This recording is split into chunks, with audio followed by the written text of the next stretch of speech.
read by ASharma, The Just Men of Cordova by Edgar Wallace. Chapter 1, 3 Men of Cordova. The man who sat at the marble-topped table of the Café of the Great Captain, if I translate the sign aright, was a man of leisure. A tall man with a trim beard and grave grey eyes that searched the street absently as though not quite certain of his quest. He sipped a coffee con leche and drummed a little tune on the table with his slender white hands. He was dressed in black, which is the conventional garb in Spain, and his black cloak was lined with velvet.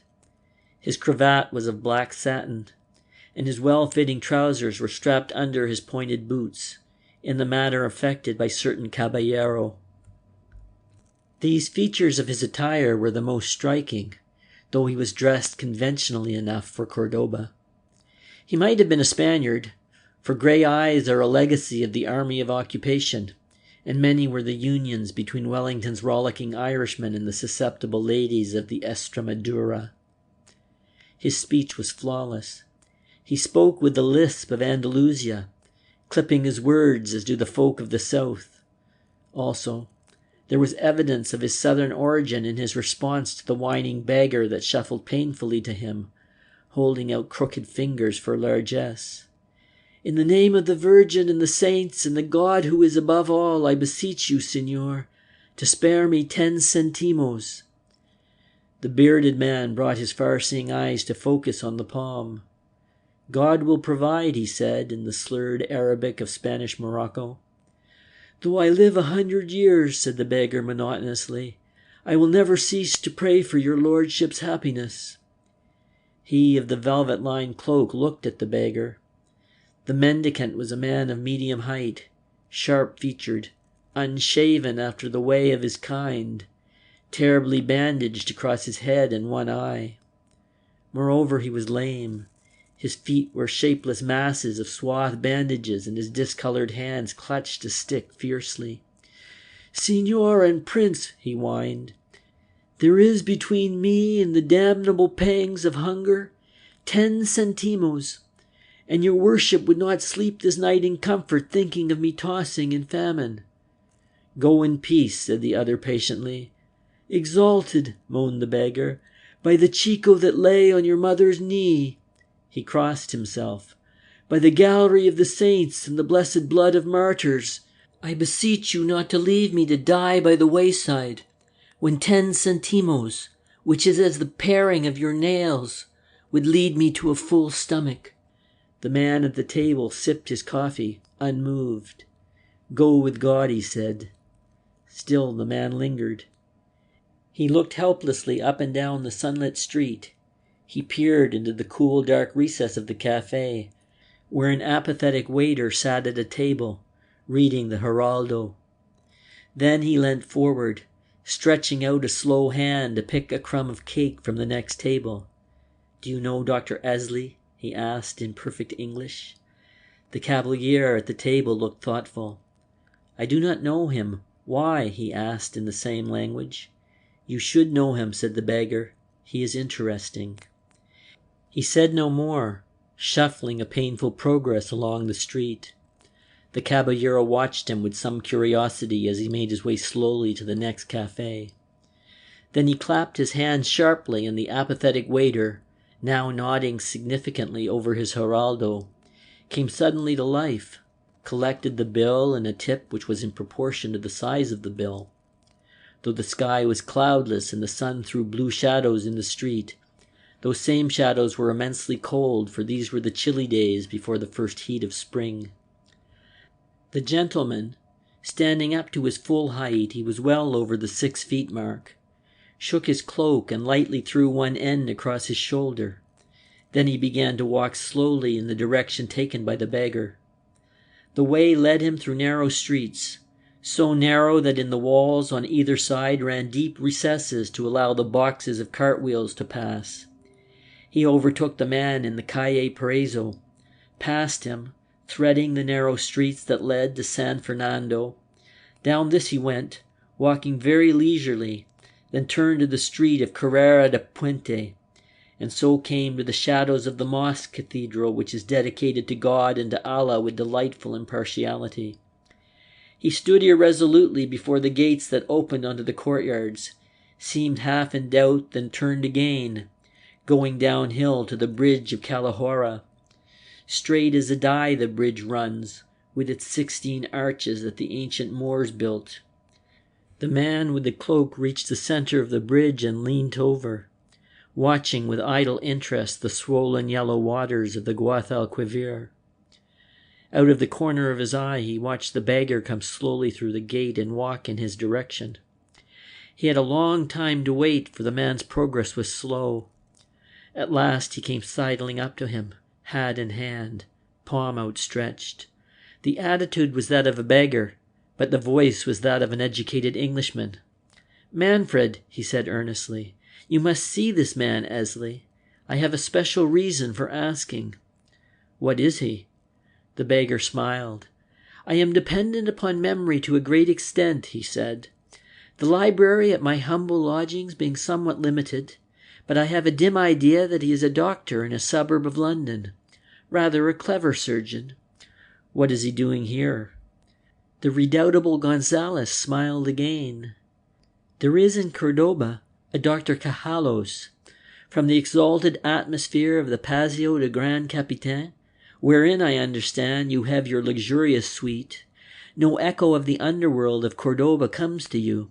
Here," he pointed to the roofs and untidy jumble of buildings at the further end of the bridge, "in the Campo of the Verdad, where men live happily on 2 pesetas a week, we know Dr. Cajallos. He is a household word, a marvelous man, Jorge, performing miracles undreamt of in your philosophy, making the blind to see, casting spells upon the guilty, and creating infallible love philters for the innocent. He'll charm a wart or arrest the ravages of sleeping sickness." Manfred nodded. "Even in the Paseo de la Gran Capitan he is not without honor," he said with a twinkle in his eye. "I have seen him and consulted him." The beggar was a little astonished. "You're a wonderful man," he said with admiration in his voice. "When did you do it?" Manfred laughed softly. "There was a certain night, not many weeks ago, when a beggar stood outside the worthy doctor's door, patiently waiting till a mysterious visitor, cloaked to his nose, had finished his business."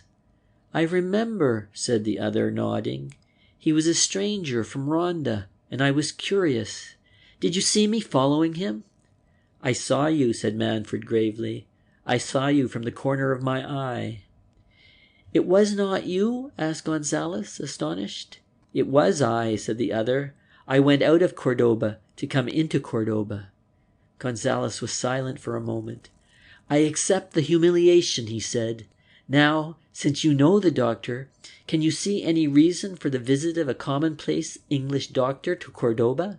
He has come all the way without a halt from England by the Algeciras Express. He leaves Cordova tomorrow morning at daybreak by the same urgent system, and he comes to consult Dr. Cajallos. Poicard is here. He has an interest in this, Essley, so great an interest that he comes blandly to our Cordova, Baedeker in hand, seeking information of the itinerant guide and submitting meekly to his inaccuracies." Manfred stroked his little beard with the same grave, thoughtful expression in his wise eyes as when he had watched Gonzales shuffling from the Café de la Gran Capitaine. "Life would be dull without Poicard," he said. "Dull indeed. Ah, Signor, my life shall be your praise, and it shall rise like the smoke of holy incense to the throne of heaven." He dropped suddenly into his wine, for a policeman of the town guard was approaching, with a suspicious eye for the beggar who stood with expectant hand outstretched. Manfred shook his head as the policeman strolled up. "Go in peace," he said.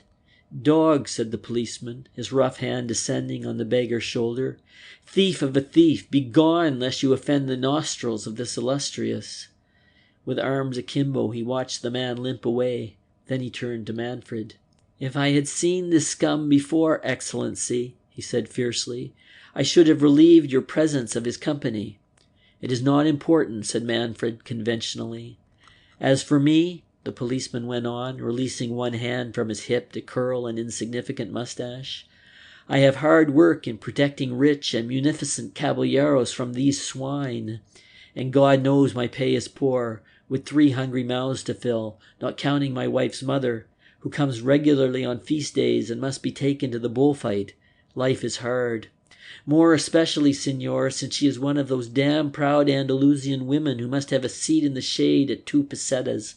For myself, I have not tasted Rioja since the feast of Santa Therese."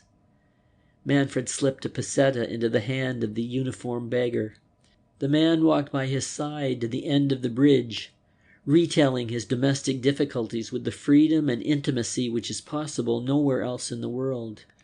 They stood chattering near the principal entrance to the cathedral. "Your Excellency is not of Cordova?" asked the officer. "I am of Malaga," said Manfred without hesitation. "I had a sister who married a fisherman of Malaga," confided the policeman. "Her husband was drowned, and she now lives with a signor whose name I forget. She is a pious woman, but very selfish. Has your Excellency been to Gibraltar?" Manfred nodded. He was interested in a party of tourists which was being shown the glories of the Puerta del Perdon. One of the tourists detached himself from his party and came towards them. He was a man of middle height and strongly built. There was a strange reserve in his air and a saturnine imperturbability in his face. "Can you direct me to the Paseo de la Gran Capitaine?" he asked in bad Spanish. "I am going that way," said Manfred courteously. "If the signor would condescend to accompany me." "I shall be grateful," said the other. They chatted a little on divers subjects, the weather, the delightful character of the mosque cathedral. "You must come along and see Essley," said the tourist suddenly. He spoke in perfect Spanish. "Tell me about him," said Manfred. "Between you and Gonzales, my dear Poicart, you have piqued my curiosity." "This is an important matter," said the other earnestly. "Essley is a doctor in a suburb of London. I have had him under observation for some months. He has a small practice, quite a little one, and he attends a few cases. Apparently he does no serious work in his suburb, and his history is a strange one.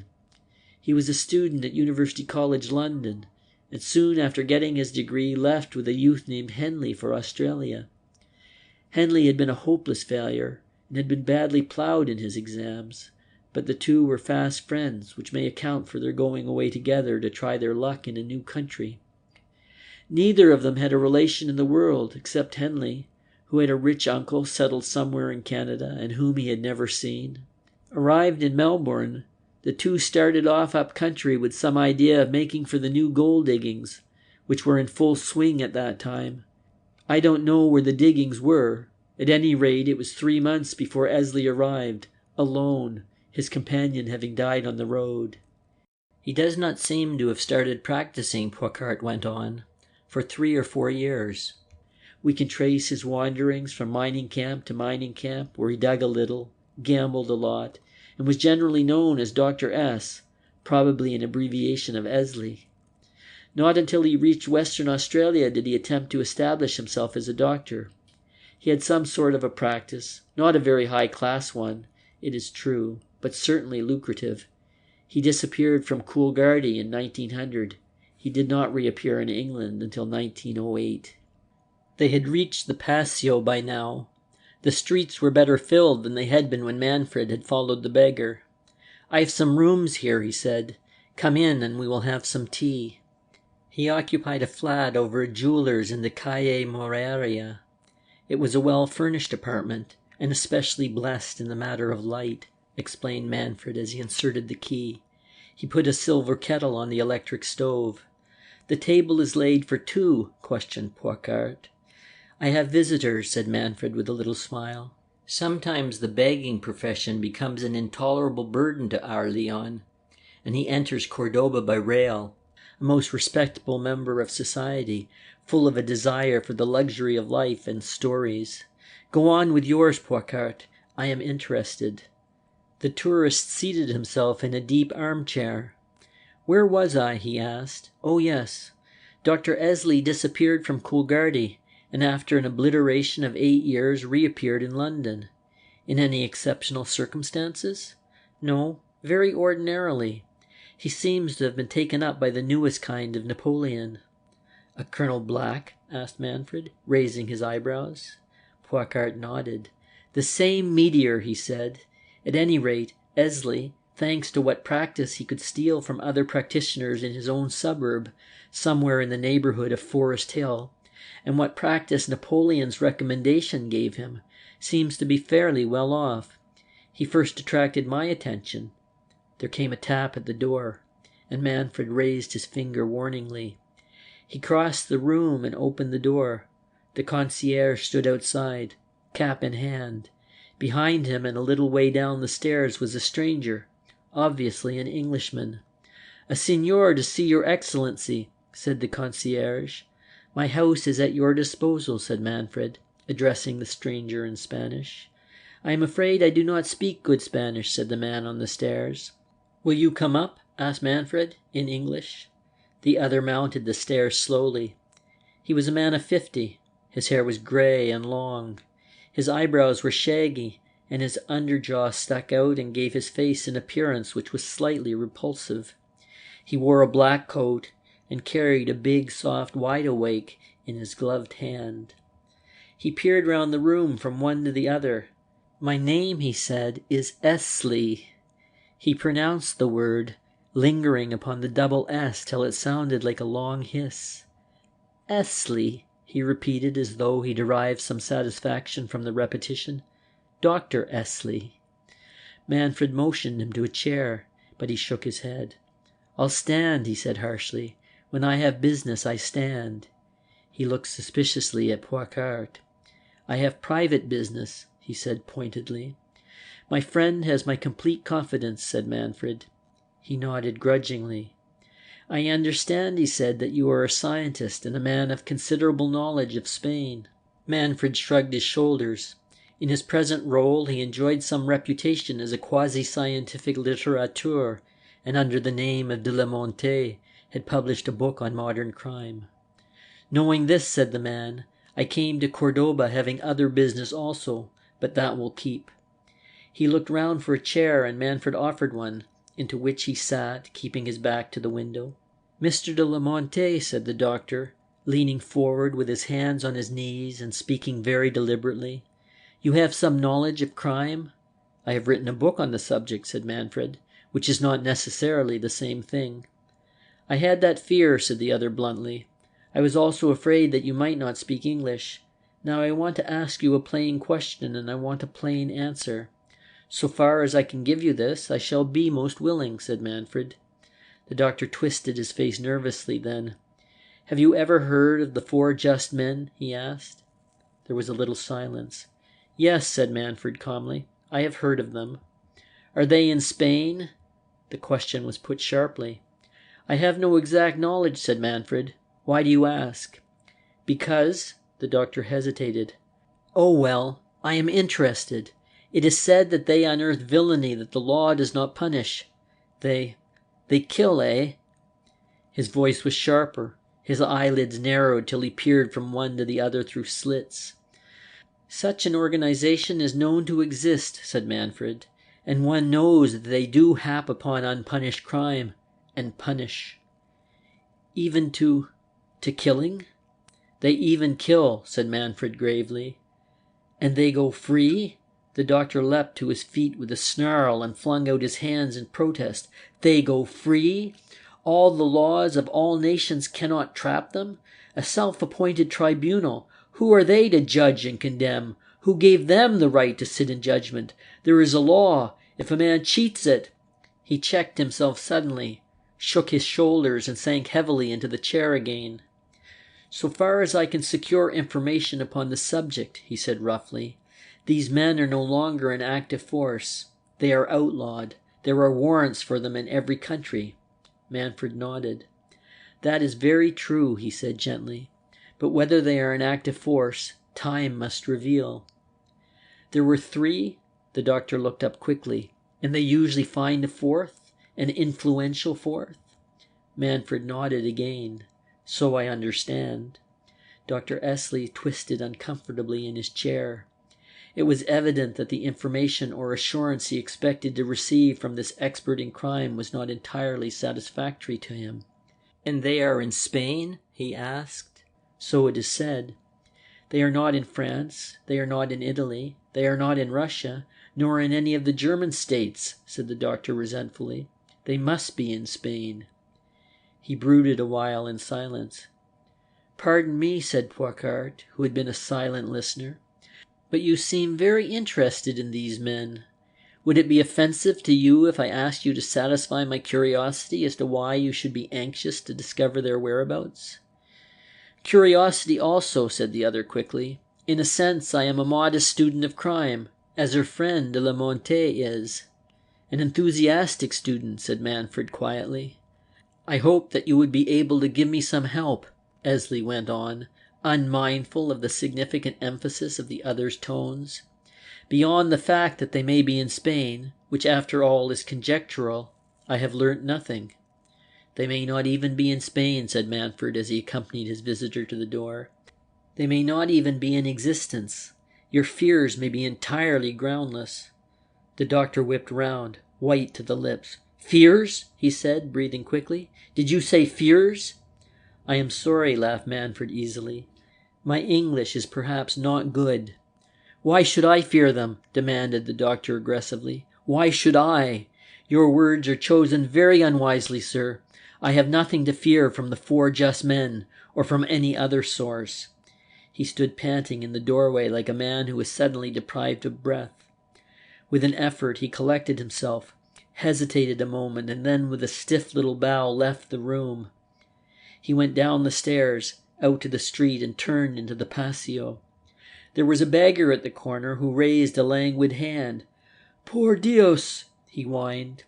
With an oath, Essley struck at the hand with his cane, only to miss it, for the beggar was singularly quick, and for all the discomforts he was prepared to face, Gonzales had no desire to endure a hand seamed and wheeled. Those sensitive hands of his were assets to Gonzales. The doctor pursued a savage way to his hotel.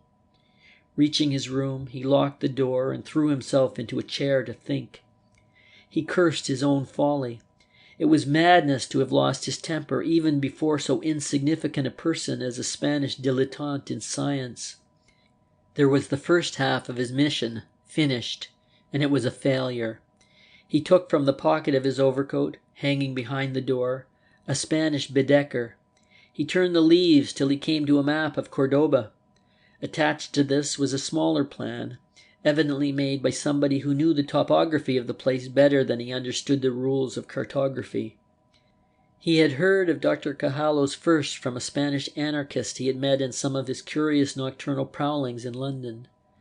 Under the influence of good wine, this bold fellow had invested the wizard of Cordova with something approaching miraculous powers. He had also said things which had aroused the doctor's interest to an extraordinary degree. A correspondence had followed. The visit was the result. Essley looked at his watch. It was nearly 7 o'clock. He would dine, then go to his room and change. He made a hasty ablution in the growing darkness of the room. Curiously enough, he did not switch on the light. Then he went to dinner. He had a table to himself and buried himself in an English magazine he had brought with him. Now and again, as he read, he would make notes in a little book which lay on the table by the side of his plate. They had no reference to the article he read. They had little association with medical science. On the whole, they dealt with certain financial aspects of a certain problem which came into his mind. He finished his dinner, taking his coffee at the table. Then he rose, put the little notebook in his pocket, the magazine under his arm, and made his way back to his room. He turned on the light, pulled down the blinds, and drew a light dressing table beneath the lamp. He produced his notebook again, and with the aid of a number of closely written sheets of paper taken from his valise, he compiled a little table. He was completely engrossed for a couple of hours. As if some invisible and unheard alarm clock warned him of his engagement, he closed the book, locked his memoranda in the valise, and struggled into his coat. With the soft felt hat pulled down over his eyes, he left the hotel and without hesitation took the path which led down to the Calahorra Bridge.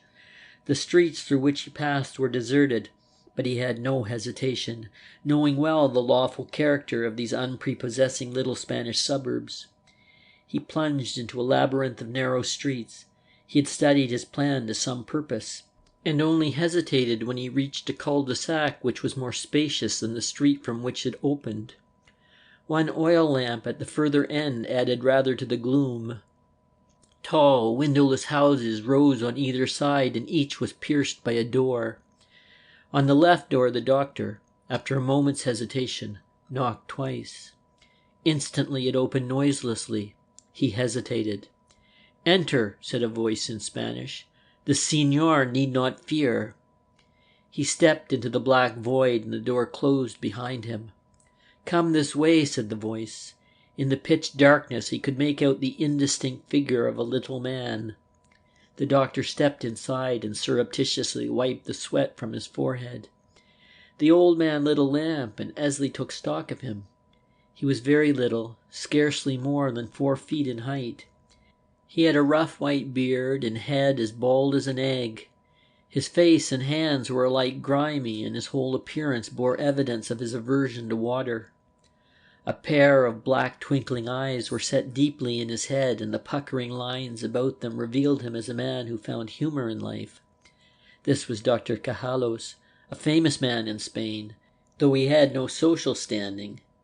"Sit down," said Cajallos. "We will talk quietly, for I have a señora of high quality to see me touching a matter of lost affection." Essley took the chair offered to him, and the doctor seated himself on a high stool by the table. A curious figure he made, with his dangling little legs, his old face, and his shining, bald pate.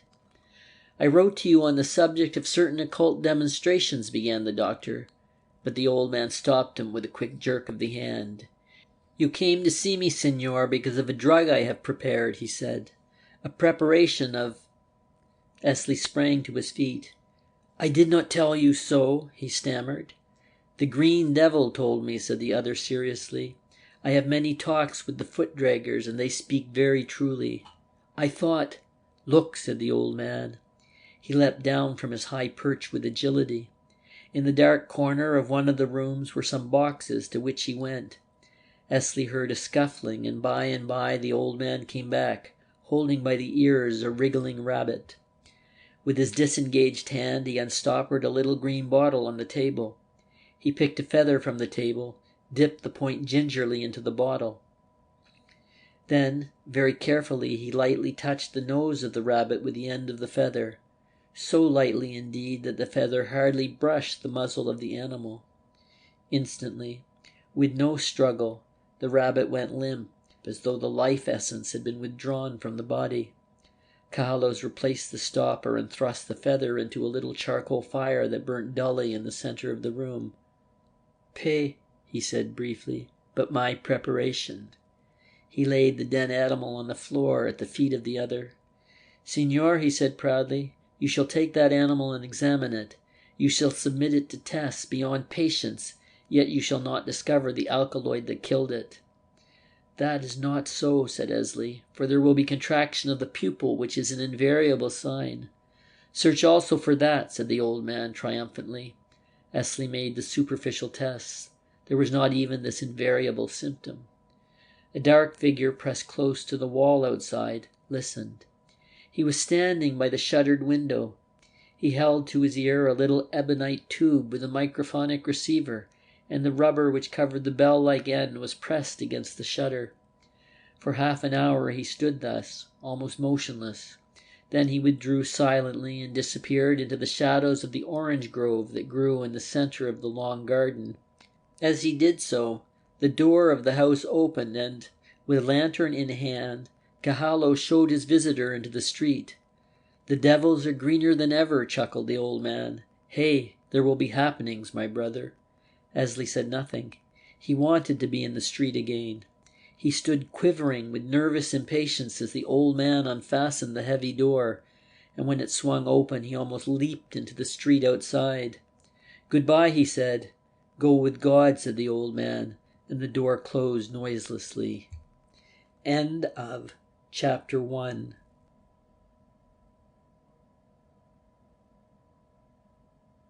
Chapter 2. Colonel Black, Financier. The firm of Black and Graham had something of a reputation in city circles. Graham might have been a man beyond reproach, a veritable Bayard of finance, a churchgoer and a generous subscriber to charities. Indeed, Black complained with good-humored irritation, if the combination can be visualized, that Graham would ruin him one of these fine days by his quixotic munificence. Graham allowed his heart to dictate to his head. He was too soft for business, too retiring. The city was very skeptical about Graham. It compared him with a certain Mrs. Harris, but Black did not fly into a temper. He smiled mysteriously at all the suspicion which the city entertained or expressed, and went on deploring the criminal rustiness of a man who apparently sought, by Black's account, to make the firm reputable in spite of the rumors which centered about Colonel J. Black. In this way did Black describe himself, though the army list was innocent of his name, and even a search through the voluminous rolls of the American honorary ranks failed to reveal any association. Black and Graham floated companies and dealt largely in stocks and shares. They recommended to their clients certain shares, and the clients bought or sold according to the advice given. And at the end of a certain period of time, Black and Graham wrote politely regretting that the cover deposited had been exhausted, and urgently requesting, with as little delay as possible, the discharge of those liabilities which in some extraordinary fashion the client had incurred. This at any rate was the humble beginnings of a firm which was destined to grow to important proportions. Graham went out of the business, was never in it if the truth be told. One doubts if he ever breathed the breath of life, and Black grew in prosperity. His was a name to conjure within certain circles. In others it was never mentioned. The financial lords of the city, the Farings, Wertheiners, the Scott Teasons, had no official knowledge of his existence. They went about their business calmly, loaning their millions at a ridiculously small percentage, issuing government loans, discounting bills, buying bullion and such like operations which filled the hours between 11 o'clock, when their electric brougham set them down in Threadneedle Street, and 4 o'clock, when their electric broughams picked them up again. They read of Colonel Black in their grave way, because there were days when he dominated the financial columns. They read of his mighty stock deals, of his Argentine electric deal, his rubber flotations, and his Canadian copper mines. They read about him, neither approving nor disapproving. They regarded him with that dispassionate interest which a railway engine has for a motor car. When, on one never-to-be-forgotten occasion, he approached the financial lords with a promising proposition, they regretted they were unable to entertain Colonel Black's interesting suggestion. A little baffled, a little annoyed, he approached the big American group, for it was necessary for the success of his scheme that there should be names on his prospectus. Shrewd fellows these Americans, thought Colonel Black, and he set forth his proposals in terms which were at once immodest and alluring. In reply, "Dear friend," it was one of those American businesses that turn down $1 million with 5 cents worth of friendship. "We have carefully considered your proposition, and whilst we are satisfied that you will make money by its fruition, we are not so certain that we shall." Black came to the City of London one afternoon to attend a board of directors meeting. He had been out of town for a few days, recruiting in advance, as he informed the board with a touch of facetiousness, for the struggle that awaited him. He was a man of middle height, broad of shoulder. His face was thin and lank, his complexion sallow, with a curious uniform yellowness. If you saw Colonel Black once, you would never forget him, not only because of that yellow face of his, that straight black bar of eyebrow and the thin-lipped mouth, but the very personality of the man impressed itself indelibly on the mind of the observer. His manner was quick, almost abrupt, his replies brusque. A sense of finality marked his decisions. If the financial lords knew him not, there were thousands that did. His name was a household word in England. There was hardly a middle-class family that did not hold his stock. The little street punters hung on his word. His issues were subscribed for twice over, and he had established himself in 5 years Almost unknown before, he had risen to the dizziest heights in that short space of time. Punctual to the minute, he entered the boardroom of the suite of offices he occupied in Moorgate Street. The meeting had threatened to be a stormy one. Again, an amalgamation was in the air, and again the head of one group of ironmasters — it was an iron combine he was forming — had stood against the threats and blandishments of Black and his emissaries. "The others are weakening," said Fanks, that big, hairless man. "You promised us that you would put him straight." "I will keep my promise," said Black shortly. "Widdowson stood out, but he died," continued Fanks. "We can't expect Providence to help us all the time." Black's eyebrows lowered. "I do not like jests of that kind," he said. "Sanford is an obstinate man, a proud man. He needs delicate handling. Leave him to me." The meeting adjourned lamely enough, and Black was leaving the room when Fanks beckoned to him. "I met a man yesterday who knew your friend, Dr. Essley, in Australia," he said. "Indeed?" Colonel Black's face was expressionless. "Yes, he knew him in his very early days. He was asking me where he could find him." The other shrugged his shoulders. "Essley is abroad, I think. You don't like him." Augustus Fanks shook his head. "I don't like doctors who come to see me in the middle of the night, who are never to be found when they are wanted, and are always jaunting off to the continent." "He is a busy man," excused Black.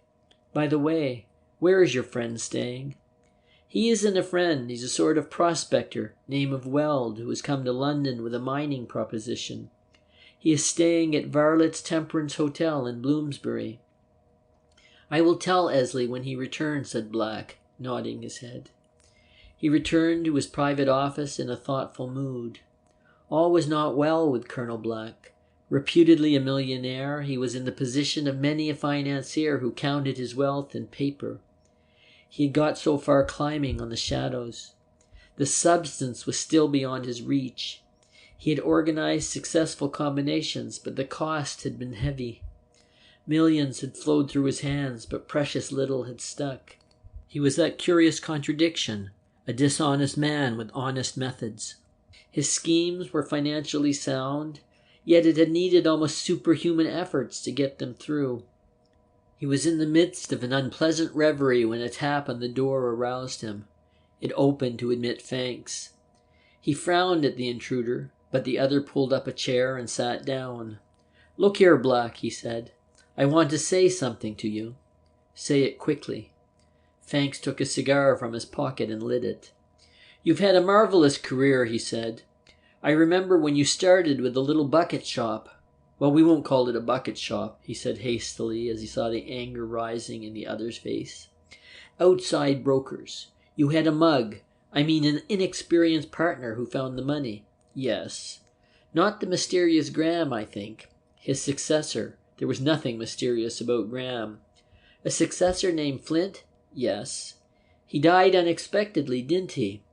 "I believe he did," said Black abruptly. "Providence again," said Fanks slowly. "Then you got the whole of the business. You took over the flotation and a rubber company, and it panned out. Well, after that you floated a tin mine or something. There was a death there, wasn't there?" "I believe there was. One of the directors, I forget his name." Fanks nodded. "He could have stopped the flotation. He was threatening to resign and expose some methods of yours. He was a very headstrong man, and he died. Yes," a pause, "he died." Fanks looked at the man who sat opposite to him. "Dr. Essley attended him." "I believe he did." "And he died." Black leaned over the desk. "What do you mean?" he asked. "What are you suggesting about my friend Dr. Essley?" "Nothing, except that Providence has been of some assistance to you," said Fanks. "The record of your success is a record of death. You sent Essley to see me once. You were ill." "I was," said Fanks grimly, "and I was also troubling you a little." He flicked the ash from his cigar to the carpet. "Black, I'm going to resign all my directorships on your companies." The other man laughed unpleasantly. "You can laugh, but it isn't healthy, Black. I've no use for money that is bought at too heavy a price." "My dear man, you can resign," said Colonel Black. "But might I ask if your extraordinary suspicions are shared by anybody else?" Fangs shook his head. "Not at present," he said. They looked at one another for the space of half a minute, which was a very long time. "I want to clear right out," Fangs continued. "I reckon my holdings are worth £150,000. You can buy them." "You amaze me," said Black harshly. He opened a drawer of his desk and took out a little green bottle and a feather. "Poor Essley," he smiled, "wandering about Spain, seeking the secrets of Moorish perfumery. He would go off his head if he knew what you thought of him." "I'd sooner he went off his head than I should go off the earth," said Fangs stolidly. "What have you got there?" Black unstoppered the bottle and dipped in the feather. He withdrew it and held it close to his nose. "What is it?" asked Fangs curiously. For answer, Black held up the feather for the man to smell. "I can smell nothing," said Fangs. Tilting the end quickly downwards, Black drew it across the lips of the other. "Here!" cried Fangs, and went limply to the ground. "Constable Fellow!" Frank Fellow was leaving the charge room when he heard the snappy tones of the desk sergeant calling him. "Yes, Sergeant," he said, with a note of inquiry in his voice. He knew there was something unpleasant coming. Sergeant Gurdon seldom took any opportunity of speaking to him, except in admonishment. The sergeant was a wizen-faced man with an ugly trick of showing his teeth when he was annoyed. And no greater contrast could be imagined than that which was afforded by the tall, straight-backed young man in the constable's uniform, standing before the desk, and the shrunken figure that sat on the stool behind. Sergeant Gurdon had a dead white face, which a scrubby black mustache went to emphasize. In spite of the fact that he was a man of good physical development, his clothing hung upon him awkwardly, and indeed the station sergeant was awkward in more ways than one. Now he looked at Fellow, showing his teeth. "I have had another complaint about you," he said, "and if this is repeated it will be a matter for the commissioner." The constable nodded his head respectfully. "I am very sorry, Sergeant," he said, "but what is the complaint?" "You know as well as I do," snarled the other. "You have been annoying Colonel Black again." A faint smile passed across Fellow's lips. He knew something of the solicitude in which the sergeant held the colonel. "What the devil are you smiling at?" snapped the sergeant. "I warn you," he went on, "that you are getting very impertinent, and this may be a matter for the commissioner." "I had no intention of being disrespectful, Sergeant," said the young man. "I am as tired of these complaints as you are. But as I have told you, as I will tell the commissioner, that Colonel Black lives in a house in Sarrington Gardens and is a source of some interest to me.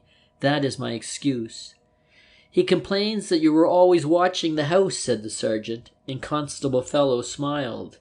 "That is his conscience working," he said. "Seriously, Sergeant, I happen to know that the colonel is not too friendly disposed." He stopped himself. "Well?" demanded the sergeant.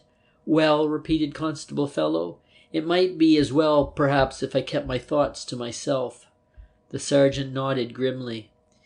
"If you get into trouble, you will have only yourself to blame," he warned. "Colonel Black is an influential man. He is a ratepayer.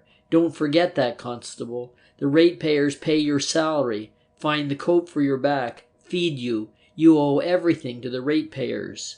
"On the other hand," said the young man, "Colonel Black is a ratepayer who owes me something." Hitching his cape over his arm, he passed from the charge room down the stone steps into the street without. The man on duty at the door bade him a cheery farewell. Fellow was an annoying young man, more annoying by reason of the important fact that his antecedents were quite unknown to his most intimate friends. He was a man of more than ordinary education, quiet, restrained, his voice gently modulated. He had all the manners and attributes of a gentleman. He had a tiny little house in Somerstown where he lived alone, but no friend of his, calling casually, had ever the good fortune to find him at home when he was off duty. It was believed he had other interests. What those interests were could be guessed when, with exasperating unexpectedness, he appeared in the amateur boxing championship and carried off the police prize. for Fellow was a magnificent boxer, hard-hitting, quick, reliable, scientific. The bad men of Somerstown were the first to discover this, and one, Gruler, who on one never-to-be-forgotten occasion had shown fight on the way to the station, testified before breathless audiences as to the skill and science of the young man. His breezy independence had won for him many friends, but it had made him enemies too, and as he walked thoughtfully along the street leading from the station, he realized that in the sergeant he had an enemy of more than average malignity. Why should this be? It puzzled him. After all, he was only doing his duty. That he was also exceeding his duty did not strike him as being sufficient justification for the resentment of his superior, for he had reached the enthusiastic age of life where only inaction was unpardonable. As to Black, Frank shrugged his shoulders. He could not understand it. He was not of a nature to suspect that the sergeant had any other motive than the perfectly natural desire which all blasé superiors have, to check their too impulsive subordinates. Frank admitted to himself that he was indeed a most annoying person, and in many ways he understood the sergeant's antagonism to himself. Dismissing the matter from his mind, he made his way to his tiny house in Croom Street, and let himself into his small dining room. The walls were distempered, and the few articles of furniture that were within were such as are not usually met with in houses of this quality. The old print above the mantelpiece must have been worth a working man's annual income. The small, gate-legged table in the center of the felt-covered floor was indubitably Jacobean, and the chairs were Sheraton, as also was the sideboard. Though the periods may not have harmonized, there is harmony enough in great age. A bright fire was burning in the grate, for the night was bitterly cold. Fellow stopped before the mantelpiece to examine 2 letters which stood waiting him, replaced them from where he had taken them, and passed through the folding doors of the room into a tiny bedroom. He had an accommodating landlord. Property owners in Somerstown, and especially the owners of small cottages standing on fairly valuable ground, do not as a rule make such renovations as Fellow required. The average landlord, for instance, would not have built the spacious bathroom which the cottage boasted. But then Fellow's landlord was no ordinary man.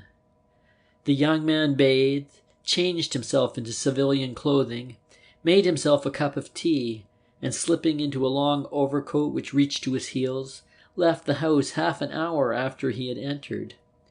Frank Fellow made his way west.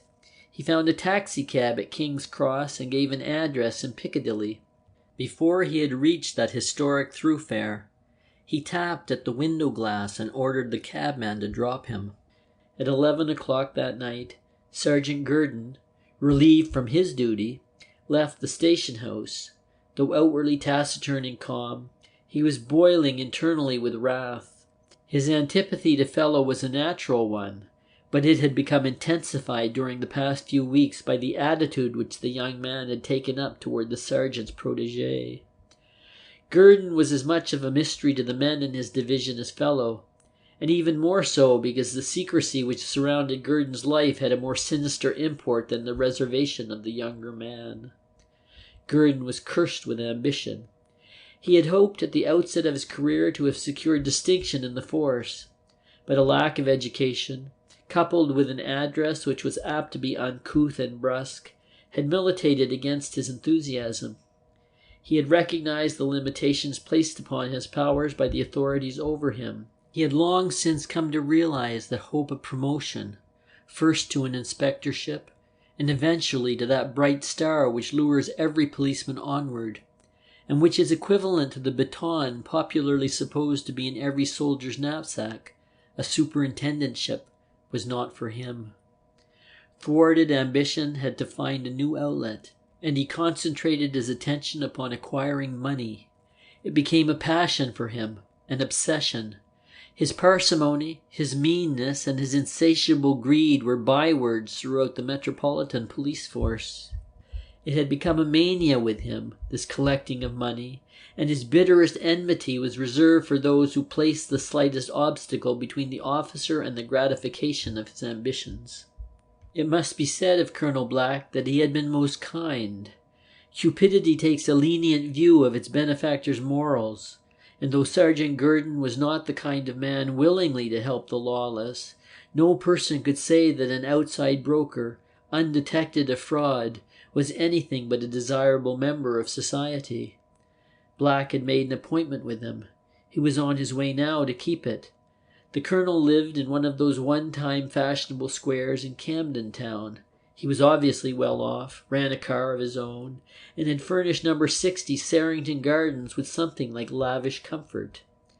The sergeant had no time to change. There was no necessity, he told himself, for his relations with Black were of such a character that there was no need to stand on ceremony. The square was deserted at this time of night, and the sergeant made his way to the kitchen entrance in the basement and rang the bell. The door was opened almost instantly by a manservant. "Is that you, Sergeant?" said a voice from the darkness as Gurdon made his way upstairs to the unlighted hall above. Colonel Black turned on the light. He held out a long, muscular hand in welcome to the police officer. "I'm so glad you have come," he said. The sergeant took the hand and shook it warmly. "I have come to apologize to you, Colonel Black," he said. "I have severely reprimanded Police Constable Fellow." Black waved his hand deprecatingly. "I do not wish to get any member of your admiral force into trouble," he said. "But really this man's prying into my business is inexcusable and humiliating." The sergeant nodded. "I can well understand your annoyance, sir," he said. "But you will understand that these young constables are always a little overzealous, and when a man is that way he is inclined to overdo it a little." He spoke almost pleadingly in his desire to remove any bad impression that might exist in Black's mind as to his own part in Police Constable Fellow's investigations. Black favored him with a gracious bow. "Please do not think of it, I beg of you," he said. "I am perfectly sure that the young constable did not intend willingly to hurt my amour propre." He led the way to a spacious dining room situated at the back of the house. Whiskey and cigars were on the table. "Help yourself, Sergeant," said Colonel Black. He pushed a big, comfortable chair forward. With a murmured word of thanks, the sergeant sank into its luxurious depths. "I am due back at the station in half an hour," he said, "if you will excuse me then."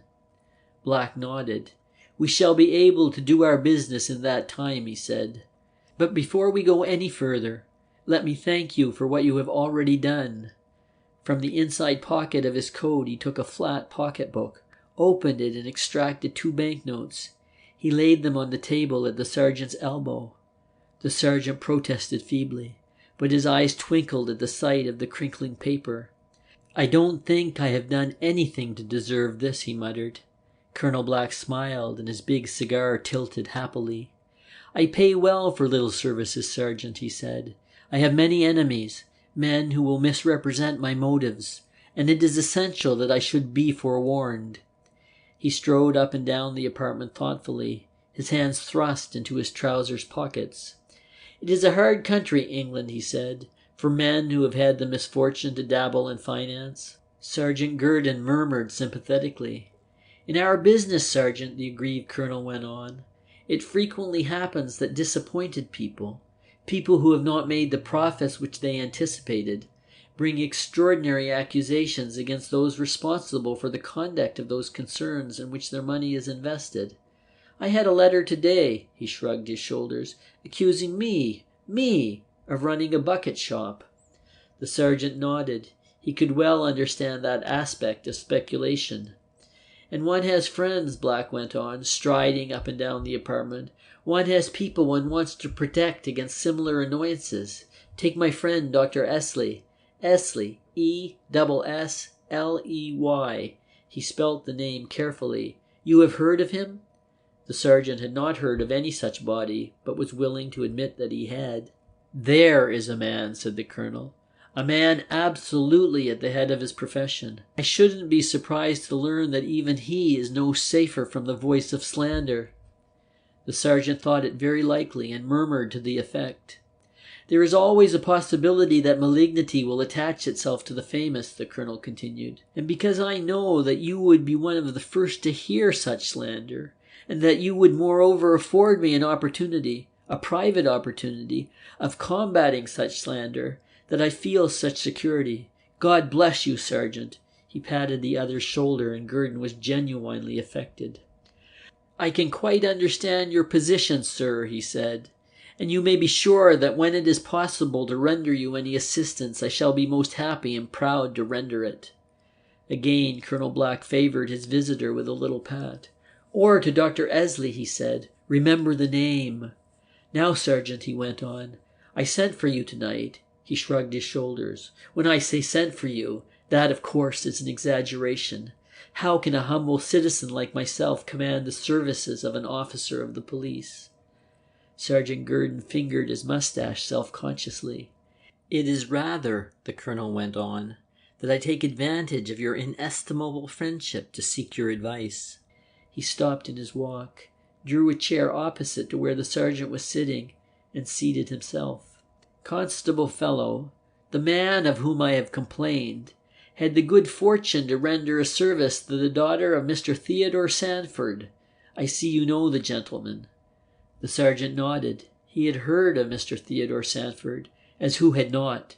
For Theodore Sandford was a millionaire ironmaster who had built a veritable palace at Hampstead, had purchased the Dennington Velasquez, and had presented it to the nation. "Your constable," continued Colonel Black, "sprang upon a motor car Miss Sandford was driving down a steep hill, the brakes of which had gone wrong, and at some risk to himself guided the car through the traffic when, not to put too fine a point on it, Miss Sandford had lost her head." "Oh, it was him, was it?" said the sergeant disparagingly. "It was him," agreed the colonel out of sheer politeness. "Now, these young people have met unknown to the father of Miss Sandford, and, well, you understand." The sergeant did not understand, but said nothing. "I do not suggest," said the colonel, "that there is anything wrong, but a policeman, Sergeant, not even an officer like yourself, a policeman." "Deplorable," said the sergeant's head, eyes, and hands. "For some extraordinary reason which I cannot fathom," the colonel proceeded, "Mr. Sandford tolerates the visits of this young man. That, I fear, is a matter which we cannot go into, but I should like you to use your influence with fellow." Sergeant Gurdon rose to depart. He had no influence, but some power. He understood a little of what the other man was driving at, the more so when, "If this young man gets into trouble, I should like to know," said Colonel Black, holding out his firm hand. "I should like to know very much indeed." "He is a rare pushful fellow, that fellow," said the sergeant severely. "He gets to know the upper classes in some way that I can't understand, and I dare say he has wormed himself into their confidence. I always say that the kitchen is the place for the policeman, and when I see a constable in the drawing-room, I begin to suspect things. There is a great deal of corruption." He stopped, suddenly realizing that he himself was in a drawing-room, and that corruption was an ugly and incongruous word. Colonel Black accompanied him to the door. "You understand, Sergeant," he said, "that this man, fellow did you call him, may make a report over your head or behind your back. I want you to take great care that such a report, if it is made, shall come to me. I do not want to be taken by surprise. If there is any charge to answer, I want to know all about it in advance. It will make the answering ever so much easier, as I am a busy man." He shook hands with the sergeant and saw him out of the house.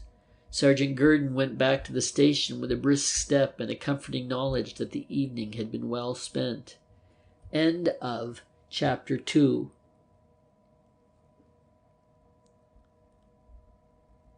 Chapter 3. An Adventure in Pimlico. In the meantime, our constable had reached a small tavern in the vicinity of Regent Street. He entered the bar, and ordering a drink, took a seat in the corner of the spacious saloon.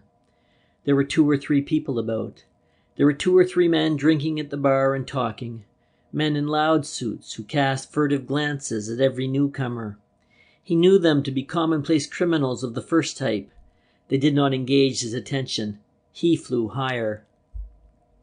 He sat in the corner, apparently absorbed in an evening paper, with his whiskey and soda before him scarcely touched, waiting. It was not the first time he had been here, nor would it be the first time he had waited without any result, but he was patient and dogged in the pursuit of his object. The clock pointed to 10:15, when the swing doors were pushed open and two men entered. For the greater part of half an hour the two were engaged in a low-voiced consultation. Over his paper, Frank could see the face of Sparks. He was the jackal of the black gang, the man of all trades. To him were deputed the meanest of black's commissions, and worthily did he serve his master. The other was known to Frank as Jakobs, a common thief and a pensioner of the benevolent colonel. The conversation was punctuated either by glances at the clock above the bar or at Sparks' watch, and at 11:15 the two men rose and went out. Frank followed, leaving his drink almost untouched. The men turned into Regent Street, walked a little way up, and then hailed a taxi.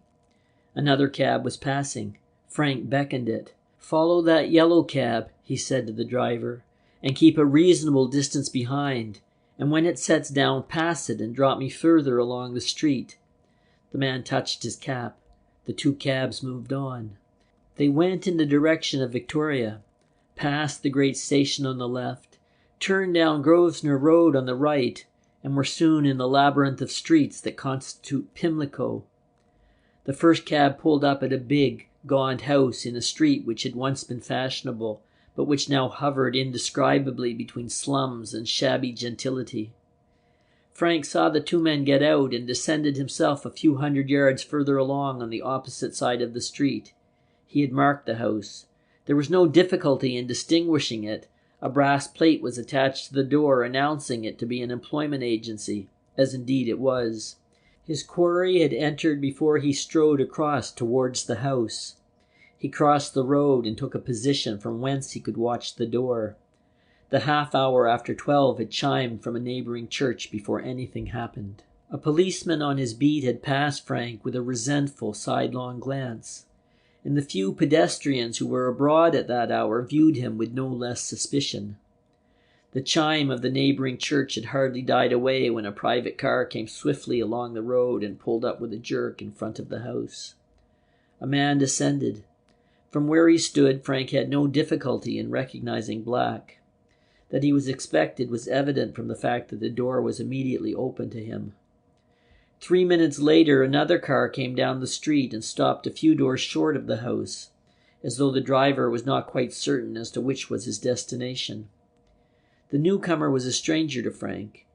In the uncertain light cast by a street lamp, he seemed to be fashionably dressed. As he turned to give instructions to his chauffeur, fellow caught a glimpse of a spotless white shirt front beneath the long dark overcoat. He hesitated at the foot of the steps which led to the door, and ascended slowly and fumbled for a moment at the bell. Before he could touch it, the door opened. There was a short parley as the new man entered. Frank, waiting patiently on the other side of the road, saw a light appear suddenly on the first floor. Did he but know, this gathering was in the nature of a board meeting of a company more heavily financed than some of the most respected houses in the city, having its branches in various parts of the world, its agents, its business system, its very books, if they could be found, and the ciphered entries unraveled. Black sat at one end of the long table and the last arrival at the other. He was a florid young man of 26, with a weak chin and a slight yellow mustache. His face would be familiar to all racing men, for this was the sporting baronet, Sir Isaac Tramber. There was something about Sir Isaac which kept him on the outside fringe of good society, in spite of the fact that he came of a stock which was indelibly associated with England's story. The baronetcy had been created as far back as the 17th century. It was a proud name, and many of his ancestors had borne it proudly. None the less, his name was taboo. His invitations politely refused and never reciprocated. There had been some unfathomable scandal associated with his name. Society is very lenient to its children. There are crimes and sins which it readily, or if not readily, at any rate eventually, forgives and condones. But there are some which are unpardonable, unforgivable. Once let a man commit those crimes, or sin those sins, and the doors of Mayfair are closed forever against him. Around his head was a cloud of minor scandal, but that which brought down the bar of good society was the fact that he had ridden his own horse at one of the Midland meetings. It had started a hot favourite, 5-2 on. The circumstances of that race are inscribed in the annals of the Jockey Club. How an infuriated mob broke down the barriers and attempted to reach this amateur jockey was ably visualized by the sporting journalists who witnessed the extraordinary affair. Sir Isaac was brought before the local stewards and the case submitted to the stewards of the Jockey Club. The next issue of the racing calendar contained the ominous announcement that Sir Isaac Tramber had been warned off Newmarket Heath. Under this ban he sat for 4 years, till the withdrawal of the notice. He might again attend race meetings and own horses, and he did both, but the ban of society, that unwritten warning off notice, had not been withdrawn. The doors of every decent house were closed to him. Only one friend he had in the fashionable world, and there were people who said that the Earl of Verlond, that old and crabbed and envenomed man, merely championed his unpromising protege out of sheer perversity, and there was ample justification for this contention of a man who was known to have the bitterest tongue in Europe. The descent to hell is proverbially easy, and Sir Isaac Tramber's descent was facilitated by that streak of decadence which had made itself apparent even in his early youth. As he sat at one end of the board table, both hands stuffed into his trousers pockets, his head on one side like a perky bird, he proved no mean man of business, as Black had discovered earlier in their acquaintanceship. "We are all here now, I think," said Black, looking humorously at his companion. They had left Sparks and his friend in a room below. "I have asked you to come tonight," he said, "to hear a report of this business. I am happy to tell you that we have made a bigger profit this year than we have ever made in the course of our existence." He went on to give details of the work for which he had been responsible, and he did so with the air and in the manner of one who was addressing a crowded boardroom. "People would say," said the Colonel oracularly, "that the business of outside broker is inconsistent with my acknowledged position in the world of finance. Therefore, I deem it expedient to disassociate myself from our little firm. But the outside broker is a useful person, especially the outside broker who has 100,000 clients. There are stocks of mine which he can recommend with every evidence of disinterestedness, and just now I am particularly desirous that these stocks should be recommended." "Do we lose anything by Fank's death?" asked the baronet carelessly. "Hard luck on him, wasn't it? But he was awfully fat." The colonel regarded the questioner with a calm stare. "Do not let us refer to Fanks," he said evenly. "The death of Fanks has very much upset me. I do not wish to speak about it." The baronet nodded. "I never trusted him, poor chap," he said, "any more than I trusted the other chap who made such an awful scene here a year ago. February, wasn't it?" "Yes," said the colonel briefly.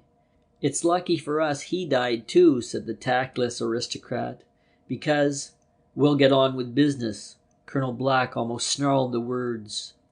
But the baronet had something to say. He was troubled about his own security. It was when Black showed some sign of ending the business that Sir Isaac leaned forward impatiently. "There is one thing we haven't discussed, Black," he said. Black knew what the thing was, and had carefully avoided mention of the subject. "What is it?" he asked innocently. "These fellows who are threatening us, or rather threatening you, they haven't any idea who it is who is running the show, have they?" he asked with some apprehension.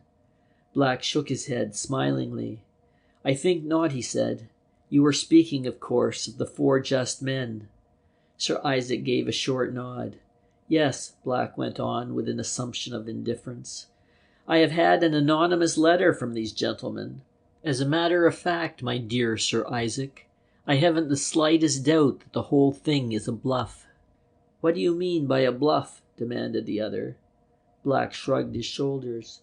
"I mean there is no such organization as the 4 just men. They are a myth. They have no existence. It is too melodramatic for words. Imagine 4 people gathered together to correct the laws of England. It savors more of the sensational novel than of real life." He laughed with apparent ease. "These things," he said, wagging his finger jocosely at the perturbed baronet, "do not happen in Pimlico. No, I suspect that our constable, the man I spoke to you about, is at the bottom of it. He is probably the whole 4 of these desperate conspirators." He laughed again. Sir Isaac fingered his mustache nervously. "It's all rot to say they don't exist. We know what they did 6 years ago, and I don't like this other man a bit," he grumbled. "Don't like which other man?" "This interfering policeman," he replied irritably. "Can't he be squared?" "The constable?" "Yes, you can square constables, I suppose, if you can square sergeants." Sir Isaac Tramber had the gift of heavy sarcasm. Black stroked his chin thoughtfully. "Curiously enough," he said, "I have never thought of that. I think we can try." He glanced at his watch. "Now I'll ask you just to clear out," he said. "I have an appointment at 1:30. Sir Isaac smiled slowly. "Rather a curious hour for an appointment," he said. "Ours is a curious business," replied Colonel Black. They rose, and Sir Isaac turned to Black. "What is the appointment?" he asked. Black smiled mysteriously. "It is rather a peculiar case," he began. He stopped suddenly. There were hurried footsteps on the stairs without. A second later the door was flung open and Sparks burst into the room. "Governor," he gasped. "They're watching the house." "Who is watching?" "There's a busy on the other side of the road," said the man, speaking graphically. "I spotted him, and the moment he saw I noticed him, he moved off. He's back again now. Me and Willie have been watching him." The 2 followed the agitated Sparks downstairs, where from a lower window they might watch, unobserved, the man who dared spy on their actions. "If this is the police," fumed Black, "that dog Gurdon has failed me. He told me Scotland Yard were taking no action whatever." Frank, from his place of observation, was well aware that he had caused some consternation. He had seen Sparks turn back hurriedly with Jakobs and re-enter the house. He observed the light go out suddenly on the first floor, and now he had a pretty shrewd idea that they were watching him through the glass panel of the doorway. There was no more he could learn. So far his business had been a failure. It was no secret to him that Sir Isaac Tramber was an associate of Black's, or that Jakobs and the estimable Sparks were also partners in this concern. He did not know what he hoped to find, or what he had hoped to accomplish. He was turning away in the direction of Victoria when his attention was riveted on the figure of a young man, which was coming slowly along on the opposite sidewalk, glancing from time to time at the numbers which were inscribed on the fanlights of the doors. He watched him curiously. Then, in a flash, he realized his objective as he stopped in front of number 63. In 6 steps he had crossed the road towards him. The boy, he was little more, turned round, a little frightened at the sudden appearance. Frank Fellow walked up to him and recognized him. "You need not be scared," he said. "I am a police officer. Are you going into that house?" The young man looked at him for a moment and made no reply. Then in a voice that shook, he said, "Yes." "Are you going there to give Colonel Black certain information about your employer's business?" The young man seemed hypnotized by fear. He nodded. "Is your employer aware of the fact?" Slowly he shook his head. "Did he send you?" he asked suddenly, and Frank observed a note of terror in his voice. "No," he replied, wondering internally who the he was. "I am here quite on my own, and my object is to warn you against trusting Colonel Black." He jerked up his head, and Frank saw the flush that came to his face. "You are Constable Fellow?" he said suddenly. To say that Frank was a little staggered is to express the position mildly. "Yes," he repeated, "I am Constable Fellow." Whilst he was talking, the door of the house had opened. From the position in which he stood, Frank could not see this. Black emerged stealthily and came down the steps towards him. The agent had no other desire than to discover the identity of the man who was shadowing him. He was near enough to hear what the young man said. "Fellow," he boomed, and came down the rest of the steps at a run. "So it's you, is it?" he snarled. "It's you interfering with my business again?" "Something like that," said Frank coolly. He turned to the young man again. "I tell you," he said in a tone of authority, "that if you go into this house, or have anything whatever to do with this man, you will regret it to the last day of your life." "You shall pay for this," fumed Black. "I'll have your coat from your back, constable. I'll give you in charge. I'll... "You'll have an excellent opportunity," said Frank. His quick eye had detected the figure of a constable on the other side of the road, walking slowly towards them.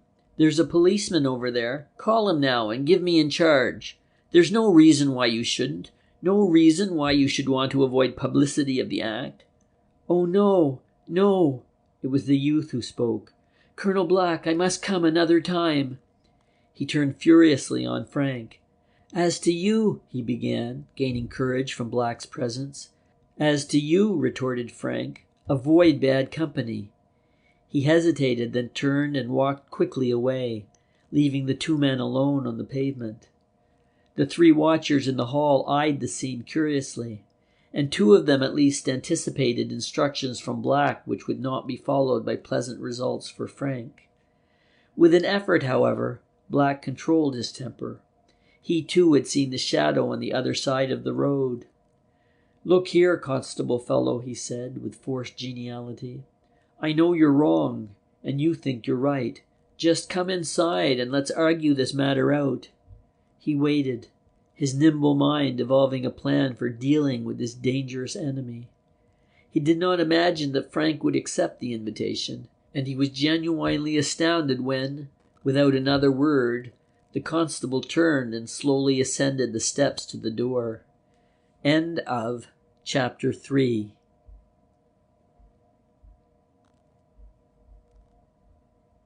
Chapter 4. The Men Who Sat in Judgment. Frank heard a little scuffling in the hall, and knew that the men who had been watching him had gone to cover. He had little fear, though he carried no weapon. He was supremely confident in his own strength and science. Black followed him in, shut the door behind him. Frank heard the snick of a bolt being shot into its socket in the dark. Black switched on the light. "We're playing fair, constable fellow," he said with an amiable smile. "You see, we do not try any monkey tricks with you. Everything is straight and above board." He led the way up the thickly carpeted stairs, and Frank followed. The young man noticed the house was luxuriously furnished. Rich engravings hung on the walls. The curtains that veiled the big stairway window were of silk. Cabinets of Chinese porcelain filled the recesses. Black led the way to a room on the first floor. It was not the room in which the board meeting had been held, but a small one, which led off from the boardroom. Here the luxury was less apparent. 2 desks formed the sole furniture of the room. The carpet underfoot was of the commonplace type to be found in the average office. A great panel of tapestry, the one touch of luxury, covered one wall, and a cluster of lights in the ceiling afforded light to the room. A little fire was burning in the grate. On a small table near one of the desks, supper had been laid for 2. Frank noticed this, and Black, inwardly cursing his own stupidity, smiled.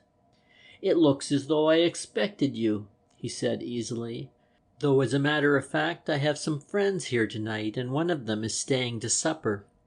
Frank nodded. He knew the significance of that supper table and the white paper pads, ready for use.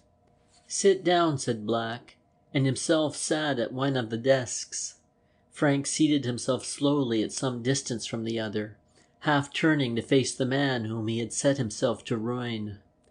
"Now let us get to business," said Black briskly. "There is no reason in the world why you and I should not have an understanding.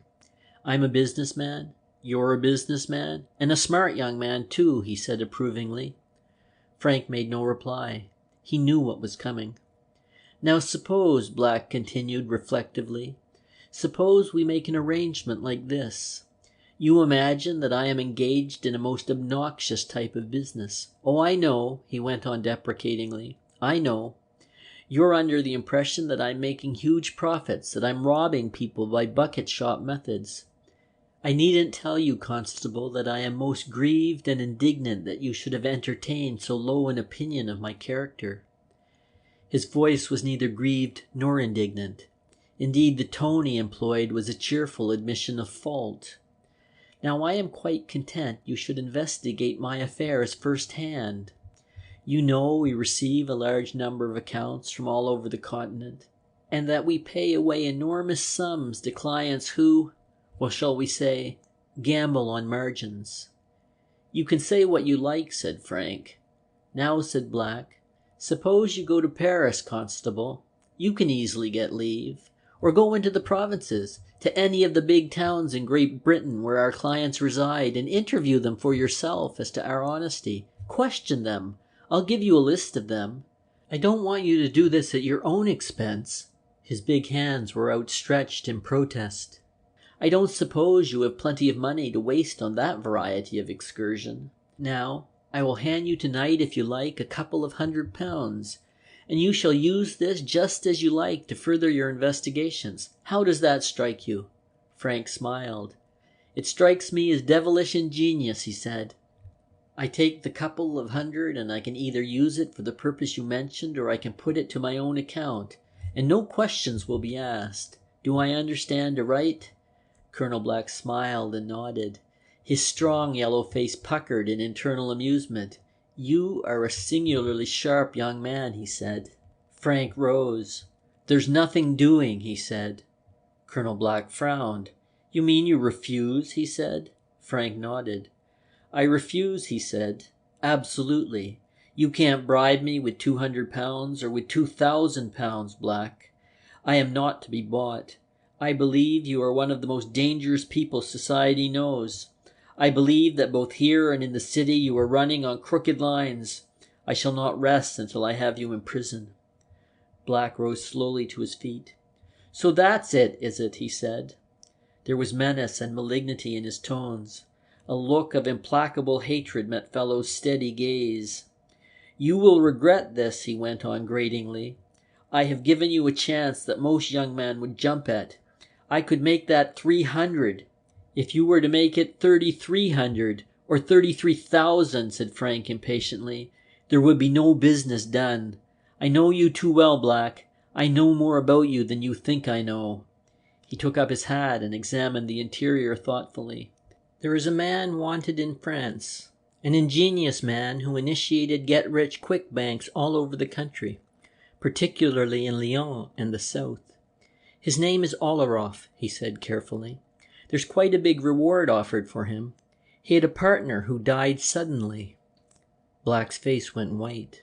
The hand that rose to his lips shook a little. "You know too much, I think," he said. He turned swiftly and left the room. Frank sprang back to the door. He suspected treachery, but before he could reach it, the door closed with a click. He turned the handle and pulled, but it was fast. He looked round the room and saw another door at the further end. He was halfway towards this when all the lights in the room went out. He was in complete darkness. What he had thought to be a window at one end turned out to be a blank wall, so cunningly draped with curtains and ingeniously shaped blinds as to delude the observer. The real window, which looked out onto the street below, was heavily shuttered. The absence of light was no inconvenience to him. He had a small electric lamp in his pocket, which he flashed round the room. It had been a tactical error on his part to put Black on his guard, but the temptation to give the big man a fright had been too great. He realized that he was in a position of considerable danger. Save the young man he had seen in the street, and who in such an extraordinary manner had recognized him, nobody knew of his presence in that house. He made a swift search of the room and listened intently at both doors, but he could hear nothing. On the landing outside the door through which he had entered, there were a number of antique Eastern arms hung on the wall. He had a slight hope that this scheme of decoration might have continued in the room, but before he began his search he knew his quest was hopeless. There would be no weapons here. He made a careful examination of the floor. He wanted to be on his guard against traps and pitfalls. There was no danger from this. He sat down on the edge of a desk and waited. He waited half an hour before the enemy gave a sign. Then, close to his ear it seemed, a voice asked, "Are you going to be sensible, Constable?" Frank flashed the rays of his lamp in the direction from which the voice came. He saw what appeared to him to be a hanging Easter lantern. He had already observed that the stem from which it hung was unusually thick. Now he realized that the bell-shaped lamp was the end of a speaking tube. He guessed, and probably correctly, that the device had been hung rather to allow Black to overhear than for the purpose of communicating with the occupants of the room. He made no reply. Again the question was repeated, and he raised his head and answered. "Come and see," he challenged. All the time he had been waiting in the darkness, his attention had been divided between the two doors. He was on the alert for the thin pencil of light which would show him the stealthy opening. In some extraordinary manner, he omitted to take into consideration the possibility of the outside lights being extinguished. He was walking up and down the carpeted center of the room, which was free of any impediment, when a slight noise behind him arrested his attention. He had half turned when a noose was slipped over his body, a pair of desperate arms encircled his legs, and he was thrown violently to the floor. He struggled, but it was against uneven odds. The lasso which had pinioned him prevented the free use of his arms. He found himself lying face downward upon the carpet. A handkerchief was thrust into his mouth. Something cold and hard encircled his wrists and pulled them together. He heard a click and knew that he was handcuffed behind. "Pull him up," said Black's voice. At that moment the lights in the room went on. Frank staggered to his feet, assisted ungently by Jakobs. Black was there, Sparks was there, and a stranger Frank had seen enter the house was also there, but a silk handkerchief was fastened over the lower half of his face, and all that Frank could see was the upper half of a florid countenance and a pair of light blue eyes that twinkled shiftily. "Put him on the sofa," said Black. "Now," he said, when his prisoner had been placed according to instructions, "I think you are going to listen to reason." It was impossible for Frank Fellow to reply. The handkerchief in his mouth was an effective bar to any retort that might have risen in his mind, but his eyes, clear, unwavering, spoke in unmistakable language to the smiling man who faced him. "My proposition is very simple," said Black. "You're to hold your tongue, mind your own business, accept a couple of $100 on account, and you will not be further molested. Refuse, and I'm going to put you where I can think about you." He smiled crookedly. "There are some 5 cellars in this house," said Black. "If you are a student of history, as I am, Mr. Fellow, you should read the history of the Rhine barons. You would recognize that I have an excellent substitute for the dungeon keeps of old. You will be chained there by the legs. You will be fed according to the whims of a trusted custodian, who, I may tell you, is a very absent-minded man, and there you will remain until you are either mad or glad. Glad to accept our terms, or mad enough to be incarcerated in some convenient asylum where nobody will take your accusations very seriously." Black turned his head. "Take that gag out," he said. "We will bring him into the other room. I do not think that his voice will be heard, however loudly he shouts in there." Jakobs pulled the handkerchief roughly from Frank's mouth. He was half pushed, half led to the door of the boardroom, which was in darkness. Black went ahead and fumbled for the switch, the other standing in the doorway. He found the light at last, and then he stepped back with a cry of horror. Well he might, for 4 strangers sat at the board, 4 masked men. The door leading into the boardroom was a wide one. The 3 men with their prisoner stood grouped in the center, petrified into immobility. The 4 who sat at the table uttered no sound. Black was the first to recover his self-possession. He started forward, then stopped. His face worked, his mouth opened, but he could frame no words. What, he gasped. The masked man who sat at the head of the table turned his bright eyes upon the proprietor of the establishment. "You did not expect me, Mr. Olaroff?" he said bluntly. "My name is Black," said the other violently. "What are you doing here?" "That you shall discover," said the masked man. "There are seats." Then Black saw that seats had been arranged at the further end of the table. "First of all," the masked man went on, "I will relieve you of your prisoner. You shall take those handcuffs off, Sparks." The man fumbled in his pocket for the key, but not in his waistcoat pocket. His hand went further down. "Keep your hand up," said the man at the table sharply. He made a little gesture with his hand, and Black's servant saw the gleam of a pistol. "You have no fear," he went on. "Our little business will have no tragic sequence tonight." "Tonight," he repeated significantly. "You have had 3 warnings from us, and we have come to deliver the last in person." Black was fast recovering his presence of mind. "Why not report to the police?" he scoffed. "That we shall do in good time," was the polite reply. "But I warn you personally, Black, that you have almost reached the end of your tether." In some ways Black was no coward. With an oath he whipped out a revolver and sprang into the room. As he did so, the room went dark, and Frank found himself seized by a pair of strong hands and wrenched from the loose grip of his captor. He was pushed forward. A door slammed behind him.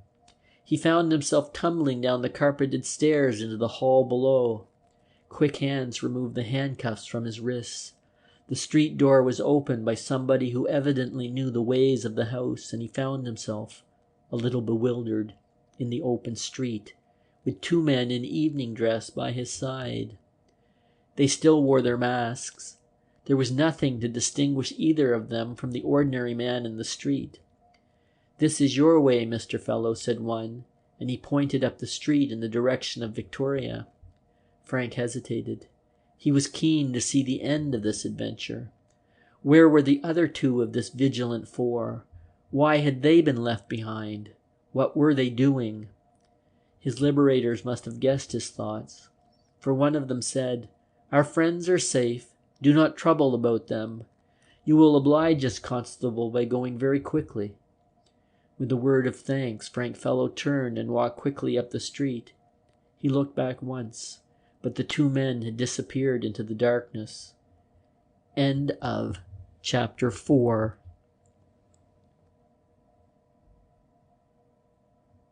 Chapter 5. The Earl of Verlond. Colonel Black was amused. He was annoyed too, and the 2 expressions resulted in a renewed irritation. His present annoyance rose from another cause. A mysterious tribunal, which had examined his papers, had appeared from and disappeared to nowhere, had annoyed him, had frightened him if the truth be told. But courage is largely a matter of light with certain temperaments, and strong in the security of the morning sunshine, and with the satisfaction that there was nothing tangible for the 4 men to discover, he was bold enough. He was sitting in his dressing gown at breakfast, and his companion was Sir Isaac Tramber. Colonel Black loved the good things of life, good food and the comforts of civilization. His breakfast was a very ample one. Sir Isaac's diet was more simple. A brandy and water and an apple comprised the menu. "What's up?" he growled. He had had a late night and was not in the best of tempers. Black tossed the letter across to him. "What do you think of that?" he asked. "Here's a demand from Tangey's, the brokers, for £10,000, and a hint that failing its arrival, I shall be posted as a defaulter." "Pay it," suggested Sir Isaac languidly, and the other laughed. "Don't talk rot," he said with offensive good humor. "Where am I going to get £10,000? I'm nearly broke. You know that, Tramber. We're both in the same boat. I've got 2 millions on paper, but I don't think we could raise a couple of hundred ready between us if we tried." The baronet pushed back his plate. "I say," he said abruptly, "you don't mean what you said." "About the money?" "About the money, yes. You nearly gave me an attack of heart disease. My dear chap, we should be pretty awkwardly fixed if money dried up just now." Colonel Black smiled. "That's just what has happened," he said. "Fix or no fix, we're in it. I'm overdrawn in the bank. I've got about £100 in the house, and I suppose you've got another 100. "I haven't 100 farthings," said the other. "Expenses are very heavy," Black went on. "You know how these things turn up. There are one or two in view, but beyond that we have nothing. If we could bring about the amalgamation of those northern foundries, we might both sign checks for 100,000. What about the city?" The colonel sliced off the top of his egg without replying. Tramber knew the position of the city as well as he did. Said Sir Isaac. "We've got to get money from somewhere, Black." "What about your friend?" asked Colonel Black. He spoke carelessly, but the question was a well-considered one. "Which friend?" asked Sir Isaac with a hoarse laugh. "Not that I have so many that you need particularize any. Do you mean Verlond?" Black nodded. "Verlond, my dear chap," said the baronet, "is the one man I must not go to in this world for money." "He is a very rich man," mused Black. "He is a very rich man," said the other grimly, "and he may have to leave his money to me." "Isn't there an heir?" asked the colonel, interested. "There was," said the baronet with a grin, "a high-spirited nephew who ran away from home, and is believed to have been killed on a cattle ranch in Texas.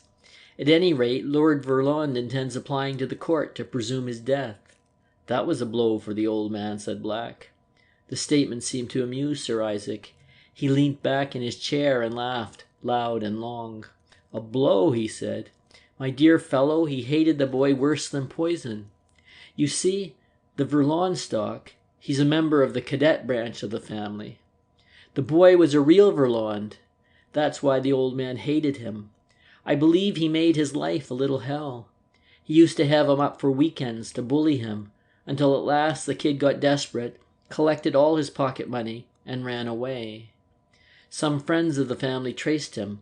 The old man didn't move a step to search for him. They found work for him for a few months in a printer's shop in London. Then he went abroad, sailed to America on an immigrant's ticket. Some interested people took the trouble to follow his movements.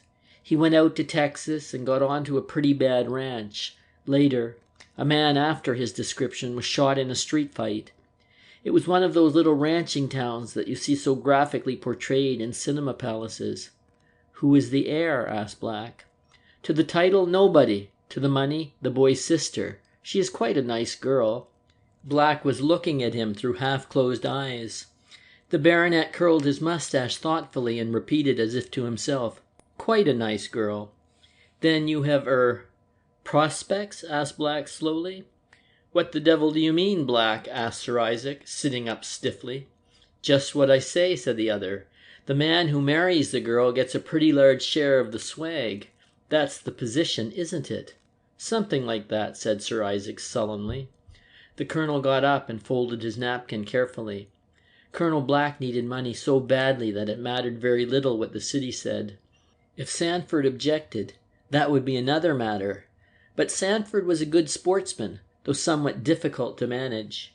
He stood for a moment looking down on the baronet, thoughtfully. "Ike," he said, "I have noticed in you of late a disposition to look upon our mutual interests as something of which a man might be ashamed. I have struck an unexpected streak of virtue in you, and I confess that I am a little distressed." His keen eyes were fixed on the other steadily. "Oh, it's nothing," said the baronet uneasily. "But the fact is, I've got to keep my end up in society." "You owe me a little," began Black. 4,000, said the other promptly, "and it is secured by a £50,000 policy on my life." "The premiums of which I pay," snarled the colonel grimly. "But I wasn't thinking of money." His absorbed gaze took in the baronet from head to foot. £50,000, he said facetiously. "My dear Ikey, you're worth much more murdered than alive." The baronet shivered. "Don't make those rotten jokes," he said, and finished his brandy at a gulp. The other nodded. "I'll leave you to your letters," he said. Colonel Black was a remarkably methodical and neat personage. Wrapped in his elaborate dressing gown, he made his way through the flat, and reaching his study alone, he closed the door behind him and let it click. He was disturbed in his mind at this sudden assumption of virtue on the part of his confederate. It was more than disconcerting. It was alarming. Black had no illusions. He did not trust Sir Isaac Tramber any more than he did other men. It was Black's money that had, to some extent, rehabilitated the baronet in society. It was Black's money that had purchased racehorses and paid training bills. Here again the man was actuated by no altruistic desire to serve one against whom the doors of society were shut and the hands of decent men were turned. An outcast, Sir Isaac Tramber was of no value to the colonel. He had even, on one occasion, summarized his relationship with the baronet in a memorable and epigrammatic sentence. He was the most dilapidated property I have ever handled, but I refurnished him, redecorated him, and today, even if he is not beautiful, he is very lettable. And very serviceable, Sir Isaac had proved, well worth the money spent on him, well worth the share he received from the proceeds of that business he professed to despise. Sir Isaac Tramber feared Black. That was half the secret of the power which the stronger man wielded over him. When at times he sought to escape from the tyranny his partner had established, there were sleepless nights. During the past few weeks, something had happened which made it imperative that he should disassociate himself from the Confederacy. That something had to do with the brightening of his prospects. Lady Mary Castaliers was more of a reality now than she had ever been. With Lady Mary went that which Black in his vulgar way described as swag. The old Earl had given him to understand that his addresses would not be unwelcome. Lady Mary was his ward, and perhaps it was because she refused to be terrorized by the wayward old man and his fits of savage moroseness, and because she treated his terrible storms of anger as though they did not exist, and never had existed, that in the grim old man's hard and apparently wicked heart there had kindled a flame of respect for her. Sir Isaac went back to his own chambers in a thoughtful frame of mind. He would have to cut Black, and his conscience had advanced so few demands on his actions that he felt justified in making an exception in this case. He felt almost virtuous as he emerged again, dressed for the park, and he was in his brightest mood when he met Lord Verlond and his beautiful ward. There were rude people who never referred to the Earl of Verlond and his niece except as Beauty and the Beast. She was a tall girl and typically English, straight of back, clear of skin and bright of eye, a great mass of chestnut hair, 2 arched eyebrows, and a resolute little chin made up a face of special attractiveness. She stood almost head and shoulders above the old man at her side. Verlond had never been a beauty. Age had made his harsh lines still harsher. There was not a line in his face which did not seem as though it had been carved from solid granite. So fixed, so immovable and cold it was. His lower jaw protruded. His eyes were deep set. He gave you the uncanny impression when you first met him that you had been longer acquainted with his jaw than with his eyes. He snapped a greeting to Sir Isaac. "Sit down, Ikey," he smiled. The girl had given the baronet the slightest of nods, and immediately turned her attention to the passing throng. "Not riding today?" asked Sir Isaac. "Yes," said the peer. "I am at this moment mounted on a grey charger leading a brigade of cavalry." His humour took this one form and supplied answers to unnecessary questions. Then, suddenly his face went sour, and after a glance round to see whether the girl's attention had been attracted elsewhere, he leant over towards Sir Isaac and, dropping his voice, said, "Ikey, you're going to have some difficulty with her." "I am used to difficulties," said Sir Isaac airily. "Not difficulties like this," said the Earl. "Don't be a fool, Ikey. Don't pretend you're clever. I know the difficulties. I have to live in the same house with her. She's an obstinate devil. There's no other word for it." Sir Isaac looked around cautiously. "Is there anybody else?" he asked. He saw the Earl's brows tighten. His eyes were glaring past him, and, following their direction, Sir Isaac saw the figure of a young man coming towards them with a smile that illuminated the whole of his face. That smile was directed neither to the Earl nor to his companion. It was unmistakably intended for the girl, who, with parted lips and a new light in her eyes, beckoned the newcomer forward. Sir Isaac scowled horribly. "The accursed cheek of the fellow," he muttered angrily.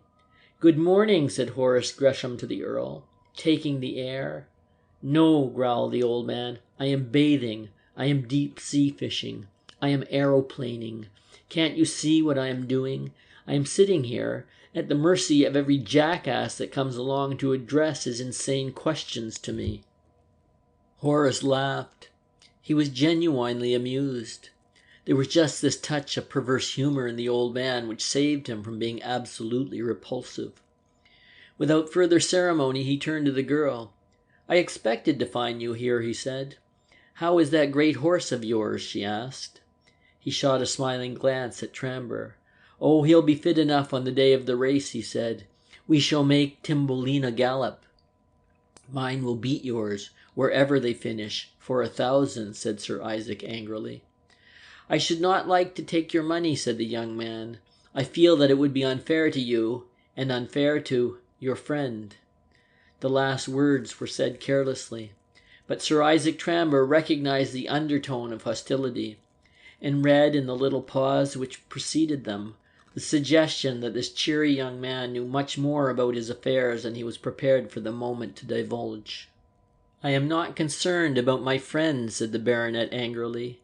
"I merely made a fair and square sporting offer. Of course, if you do not like to accept it—" He shrugged his shoulders. "Oh, I would accept it all right," said the other. He turned deliberately to the girl. "What's Gresham getting at?" asked Verlond, with a grin at his friend's discomfiture. "I didn't know he was a friend of yours," said Sir Isaac. "Where did you pick him up?" Lord Verlond showed his yellow teeth in a grin. "Where one picks up most of one's undesirable acquaintances," he said. "In the members' enclosure. But racing is getting so damn respectable, Ikey, that a real top-notch undesirable is hard to meet. The last race meeting I went to, what do you think I found? The tea room crammed. You couldn't get in at the doors. The bar empty. Racing is going to the dogs, Ikey." He was on his favourite hobby now, and Sir Isaac shifted uneasily, for the old man was difficult to divert when in the mood for reminiscent chatter. "You can't bet nowadays like you used to bet," the Earl went on. "I once backed a horse for £5,000 at 20 to 1 without altering the price. Where could you do that nowadays?" "Let us walk about a little," said the girl. Lord Verlond was so engrossed in his grievance against racing society that he did not observe the two young people rise and stroll away. Sir Isaac saw them, and would have interrupted the other's garrulative but for the wholesome fear he had of the old man's savage temper. "I can't understand," said Horace, "how your uncle can stick that bounder." The girl smiled. "Oh, he can stick him all right," she said dryly. "Uncle's patience with unpleasant people is proverbial." "He's not very patient with me," said Mr. Horace Gresham. She laughed. "That is because you are not sufficiently unpleasant," she said. "You have to be hateful to everybody else in the world before Uncle likes you. And I'm not that, am I?" he asked eagerly. She flushed a little. "No, I wouldn't say that you were that," she said, glancing at him from under her eyelashes. "I am sure you are a very nice and amiable young man. You must have lots of friends. Ikey, on the other hand, has such queer friends. We saw him at the Blitz the other day, lunching with a perfectly impossible man. Do you know him?" she asked. He shook his head. "I don't know any perfectly impossible persons," he said promptly. "A Colonel Black," she suggested. He nodded. "I know of him," he replied. "Who is this Black?" she asked. "He is a colonel." "In the army?" "Not in our army," said Horace with a smile. "He is what they call in America a pipe colonel, and he's a friend of Sir Isaac." He began and hesitated. "That doesn't tell me very much, except that he can't be very nice," she said. He looked at her eagerly. "I'm so glad you said that," he said. "I was afraid—" Again he stopped, and she threw a swift glance at him. "You were afraid?" she repeated. It was remarkable to see this self-possessed young man embarrassed, as he was now. "Well," he went on, a little incoherently, "one hears things, rumors. I know what a scoundrel he is, and I know how sweet you are. The fact is, Mary, I love you better than anything in life." She went white and her hand trembled. She had never anticipated such a declaration in a crowd. The unexpectedness of it left her speechless. She looked at his face. He too was pale. "You shouldn't," she murmured, "at this time in the morning." End of chapter 5. Chapter 6. The Policeman and the Lady. Frank Fellow was agitating a punch ball in one of the upper rooms of his little cottage, and with good reason. He was taking out of the ball all the grievances he had against the petty irritants of life. Sergeant Gurdon had bothered him with 1,001 forms of petty annoyance. He had been given the least congenial of jobs. He had been put upon melancholy point work, and he seemed to be getting more than his share of extra duty. And in addition, he had the extra worry of checking, at the same time, the work of Black's organization. He might, had he wished, put away all the restrictions which hampered his movements, but that was not his way. The frustration of Black's plans was one of Frank's absorbing passions. If he had other passions which threatened to be equally absorbing, he had the sense to check them, for a while. The daughter of a millionaire, violently introduced, subsequently met with heart flutterings on the one side and not a little perturbation on the other. Her gratitude and admiration began on a wayward two-seater with defective brakes and progressed by way of the zoo, for which she sent him a Sunday ticket, for she was anxious to see just what he was like. She went in some fear of disillusionment, because an heroic constable in uniform, whose face is neatly arranged by helmet peak and chin strap, may be less heroic in clothes of his own choosing, to say nothing of cravats and shoes. But she braced herself for the humiliation of discovering that one who could save her life could also wear a ready-made tie. She was terribly self-conscious, kept to the unfrequented walks of the zoo, and was found by a very good-looking gentleman who was dressed irreproachably in something that suggested neither the butcher's boy at a bean-fest nor a plumber at a funeral. She showed him the inmates of exactly 2 cages. Then he took her in hand and told her things about wild beasts that she had never known before. He showed her the subtle distinction between 5 varieties of lynx, and gave her little anecdotes of the jungle fellowship that left her breathless with admiration. Moreover, he took her to the most unlikely places, to rooms where the sick and lame of the animal kingdom were nursed to health.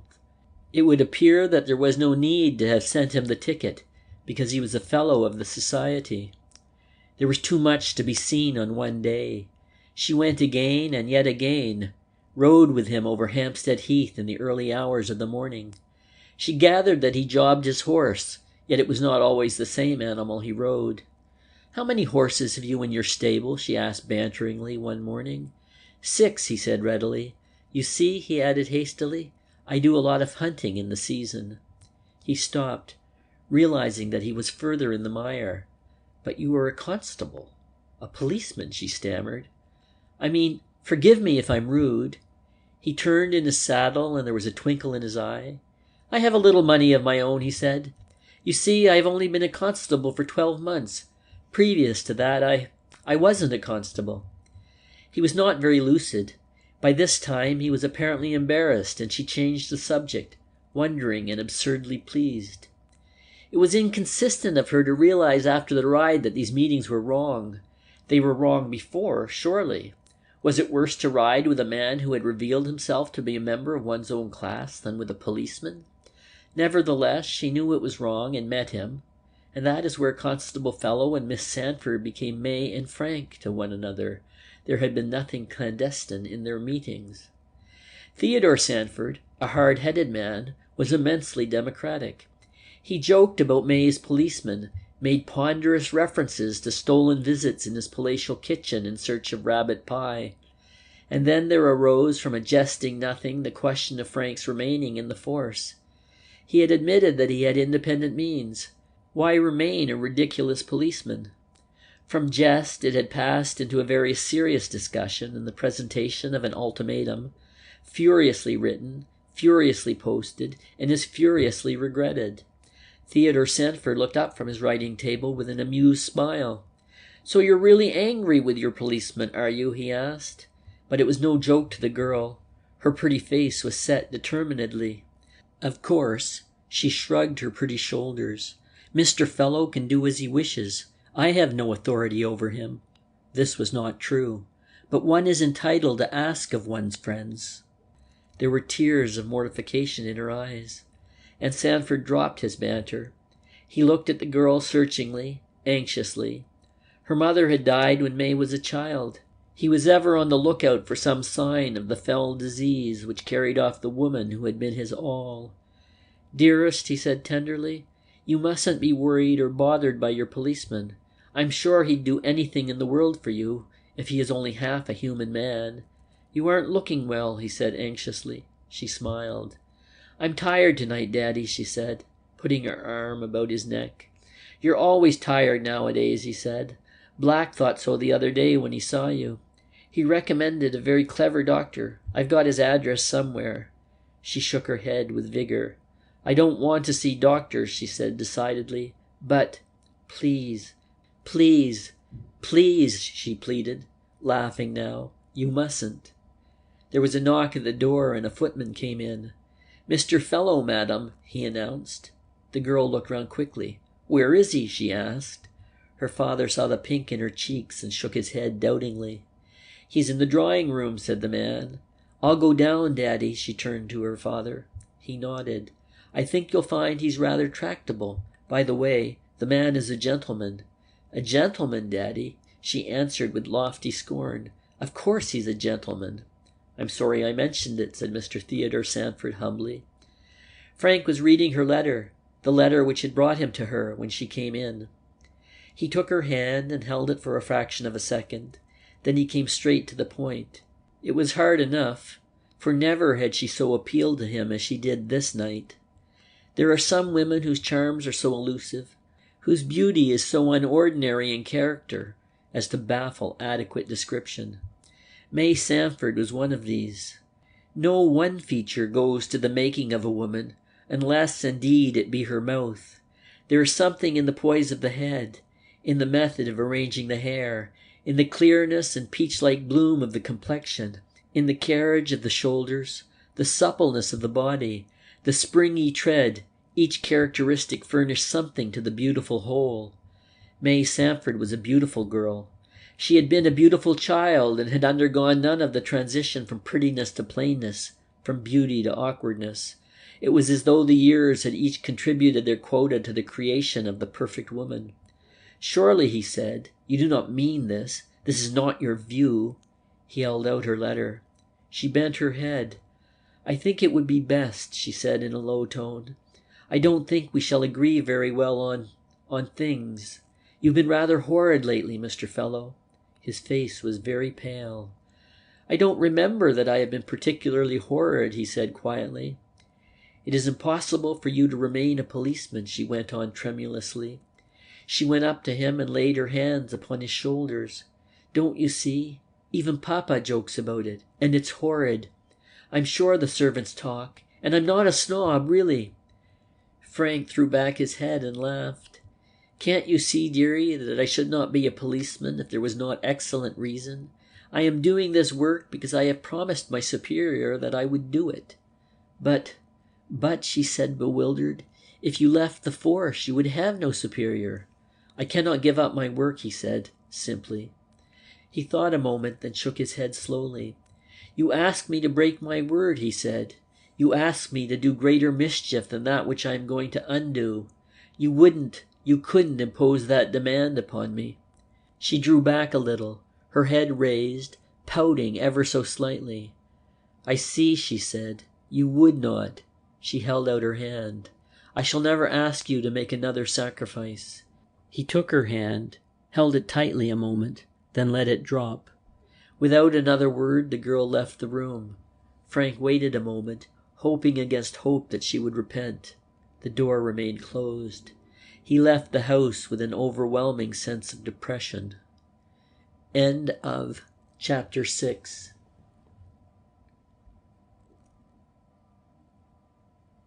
Chapter 7. Dr. Essley Meets a Man. Dr. Essley was in his study, making a very careful microscopic examination. The room was in darkness save for the light which came from a powerful electric lamp directed to the reflector of the instrument.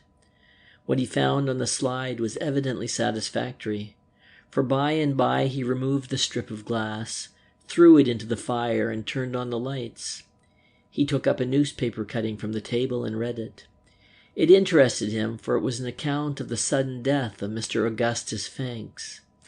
The deceased gentleman, ran the account, was engaged with Colonel Black, the famous financier, discussing the details of the new iron amalgamation, when he suddenly collapsed and, before medical assistance could be procured, expired, it is believed, of heart failure. There had been no inquest, for Fanks had in truth a weak heart, and had been under the care of a specialist who, since his specialty was heart trouble, discovered symptoms of the disease on the slightest pretext. So that was the end of Fanks. The doctor nodded slowly. Yes, that was the end of him. And now?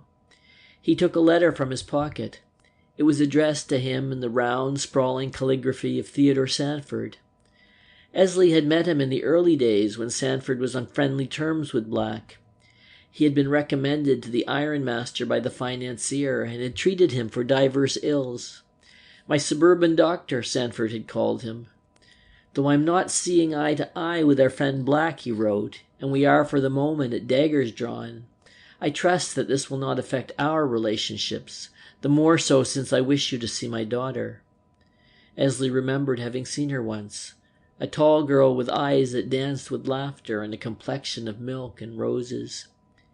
He put the letter in his pocket, went into his little surgery, and locked the door. When he came out, he wore his long overcoat and carried a little satchel.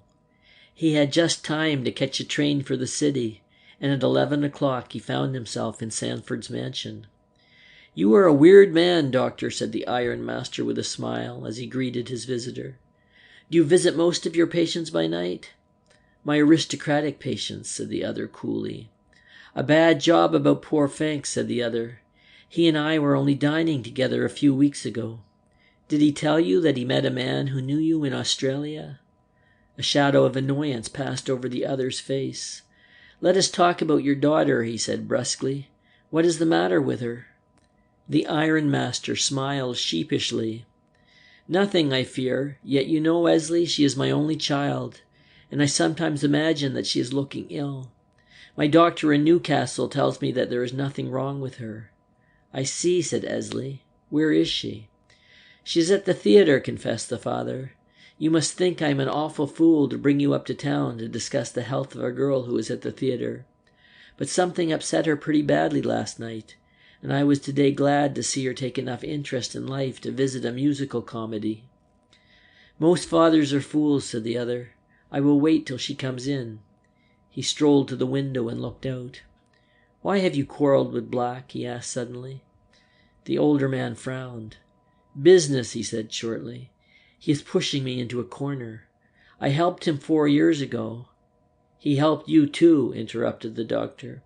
"But not so much as I helped him," said the other obstinately. "I gave him his chance. He floated my company and I profited, but he profited more. The business has now grown to such vast proportions that it will not pay me to come in. Nothing will alter my determination." "I see." Essley whistled a little tune as he walked again to the window. Such men as this must be broken, he thought. Broken. And there was only one way. That daughter of his. He could do nothing tonight. That was evident. Nothing. "I do not think I will wait for your daughter," he said. "Perhaps I will call in tomorrow evening." "I am so sorry." But the doctor silenced him. "There is no need to be sorry," he said with acerbity. "You will find my visit charged in my bill." The ironmaster laughed as he saw him to the door. "You are almost as good a financier as your friend," he said. "Almost," said the doctor dryly. His waiting taxi dropped him at Charing Cross, and he went straight to the nearest call office and rang up a temperance hotel at Bloomsbury. He had reasons for wishing to meet a Mr. Weld who knew him in Australia. He had no difficulty in getting the message through. Mr. Weld was in the hotel. He waited whilst the attendant found him. By and by a voice spoke. "I am Weld. Do you want me?" "Yes. My name is Cole. I knew you in Australia. I have a message for you from a mutual friend. Can you see me tonight? Yes. Where? Dr. Essley had decided the place of meeting. Outside the main entrance of the British Museum, he said. There are few people about at this time of night, and I am less likely to miss you. There was a pause at the other end of the wire. Very good, said the voice. In a quarter of an hour? That will suit me admirably. Goodbye. He hung up the receiver. Leaving his satchel at the cloakroom at Charing Cross Station, he set out to walk to Great Russell Street. He would take no cab. There should be no evidence of that description. Black would not like it. He smiled at the thought. Great Russell Street was deserted, save for a constant stream of taxicabs passing and repassing, and an occasional pedestrian.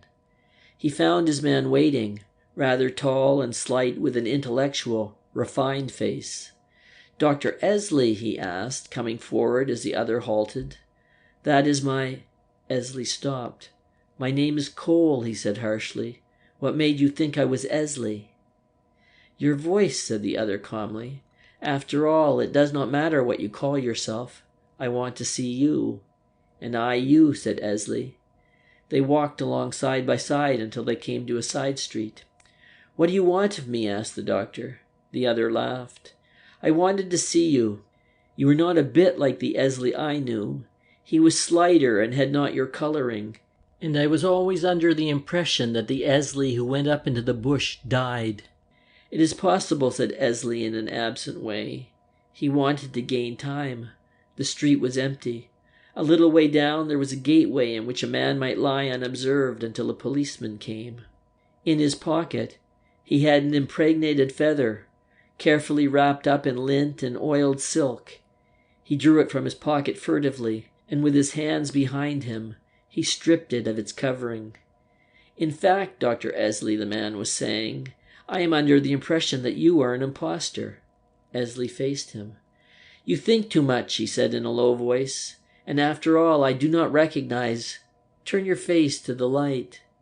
The young man obeyed. It was a moment. Quick as thought, the doctor raised the feather. A hand of steel gripped his wrist. As if from the ground 2 other men had appeared. Something soft was thrust into his face. A sickly aroma overpowered him. He struggled madly, but the odds were too many. And then a shrill police whistle sounded and he dropped to the ground. He awoke to find a policeman bending over him. Instinctively, he put his hand to his head. Hurt, sir? Asked the man. No. He struggled to his feet and stood unsteadily. Did you capture the men? No, sir. They got away. We just spotted them as they downed you, but bless your heart, they seemed to be swallowed up by the earth. He looked around for the feather. It had disappeared. With some reluctance, he gave his name and address to the constable who called a taxicab. You're sure you've lost nothing, sir? Asked the man. Nothing, said Essley testily. Nothing. Look here, constable, do not report this. He slipped £1 into the man's hand. I do not wish this matter to get into the papers. The constable handed the money back. I'm sorry, sir, he said. I couldn't take this even if I was willing. He looked round quickly and lowered his voice. I've got a gentleman from the yard with me, he said, one of the assistant commissioners.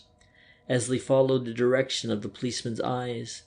In the shadow of the wall a man was standing.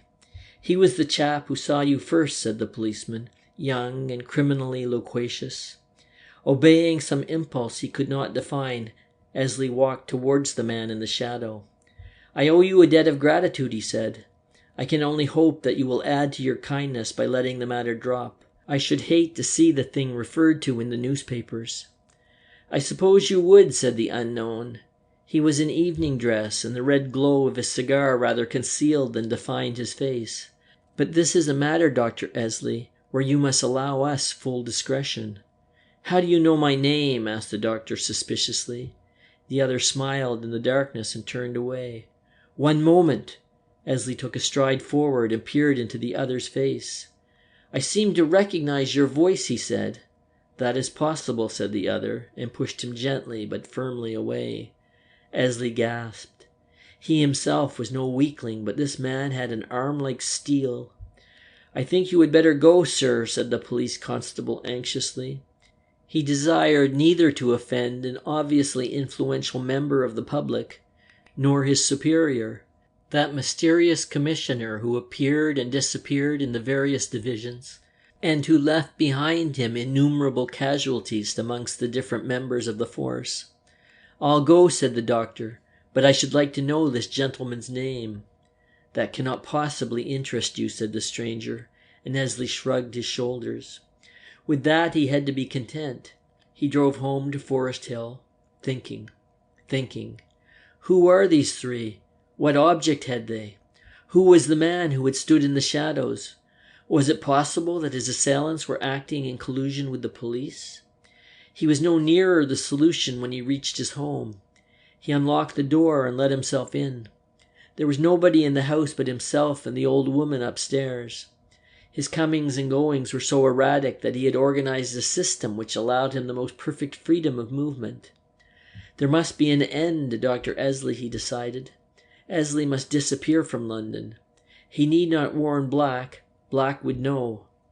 He would settle the business of the ironmaster and his daughter, and then there would be a finish. He unlocked his study, entered, and switched on the lights. There was a letter on his writing table, a letter enclosed in a thin grey envelope. He picked it up and examined it. It had been delivered by hand and bore his name written in a firm hand. He looked at the writing table and started back. The letter had been written in the room and blotted on the pad. There was no doubt at all about it. The blotting paper had been placed there fresh that day, and the reverse of the bold handwriting on the envelope was plain to see. He looked at the envelope again. It could not have been a patient. He never admitted patients. He had none worth mentioning. The practice was a blind. Besides, the door had been locked, and he alone had the key. He tore the envelope open and took out the contents. It was a half sheet of notepaper. The 3 lines of writing ran, "You escaped tonight, and have only 7 days to prepare yourself for the fate which awaits you. The 4 just men." He sank into his chair, crushed by the knowledge. They were the just men, and he had escaped them. The just men. He buried his face in his hands and tried to think. 7 days they gave him. Much could be done in 7 days. The terror of death was upon him. He who had, without qualm or remorse, sent so many on the long journey. But this was he, himself. He clutched at his throat and glared round the room. Essley the poisoner, the expert, a specialist in death. The man who had revived the lost art of the Medicis and had hoodwinked the law. 7 days. Well, he would settle the business of the ironmaster. That was necessary to Black. He began to make feverish preparations for the future. There were no papers to destroy. He went into the surgery and emptied 3 bottles down the sink. The 4th he would want. The 4th had been useful to Black. A little green bottle with a glass stopper. He slipped it into his pocket. He let the tap run to wash away all traces of the drug he had spilt. The bottles he smashed and threw into a waste bin. He went upstairs to his room but could not sleep. He locked his door and put a chair against it. With a revolver in his hand, he searched the cupboard and beneath the bed. He placed the revolver under his pillow and tried to sleep. Next morning found him haggard and ill. But none the less he made his toilet with customary care. Punctually at noon, he presented himself at Hampstead and was shown into the drawing-room. The girl was alone when he entered. He noted with approval that she was very beautiful. That May Sanford did not like him he knew by instinct. He saw the cloud come to her pretty face as he came into her presence, and was amused in his cold way. "My father is out," she said. "That is good," said Essley, "for now we can talk." He seated himself without invitation. "I think it is only right to tell you, Dr. Essley, that my father's fears regarding me are quite groundless." At that moment the ironmaster came in and shook hands warmly with the doctor. "Well, how do you think she looks?" he asked. "Looks tell you nothing," said the other. It was not the moment for the feather. He had other things to do, and the feather was not the way. He chatted for a while and then rose. "I will send you some medicine," he said. She pulled a wry face. "You need not worry to take it," he said, with the touch of rancor that was one of his characteristics. "Can you come to dinner on Tuesday?" asked Sanford. Essley considered. This was Saturday, 3 days out of 7, and anything might turn up in the meantime. "Yes," he said, "I will come." He took a cab to some chambers near the Thames Embankment. He had a most useful room there. End of chapter 7.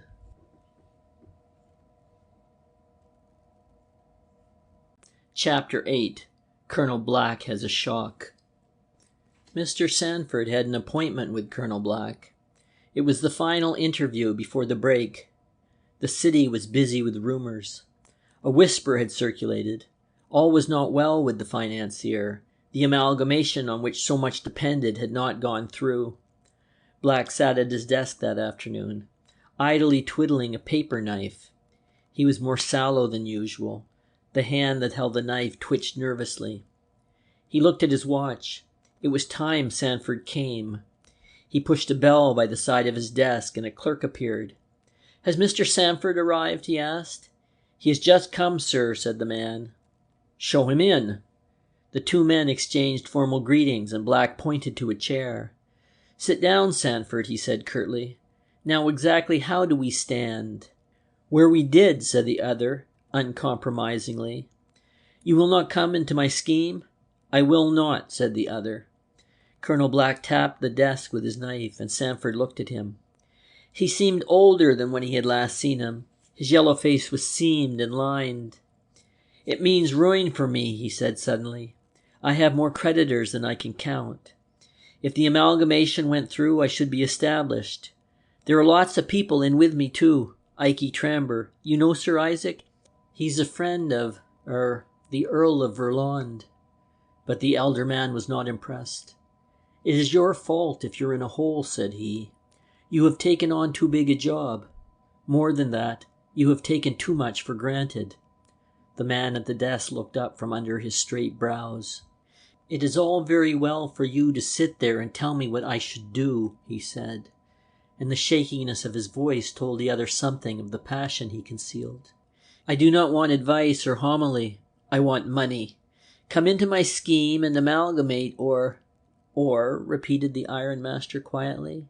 "I do not threaten you," said Black, sullenly. "I warn you. You are risking more than you know." "I'll take the risk," said Sanford. He got up onto his feet. "Have you anything more to say?" "Nothing." "Then I'll bid you goodbye." The door closed with a slam behind him, and Black did not move. He sat there until it was dark, doing no more than scribble aimlessly upon his blotting pad. It was nearly dark when he drove back to the flat he occupied in Victoria Street and let himself in. "There is a gentleman waiting to see you, sir," said the man who came hurrying to help him out of his coat. "What sort of man?" "I don't know exactly, sir, but I have got a feeling that he is a detective." "A detective?" He found his hands trembling and cursed his folly. He stood uncertainly in the center of the hall. In a minute he had mastered his fears and turned the handle of the door. A man rose to meet him. He had a feeling that he had met him before. It was one of those impressions that it is so difficult to explain. "You wanted to see me?" he asked. "Yes, sir," said the man, a note of deference in his voice. "I have called to make a few inquiries." It was on the tip of Black's tongue to ask him whether he was a police officer, but somehow he had not the courage to frame the words. The effort was unnecessary, as it proved, for the next words of the man explained his errand. "I have been engaged," he said, "by a firm of solicitors to discover the whereabouts of Dr. Essley." Black looked hard at him. "There ought to be no difficulty," he said, "in that. The doctor's name is in the directory." "That is so," said the man, "and yet I have had the greatest difficulty in running him to earth. As a matter of fact," explained the man, "I was wrong when I said I wanted to discover his whereabouts. It is his identity I wish to establish." "I do not follow you," said the financier. "Well," said the man, "I don't know exactly how to put it. If you know Dr. Essley, you will recall the fact that he was for some years in Australia." "That is true," said Black. "He and I came back together." And you were there some years, sir? Yes, we were there for a number of years, though we were not together all the time. I see, said the man. You went out together, I believe? No, replied the other sharply. We went at different periods. Have you seen him recently? No, I have not seen him, though I have frequently written to him on various matters. Black was trying hard not to lose his patience. It would not do for this man to see how much the questions were irritating him. The man jotted down something in his notebook, closed it, and put it in his pocket. Would you be surprised to learn, he asked quietly, that the real Dr. Essley, who went out to Australia, died there? Black's fingers caught the edge of the table, and he steadied himself. I did not know that, he said. Is that all you have to ask? He said as the man finished. I think that will do, sir, said the detective. Can I ask you on whose behalf you are inquiring? Demanded the colonel. That I am not at liberty to tell. After he had gone, Black paced the apartment, deep in thought. He took down from the shelf a continental Baedeker and worked out with a pencil and paper a line of retirement. The refusal of Sanford to negotiate with him was the crowning calamity.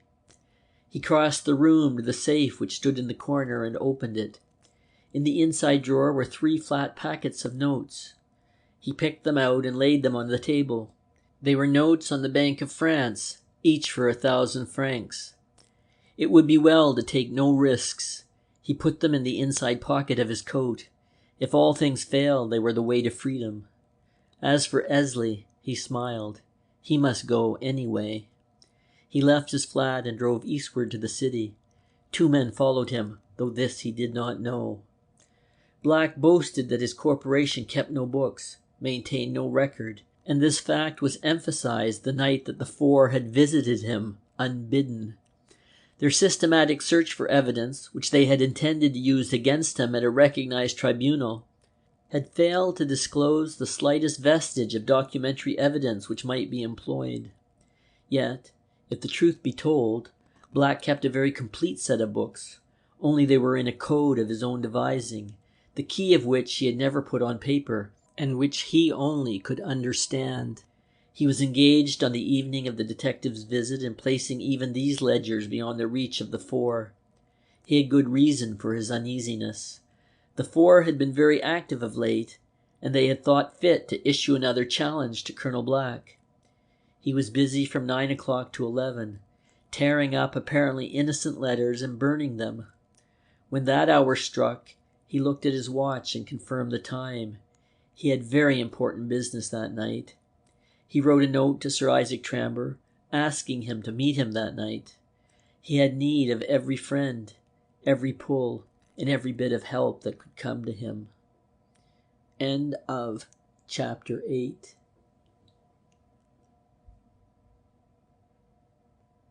Chapter 9. Lord Verlond gives a dinner. Lord Verlond was an afternoon visitor at the Sanford establishment. He had come for many reasons, not the least of which nobody expected. He was a large shareholder in the Sanford foundries, and with rumors of amalgamation in the air, there was excuse enough for his visit. Doubly so, it seemed, when the first person he met was a large, yellow-faced man, confoundedly genial, in the worst sense of the word, and too ready to fraternize for the old man's liking. "I have heard of you, my lord," said Colonel Black. "For the love of heaven, don't call me my lord," snapped the Earl. "Man alive, you are asking me to be rude to you." But no man of Verlond's standing could be rude to the colonel, with his mechanical smile and his beaming eye. "I know a friend of yours, I think," he said in that soothing tone which in a certain type of mind passes for deference. "You know Ikey Tramber, which is not the same thing," said the Earl. Colonel Black made a noise, indicating his amusement. He always speaks well of me, and says what a fine fellow I am, and how the earth loses its savour if he passes a day without seeing me," assisted Lord Verlond, his eyes alight with pleasant malice.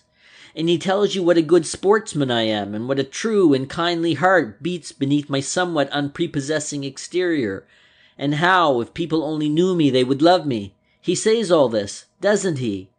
Colonel Black bowed. "I don't think," said Lord Verlond vulgarly. He looked at the other for a while. "You shall come to dinner with me tonight. You will meet a lot of people who will dislike you intensely." "I shall be delighted," murmured the colonel. He was hoping that in the conference which he guessed would be held between Sandford and his lordship, he would be invited to participate. In this, however, he was disappointed. He might have taken his leave there and then, but he chose to stay and discuss art, which he imperfectly understood, with a young and distracted lady who was thinking about something else all the time.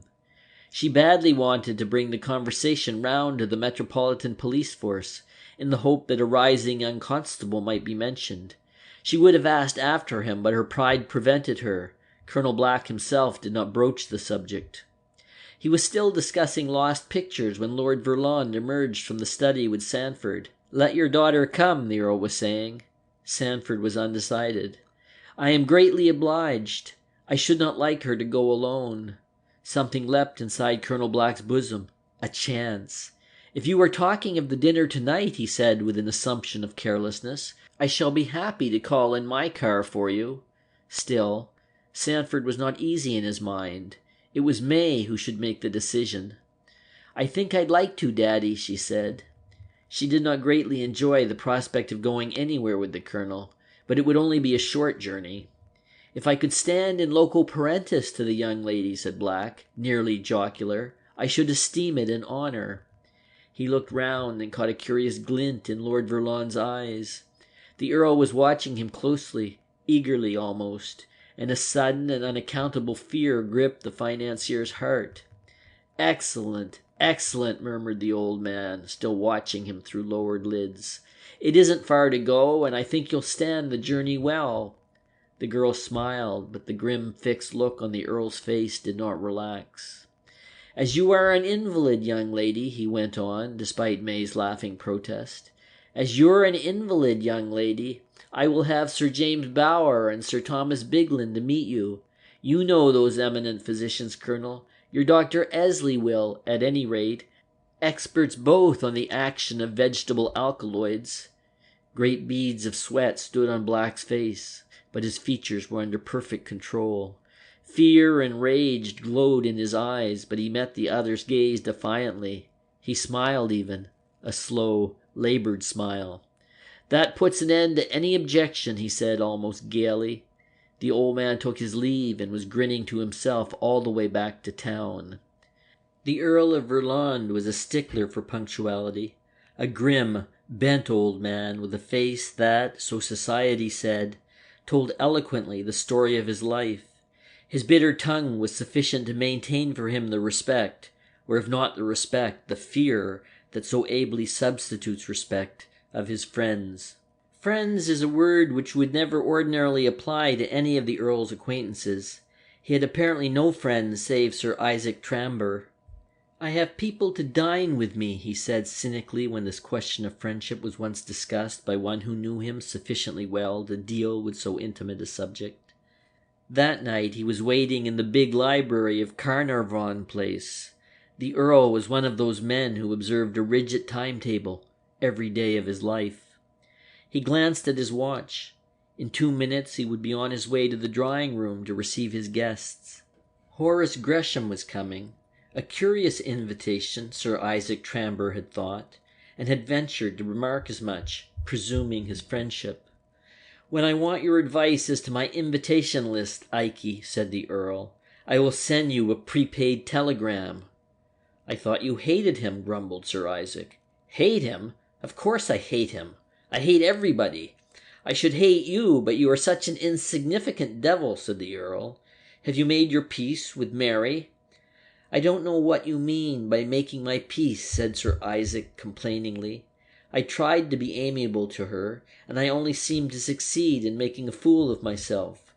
"Ah," said the nobleman with a little chuckle, "she would like you best natural." Sir Isaac shot a scowling glance at his patron. "I suppose you know," he said, "that I want to marry Mary." "I know that you want some money without working for it," said the Earl. "You have told me about it twice. I am not likely to forget it. It is the sort of thing I think about at nights."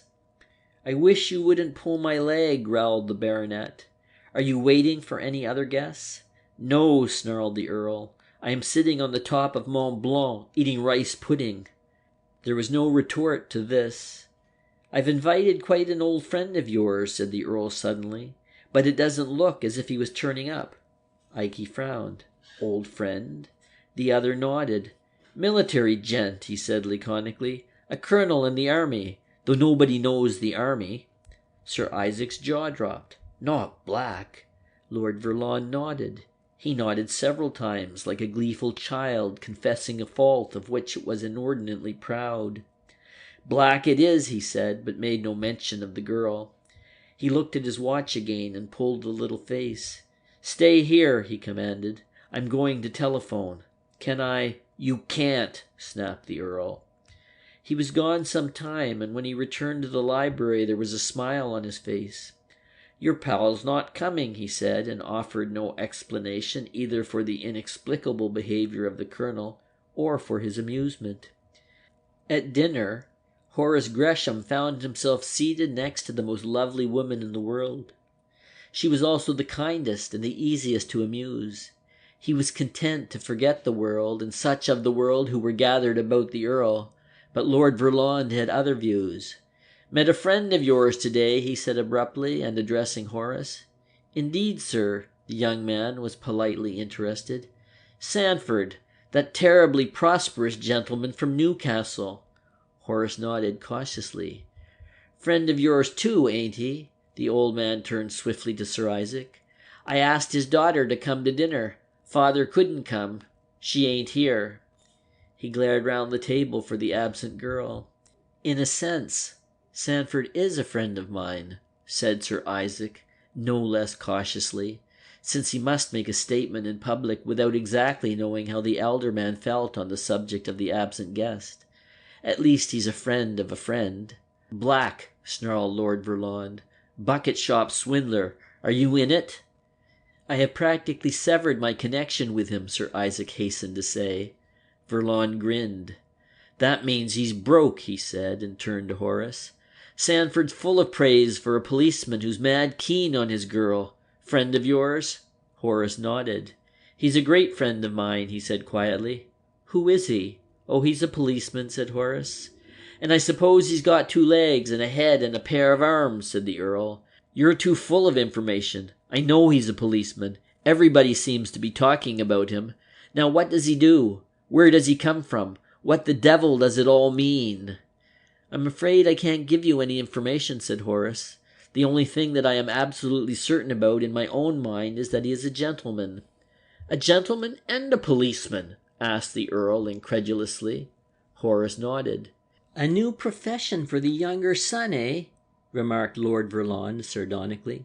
"No more running away and joining the army. No more serving before the mast. No more cow-punching on the pampas." A look of pain came into Lady Mary's eyes. The old lord swung round on her. "Sorry," he growled. "I wasn't thinking of that young fool.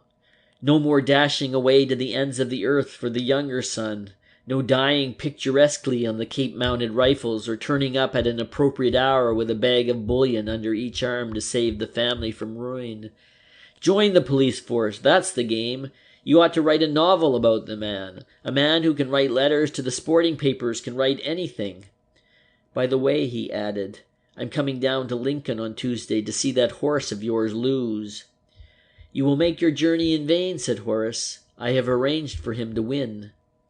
He waited later for an opportunity to say a word in private to the old man. It did not come till the end of the dinner, when he found himself alone with the Earl. "By the way," he said, with an assumption of carelessness, "I want to see you on urgent private business."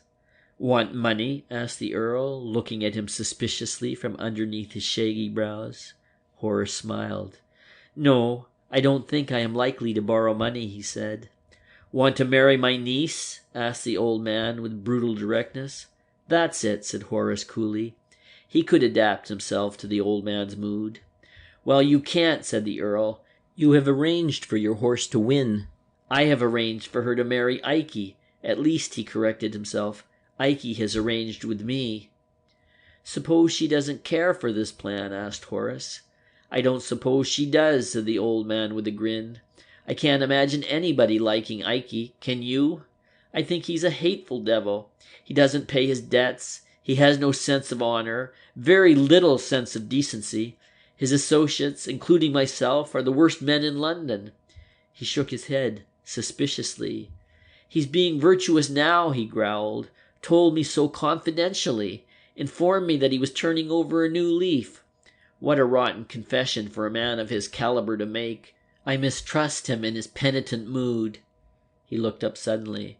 "You go and cut him out," he said, the tiny flame of malice, which gave his face such an extraordinary character, shining in his eyes. "Good idea, that. Go and cut him out. It struck me Mary was a little keen on you. Damn, Ikey. Go along."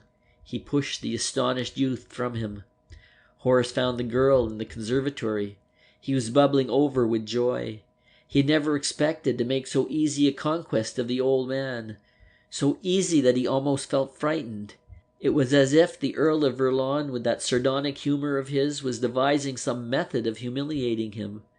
Impulsively, he told her all that had happened. "I can't believe it," he cried. "He was so ready, so willing. He was brutal, of course, but that was natural." She looked at him with a little glint of amusement in her eyes. "I don't think you know Uncle," she said quietly. But, he stammered. "Yes, I know," she went on. "Everybody thinks they do. They think he's the most horrid old man in the world. Sometimes," she confessed, "I have shared their opinion. I can never understand why he sent poor Con away." "That was your brother?" he asked. She nodded. Her eyes grew moist. "Poor boy," she said softly.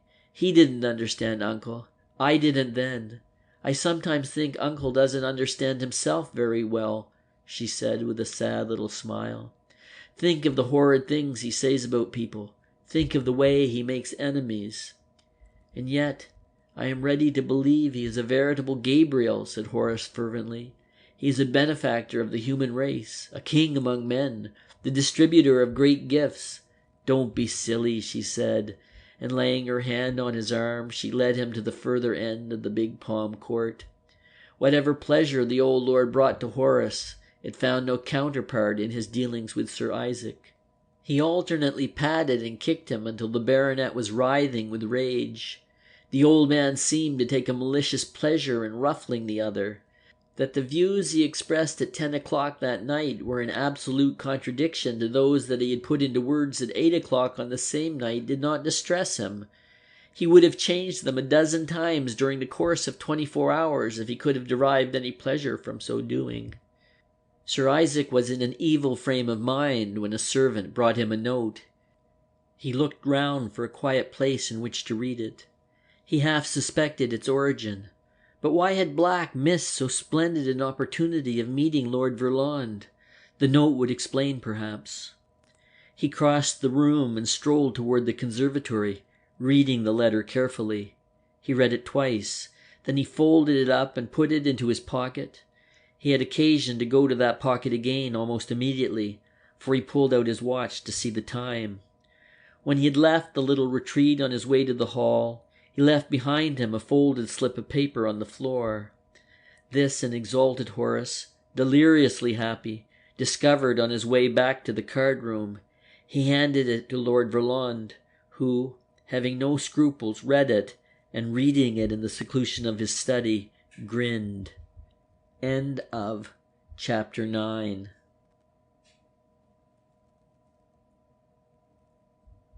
Chapter 10. A Policeman's Business.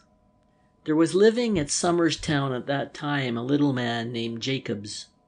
He was a man of some character, albeit an unfortunate person with something behind him. The something behind him, however, had come short of a lagging.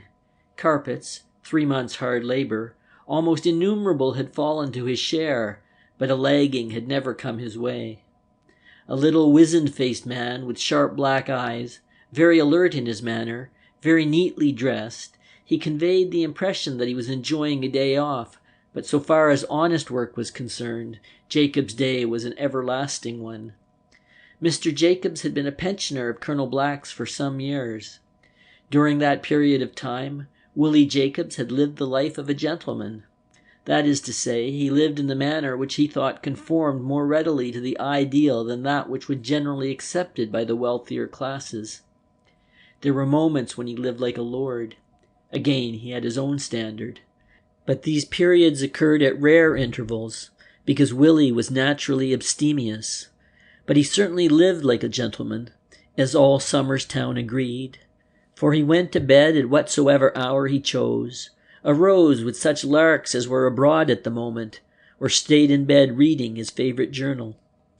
A fortunate man was he, never short of a copper for a half-pint of ale, thought no more of spending a shilling on a race than would you or I, was even suspected of taking his breakfast in bed, a veritable hallmark of luxury and affluence by all standards.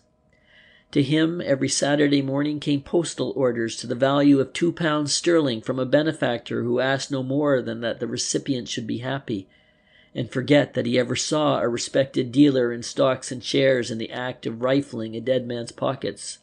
For this William Jakobs had seen. Willie was a thief, born so, and not without pride in his skillful fingered ancestry. He had joined the firm of Black & Company less with the object of qualifying for a pension 20 years hence than on the off chance of obtaining an immediate dividend. He was guarded by the very principles which animated the head of his firm. There was an obnoxious member of the board, obnoxious to the genial Colonel Black, who had died suddenly. A subsequent inquisition came to the conclusion that he died from syncope. Even Willie knew no better. He had stolen quietly into the managing director's office one day in the ordinary course of business. For Master Jacob stole quietly, but literally and figuratively. He was in search of unconsidered stamps and such loose coinage as might be found in the office of a man notoriously careless in the matter of small change. He had expected to find the room empty, and was momentarily paralyzed to see the great Black himself bending over the recumbent figure of a man, busily searching the pockets of a dead man for a letter, for the silent man on the floor had come with his resignation in his pocket, and had indiscreetly embodied in this letter his reasons for taking the step. Greatest indiscretion of all, he had revealed the existence of this very compromising document to Colonel Black. Willie Jakobs knew nothing about the letter, had no subtle explanation for the disordered pocketbook. To his primitive mind, Colonel Black was making a search for money. It was, in fact, a stamp hunt on a large scale, and in his agitation he blurted this belief. At the subsequent inquest, Mr. Jakobs did not give evidence. Officially, he knew nothing concerning the matter. Instead, he retired to his home in Somers Town, a life pensioner subject to a continuation of his reticence. 2 years later, one Christmas morning, Mr. Jakobs received a very beautiful box of chocolates by post, with every good wish, from somebody who did not trouble to send his or her name. Mr. Jakobs, being no lover of chocolate drops, wondered what it had cost and wished the kindly donor had sent beer. "Hi, Spot, catch," said Mr. Jakobs, and tossed a specimen of the confectioner's art to his dog, who possessed a sweet tooth. The dog ate it, wagging his tail. Then he stopped wagging his tail and lay down with a shiver, dead. It was some time before Willie Jakobs realized the connection between the stiff little dog and this bland and ornate Christmas gift. He tried a chocolate on his landlord's dog, and it died. He experimented on a fellow lodger's canary, and it died too. He might have destroyed the whole of Somers Town's domestic menagerie but for the timely intervention of his landlord, who gave him in charge for his initial murder. Then the truth came out. The chocolates were poisoned.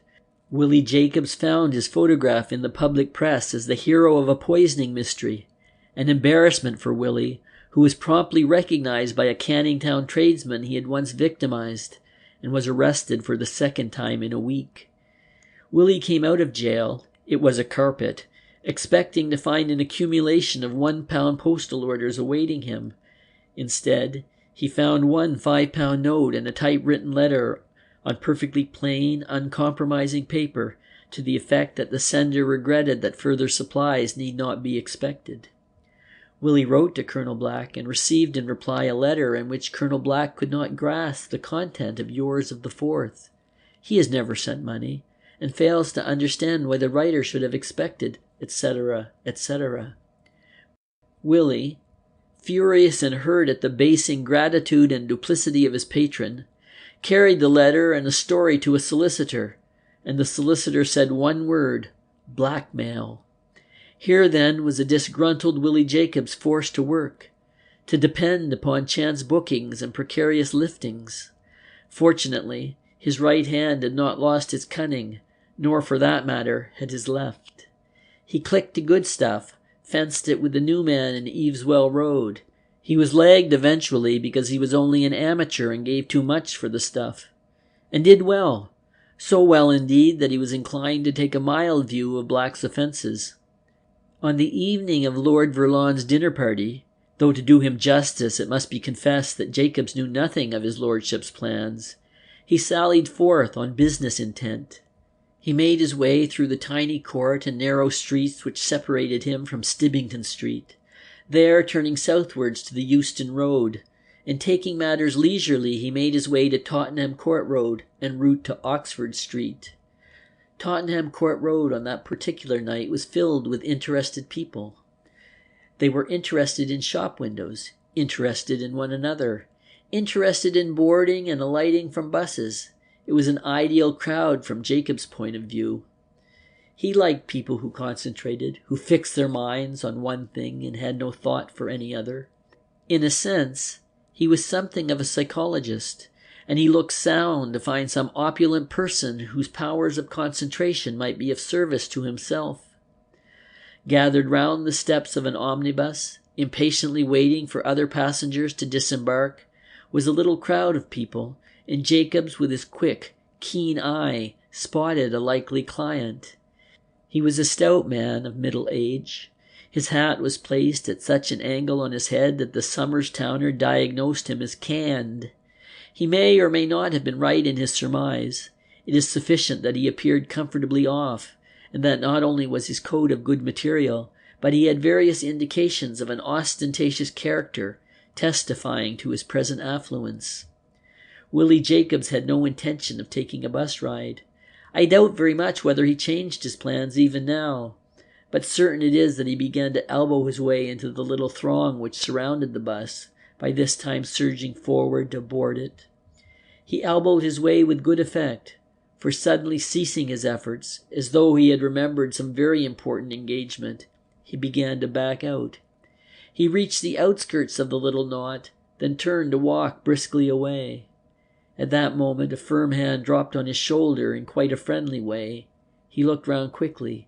A tall young man in civilian dress stood behind him. "Hullo," said the young man, kindly enough. "Aren't you going on?"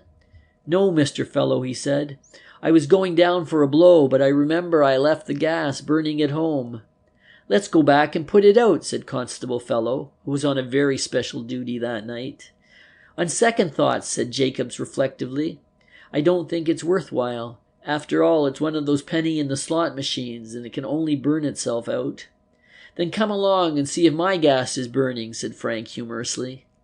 He held the other's arm lightly, but when Jakobs attempted to disengage himself, he found the pressure on his arm increased. "What's the game?" he asked innocently. "The same old game," said Frank with a little smile. "Hullo, Willie, you've dropped something." He stooped quickly without releasing his hold and picked up a pocketbook. The bus was on the point of moving off as Frank swung round and with a signal stopped the conductor. "I think someone who has just boarded your bus has lost a pocketbook. I think it is that stoutish gentleman who has just gone inside." The stoutish gentleman hastily descended to make a public examination of his wardrobe. He discovered himself minus several articles which should, by all laws affecting the right of property, have been upon his person. Thereafter, the matter became a fairly commonplace incident. "It's a cop," said Willie philosophically. "I didn't see you around, Mr. Fellow." "I don't suppose you did, yet I'm big enough." "And ugly enough," added Willie impartially. Frank smiled. "You're not much of an authority on beauty, Willie, are you?" he asked jocosely as they threaded their way through the streets which separated them from the nearest police station. "Oh, I don't know," said Willie. "'Ansome is as 'ansome does. Say, Mr. Fellow, why don't the police go after a man like Oleroff? What are they worrying about a little hook like me for, getting my living at great inconvenience, in a manner of speaking? He is a fellow who makes his thousands and has ruined his hundreds. Can you get him a legging?" "In time I hope we shall," said Frank. "There's a feller," said Willie. "He baits the poor little clerk, gets him to put up a fiver to buy £1,000,000 worth of gold mines. Clerk puts it, pinches the money from the till, not meaning to be dishonest, in a manner of speaking, but expecting one day to walk into his boss covered with fame and diamonds and say, 'Look at your long-lost horse.' See what I mean?" Frank nodded. "Look at your prodigal cashier," Jakobs continued, carried away by his imagination. "Put your lamps over my shiners. Run your hooks over me astrakhan collar. Master, it is I, thy servant." It was not curious that they should speak of Black. There had been a case in court that day in which a too credulous client of Black's, who had suffered as a result of that credulity, had sued the colonel for the return of his money, and the case had not been defended. "I used to work for him," said Mr. Jakobs reminiscently. "Messenger at 29 shillings a week, like being messenger at a mortuary." He looked up at Frank. "Ever count up the number of Black's friends who've died suddenly?" he asked. "Ever reckon that up? He's a regular jujube tree, he is." "Upas is the word you want," said Frank gently. "You wait till the four get him," warned Mr. Jakobs cheerfully. "They won't half put his light out." He said no more for a while. Then he turned suddenly to Frank. "Come to think of it, fellow," he said with the gross familiarity of the habitué in dealing with his captor, "this is the third time you've pinched me." "Come to think of it," admitted Frank cheerfully, "it is." "Harfamo." Mr. Jakobs halted and surveyed the other with a puzzled air. "He took me in the Tottenham Court Road, he took me in the Charing Cross Road, and he apprehended me in the Cheapside." "You've a wonderful memory," smiled the young man. "Never on his beat," said Mr. Jakobs to himself. "Always in plain clothes, and generally watching me now. Why?" Frank thought a moment. "Come and have a cup of tea, Willie," he said, "and I will tell you a fairy story." "I think we shall be getting at facts very soon," said Willie in his best judicial manner. "I am going to be perfectly frank with you, my friend," said Fellow, when they were seated in a neighboring coffee shop. "If you don't mind," begged Willie, "I'd rather call you by your surname. I don't want it to get about that I'm a pal of yours." Frank smiled again. Willie had ever been a source of amusement. "You've been taken by me 3 times," he said, "and this is the first time you've mentioned our friend Black. I think I can say that if you had mentioned him before, it might have made a lot of difference to you, Willie." Mr. Jakobs addressed the ceiling. "Come to think of it," he said, "he hinted at this once before." "I hint at it once again," said Frank.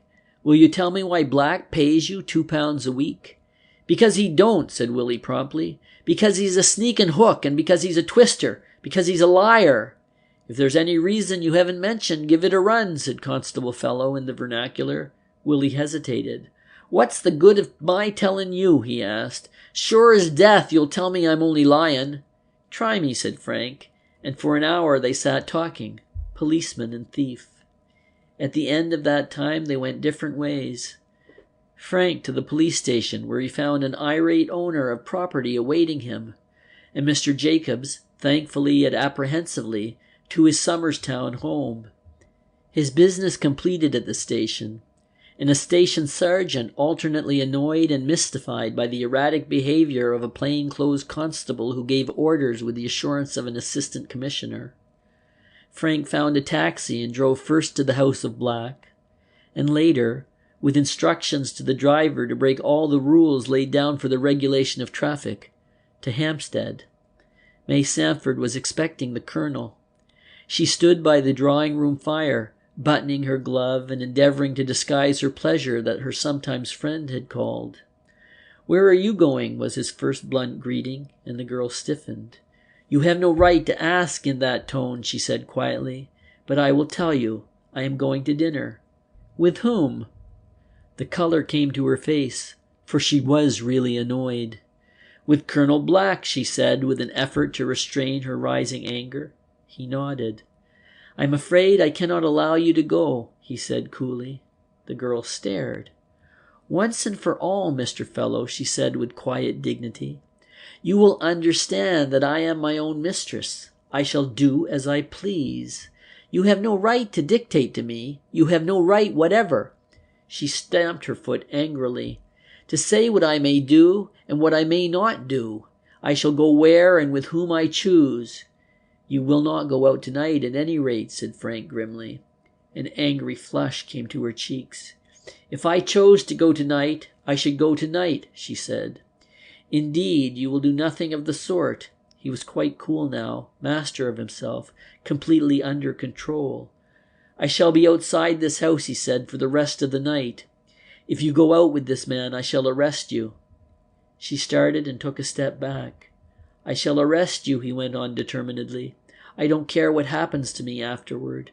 I will trump up any charge against you. I will take you to the station, through the streets, and put you in the iron dock as though you were a common thief. I'll do it because I love you," he said passionately, "because you are the biggest thing in the world to me, because I love you better than life, better than you can love yourself, better than any man could love you. And do you know why I will take you to the police station?" he went on earnestly.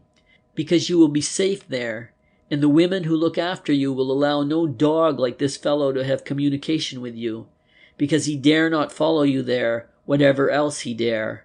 As for him—" He turned savagely about as a resplendent Black entered the room. Black stopped at the sight of the other man's face and dropped his hand to his pocket. "You look out for me," said Frank, and Black's face blanched. The girl had recovered her speech. "How dare you? How dare you?" she whispered. "You tell me that you will arrest me? How dare you? And you say you love me?" she said scornfully. He nodded slowly. "Yes," he said, quietly enough. "I love you. I love you enough to make you hate me. Can I love you any more than that?" His voice was bitter, and there was something of helplessness in it too. But the determination that underlay his words could not be mistaken.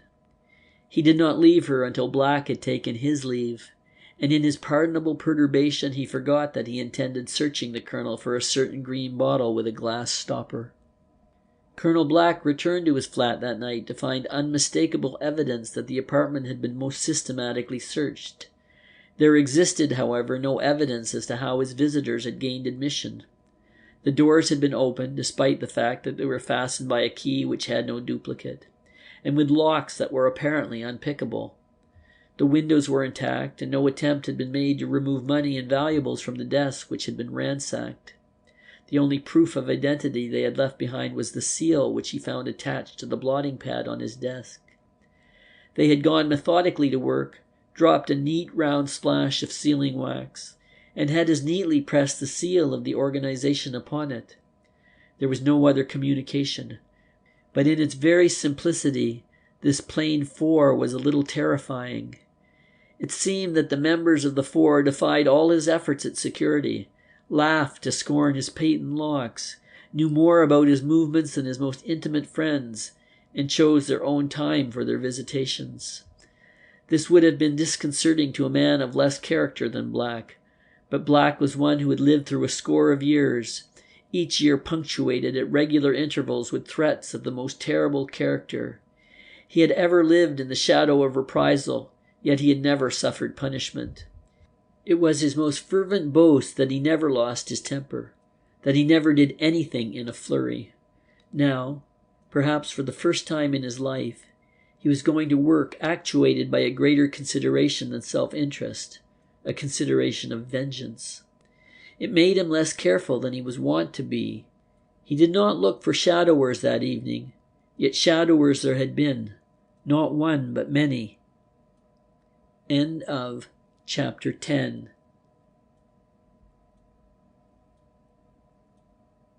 Chapter 11. To Lincoln Races. Sir Isaac Tramber went to Lincoln in an evil frame of mind. He had reserved a compartment, and cursed his luck when he discovered that his reservation adjoined that of Horace Gresham. He paced the long platform at King's Cross, waiting for his guests. The Earl of Verlond had promised to go down with him and to bring Lady Mary, and it was no joy to Sir Isaac to observe on the adjoining carriage the label, "Reserved for Mr. Horace Gresham and party." Horace came along about 5 minutes before the train started. He was as cheerful as the noonday sun, in striking contrast to Sir Isaac, whose night had not been too wisely spent. He nodded carelessly to Sir Isaac's almost imperceptible greeting. The baronet glanced at his watch and inwardly swore at the old Earl and his caprices. It wanted 3 minutes to the hour at which the train left. His tongue was framing a bitter indictment of the old man when he caught a glimpse of his tall, angular figure striding along the platform. "Thought we weren't coming, I suppose?" asked the Earl as he made his way to the compartment. "I say, you thought we weren't coming," he repeated as Lady Mary entered the compartment, assisted with awkward solicitude by Sir Isaac. "Well, I didn't expect you to be late." "We are not late," said the Earl. He settled himself comfortably in a corner seat, the seat which Sir Isaac had specially arranged for the girl.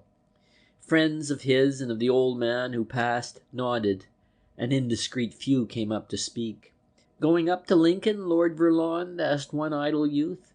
"No," said the Earl sweetly. "I am going to bed with the mumps." He snarled the last word, and the young seeker after information fled. "You can sit by me, Ikey. Leave Mary alone," said the old man sharply. "I want to know all about this horse. I have £150 on this thoroughbred of yours. It is far more important than those fatuous inquiries you intend making of my niece." "Inquiries?" grumbled Sir Isaac resentfully. "Inquiries," repeated the other. "You want to know whether she slept last night, whether she finds it too warm in this carriage, whether she would like a corner seat or a middle seat, her back to the engine or her face to the engine. Leave her alone, Ikey. She'll decide all that. I know her better than you." He glared with that amusing glint in his eyes, across at the girl. "Young Gresham is in the next carriage. Go and tap at the window and bring him out. Go along." "He's got some friends there, I think, uncle," said the girl. "Never mind about his friends," said Verlond irritably. "What the devil does it matter about his friends? Aren't you a friend? Go and tap at the door and bring him out." Sir Isaac was fuming. "I don't want him in here," he said loudly. "You seem to forget, Verlond, that if you want to talk about horses, this is the very chap who should know nothing about Timbolino." "Ah," said the Earl testily, "don't you suppose he knows all there is to be known? What do you think sporting papers are for?" "Sporting papers can't tell a man what the owner knows," said Sir Isaac importantly. "They tell me more than he knows," he said. "Your horse was favourite yesterday morning. It isn't favourite any more, Ikey." "I can't control the investments of silly asses," grumbled Sir Isaac. "Except one," said the Earl rudely. "But these silly asses you refer to do not throw their money away. Remember that, Ikey. When you have had as much racing as I have had, and won as much money as I have won, you'll take no notice of what owners think of their horses. You might as well ask a mother to give a candid opinion of her own daughter's charms as to ask an owner for unbiased information about his own horse." The train had slipped through the grimy purlieus of London and was now speeding through green fields to Hatfield. It was a glorious spring day, mellow with sunlight, such a day as a man at peace with the world might live with complete enjoyment. Sir Isaac was not in this happy position, nor was he in a mood to discuss either the probity of racing men or the general question of the sport itself. He observed with an inward curse the girl rise and walk, apparently carelessly, into the corridor. He could have sworn he heard a tap at the window of the next compartment, but in this, of course, he was wrong. She merely moved across the vision of the little coterie who sat laughing and talking, and in an instant Horace had come out. "It is not my fault, this. Really," she greeted him, with a little flush in her cheeks. "It was Uncle's idea." "Your uncle is an admirable old gentleman," said Horace fervently. "I retract anything I may have said to his discredit." "I will tell him," she said with mock gravity. "No, no," cried Horace. "I don't want you to do that exactly." "I want to talk to you seriously," said she suddenly. "Come into our compartment. Uncle and Sir Isaac are so busy discussing the merits of Timbolino. Is that the right name?" He nodded, his lips twitching with amusement. "That they won't notice anything we have to say," she concluded. The old Earl gave him a curt nod. Sir Isaac only vouchsafed a scowl. It was difficult to maintain anything like a confidential character in their conversation, but by maneuvering so that they spoke only of the more important things when Sir Isaac and his truculent guest were at the most heated point of their argument, she was able to unburden the anxiety of her mind. "I am worried about Uncle," she said in a low tone. "Is he ill?" asked Horace. She shook her head. "No, it isn't his illness, yet it may be. But he is so contradictory. I am so afraid that it might react to our disadvantage. You know how willing he was that you should—" She hesitated, and his hand sought hers under the cover of an open newspaper. "It was marvelous," he whispered, "wasn't it? I never expected for one moment that that your dear uncle," he corrected himself, "would have been so amenable." She nodded again. "You see," she said, taking advantage of another heated passage between the old man and the irritated baronet, "what he does so impetuously, he can undo just as easily. I am so afraid he will turn and rend you." "Let him try," said Horace. "I am not easily rent." Their conversation was cut short abruptly by the intervention of the man they were discussing. "Look here, Gresham," snapped the Earl shortly. "You're one of the cognoscenti, and I suppose you know everything. Who are the 4 just men I hear people talking about?" Horace was conscious of the fact that the eyes of Sir Isaac Tramber were fixed on him curiously. He was a man who made no disguise of his suspicion. "I know no more than you," said Horace. "They seem to me to be an admirable body of people who go about correcting social evils." "Who are they to judge what is and what is not evil?" growled the Earl, scowling from under his heavy eyebrows. "Infernal cheek! What do we pay judges and jurymen and coroners and policemen and people of that sort for, eh? What do we pay taxes for and rent for and police rates and gas rates and water rates and every kind of damn rate that the devilish ingenuity of man can devise? Do we do it that these jackanapes can come along and interfere with the course of justice? It's absurd. It's ridiculous," he stormed. Horace threw out a protesting hand. "Don't blame me," he said. "But you approve of them," accused the Earl. "Ikey says you do, and Ikey knows everything. Don't you, Ikey?" Sir Isaac shifted uncomfortably in his seat. "I didn't say Gresham knew anything about it," he began lamely. "Why do you lie, Ikey? Why do you lie?" asked the old man testily.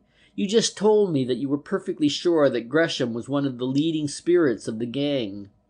Sir Isaac, inured as he was to the brutal indiscretions of his friends, went a dull red.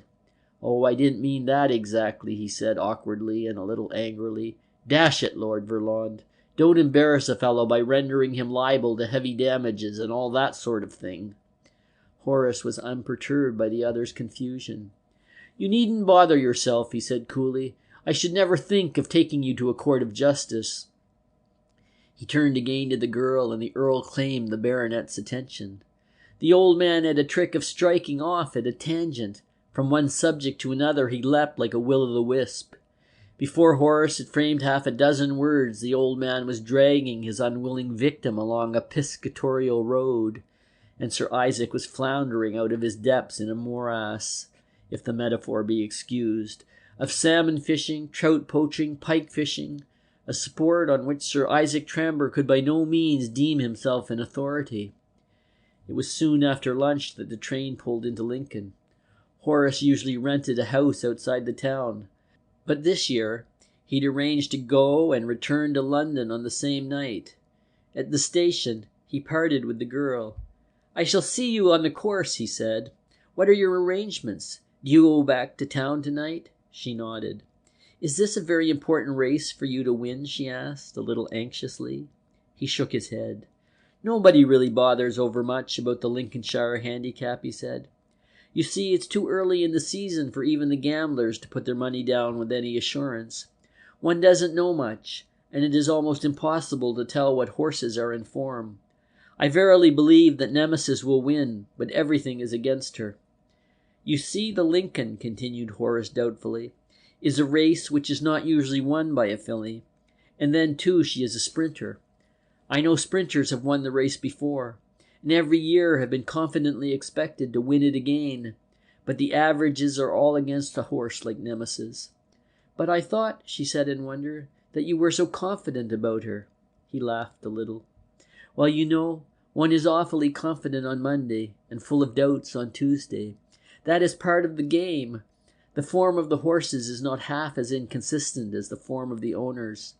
I shall probably meet a man this morning who will tell me that some horse is an absolute certainty for the last race of the day. He will hold me by the buttonhole, and he will drum into me the fact that this is the most extraordinarily easy method of picking up money that was ever invented since racing started. When I meet him after the last race, he will coolly inform me that he did not back that horse, but had some tip at the last moment from an obscure individual who knew the owner's aunt's sister. You mustn't expect one to be consistent. I still think Nemesis will win," he went on, "but I am not so confident as I was. The most cocksure of students gets a little glum in the face of the examiner." The Earl had joined them and was listening to the conversation with a certain amount of grim amusement. "Ike is certain Timbolino will win," he said, "even in the face of the examiner. Somebody has just told me that the examiner is rather soft underfoot." "You mean the course?" asked Horace, a little anxiously. The Earl nodded. "It won't suit yours, my friend," he said. "A sprinter essaying the Lincolnshire wants good going. I can see myself taking £1,500 back to London today." "Have you backed Timbolino?" "Don't ask impertinent questions," said the Earl curtly. "And unnecessary questions," he went on. "You know infernally well I've backed Timbolino. Don't you believe me? I've backed it, and I'm afraid I'm not going to win." "Afraid?" Whatever faults the old man had, Horace knew him for a good loser. The Earl nodded. He was not amused now. He had dropped like a cloak the assumption of that little unpleasant leering attitude. He was, Horace saw for the first time, a singularly good-looking old man. The firm lines of the mouth were straight, and the pale face in repose looked a little sad. "Yes, I'm afraid," he said. His voice was even and without the bitter quality of cynicism which was his everlasting pose. "This race makes a lot of difference to some people. It doesn't affect me very much," he said, and the corner of his mouth twitched a little. "But there are people," he went on seriously, "to whom this race makes a difference between life and death." There was a sudden return to his usual abrupt manner. "Eh? How does that strike you for good melodrama, Mr. Gresham?" Horace shook his head in bewilderment. "I'm afraid I don't follow you at all, Lord Verlond." "You may follow me in another way," said the Earl briskly. "Here is my car. Good morning." Horace watched him out of sight, and then made his way to the racecourse. The old man had puzzled him not a little. He bore, as Horace knew, a reputation which, if not unsavory, was at least unpleasant. He was credited with having the most malicious tongue in London. But when Horace came to think of it, as he did, walking along the banks of the river on his way to the course, there was little that the old man had ever said which would injure or hurt innocent people. His cynicism was in the main directed against his own class, his savageness most manifested against notorious sinners. Men like Sir Isaac Tramber felt the lash of his tongue. His treatment of his heir was, of course, inexcusable. The Earl himself never excused it. He persistently avoided the subject, and it would be a bold man who would dare to raise so unpleasant a topic against the Earl's wishes. He was known to be extraordinarily wealthy, and Horace Gresham had reason for congratulating himself that he had been specially blessed with this world's goods. Otherwise, his prospects would not have been of the brightest. That he was himself enormously rich precluded any suggestion, and the suggestion would have been inevitable, that he hunted Lady Mary's fortune. It was a matter of supreme indifference to himself whether she inherited the Verlond millions or whether she came to him empty-handed. There were other people in Lincoln that day who did not take so philosophical a view of the situation. Sir Isaac had driven straight to the house on the hill leading to the minster, which Black had engaged for 2 days. He was in a very bad temper when at last he reached his destination. Black was sitting at lunch. Black looked up as the other entered. "Hello, Ike," he said. "Come and sit down." Sir Isaac looked at the menu with some disfavor. "Thanks," he said shortly. "I've lunched on the train. I want to talk to you." "Talk away," said Black, helping himself to another cutlet. He was a good trencherman, a man who found exquisite enjoyment in his meals. "Look here, Black," said Isaac, "things are pretty desperate. Unless that infernal horse of mine wins today, I shall not know what to do for money." "I know one thing you won't be able to do," said Black coolly, "and that is come to me. I am in as great straits as you." He pushed back his plate and took a cigar case from his pocket. "What do we stand to win on this Timbolina of yours?" "About £25,000, said Sir Isaac moodily. "I don't know if the infernal thing will win. It would be just my luck if it doesn't. I am afraid of this horse of Gresham's." Black laughed softly. "That's a new fear of yours," he said. "I don't remember having heard it before." "It's no laughing matter," said the other. "I had my trainer, Tubbs, down watching her work. She is immensely fast. The only thing is whether she can stay the distance." "Can't she be got at?" asked Black. "Got at," said the other impatiently. "The race will be run in 3 hours' time. Where do you get your idea of racing from?" he asked irritably. "You can't poison horses at 3 hours' notice. You can't even poison them at 3 days' notice unless you've got the trainer in with you, and trainers of that kind only live in novels." Black was carefully cutting the end of his cigar. "So, if your horse loses, we shall be in High Street, Hellborough," he reflected. "I have backed it to save my life." He said this in grim earnest. He rang a bell. The servant came in. "Tell them to bring round the carriage," he said. He looked at his watch. "I am not particularly keen on racing, but I think I shall enjoy this day in the open. It gives one a chance of thinking." End of chapter 11.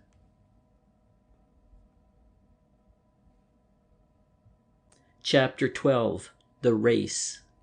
The curious ring on the car home was crowded.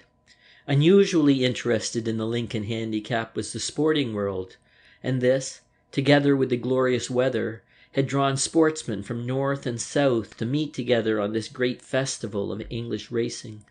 Train and steamer had brought the wanderers back to the fold. There were men with the tan of Egypt on their cheeks, men who had been to the south to avoid the vigorous and searching tests of an English winter. There were men who came from Monte Carlo, and lean, brown men who had spent the dark days of the year amongst the snows of the Alps. There were regular followers of the game, who had known no holiday, and had followed the jumping season with religious attention. There were rich men and comparatively poor men, little tradesmen who found this the most delightful of their holidays, members of Parliament who had snatched the day from the dreariness of the parliamentary debates, sharpers on the lookout for possible victims, these latter quiet, unobtrusive men whose eyes were constantly on the move for a likely subject. There was a sprinkling of journalists, cheery and skeptical, young men and old men, farmers and their gaiters, all drawn together in one great brotherhood by the love of the sport of kings. In the crowded paddock the horses engaged in the first race were walking round, led by diminutive stable lads, the number of each horse strapped to the boy's arm. "A rough lot of beggars," said Gresham, looking them over. Most of them still had their winter coats. Most of them were grossly fat and unfitted for racing. He was ticking the horses off on his card. Some he immediately dismissed as of no account. He found Lady Mary wandering around the paddock by herself. She greeted him as a shipwrecked mariner greets a sail. "I am so glad you've come," she said. "I know nothing whatever about racing." She looked round the paddock. "Won't you tell me something? Are all these horses really fit?" "You evidently know something about horses," he smiled. "No, they're not." "But surely they can't win if they're not fit," she said in astonishment. "They can't all win," replied the young man, laughing. "They're not all intended to win either. You see, a trainer may not be satisfied his horse is top hole. He sends him out to have a feeler, so to speak, at the opposition. The fittest horse will probably win this race. The trainer who is running against him with no hope of success will discover how near to fitness his own beast is." "I want to find Timbolina," she said, looking at her card. "That's Sir Isaac's, isn't it?" He nodded. "I was looking for him myself," he said.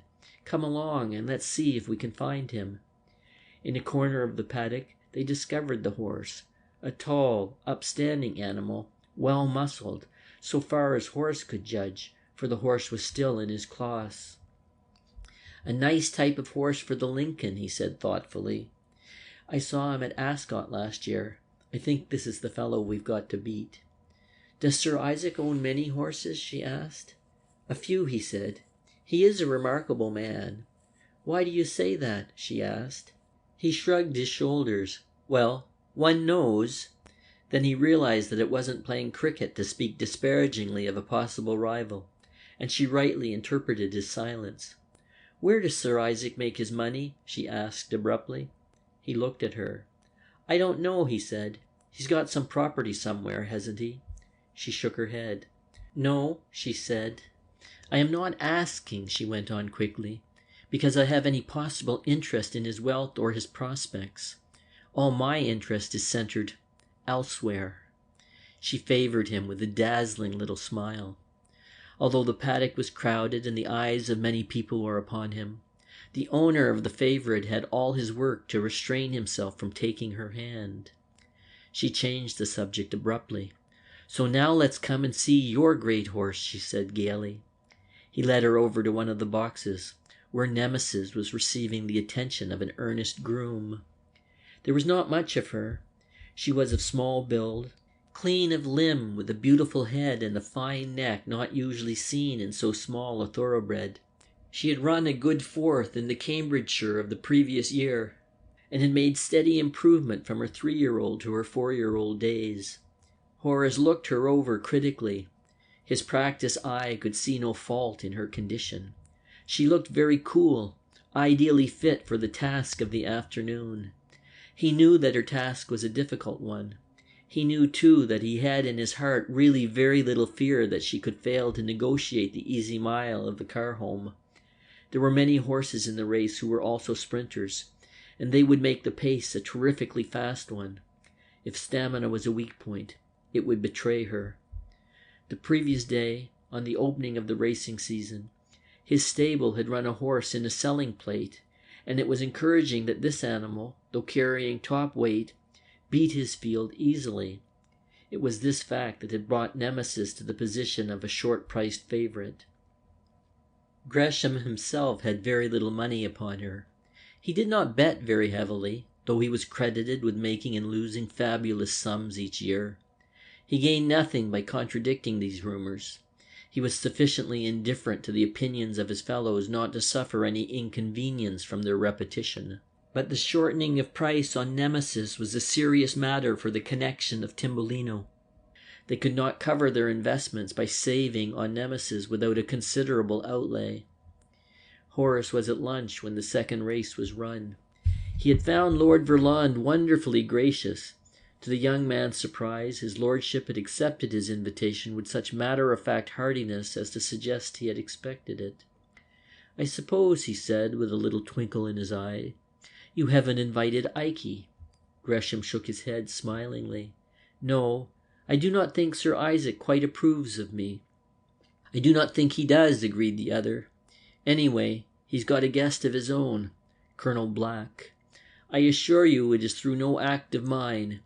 Ikey introduced him to me, somewhat unnecessarily, but Ikey is always doing unnecessary things." "A very amiable person," continued the Earl, busy with his knife and fork. "He lordshipped me and my lorded me as though he were the newest kind of barrister, and I was the oldest and wiliest of assize judges. He treated me with that respect which is only accorded to those who are expected to pay eventually for the privilege. Ikey was most anxious that he should create a good impression." It may be said with truth that Black saw the net closing round him. He knew not what mysterious influences were at work, but day by day, in 100 different ways, he found himself thwarted, new obstacles put in his way. He was out now for a final kill. He was recalled to a realization of the present by the strident voices of the bookmakers about him. The ring was in a turmoil. He heard a voice shout, 7-1, bar 1, 7-1, Nemesis, and he knew enough of racing to realize that something had happened to the favorite. He came to a bookmaker he knew slightly. "What are you barring?" he asked. "Timbolino," was the reply. he found Sir Isaac near the enclosure. The baronet was looking a muddy white and was biting his fingernails with an air of perturbation. "What has made your horse so strong a favourite?" "I backed it again," said Sir Isaac. "Backed it again?" "I've got to do something," said the other savagely. "If I lose, well, I lose more than I can pay. I might as well add to my liabilities. I tell you I'm down and out if this thing doesn't win," he said, "unless you can do something for me. You can't you, Black old sport?" he asked entreatingly. "There's no reason why you and I should have any secrets from one another." Black looked at him steadily. If the horse lost, he might be able to use this man to greater advantage. Sir Isaac's next words suggested that in case of necessity, help would be forthcoming. "It's that beastly Verlond," he said bitterly. "He put the girl quite against me. She treats me as though I were dirt, and I thought I was all right there. I've been backing on the strength of the money coming to me." "What has happened recently?" asked Black. "I got her by myself just now," said the baronet, "and put it to her plain. But it's no go, Black. She gave me the frozen face, turned me down proper. It's perfectly damnable," he almost wailed. Black nodded. At that moment there was a sudden stir in the ring. Over the heads of the crowd from where they stood they saw the bright-coloured caps of the jockeys cantering down to the post. Unlike Sir Isaac, who had carefully avoided the paddock after a casual glance at his candidate, Horace was personally supervising the finishing touches to Nemesis. He saw the girth strapped and gave his last instructions to the jockey.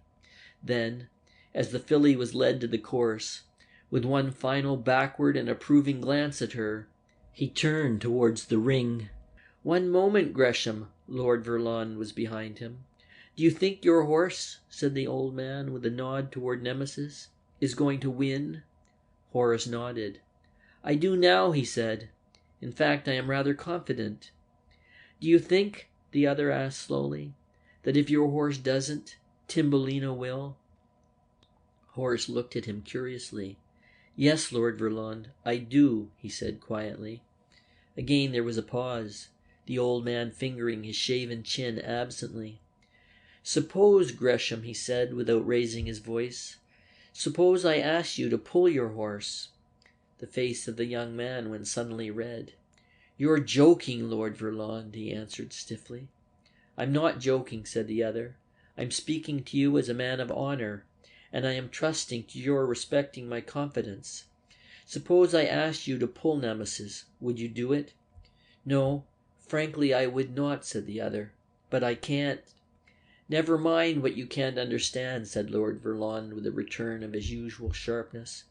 "If I asked you and offered you as a reward what you desired most, would you do it?" "I would not do it for anything in the world," said Horace gravely. A bitter little smile came to the old man's face. "I see," he said. "I can't understand why you ask me," said Horace, who was still bewildered. "Surely you know." "I only know that you think I want you to pull your horse because I have backed the other," said the old Earl with just a ghost of a smile on his thin lips.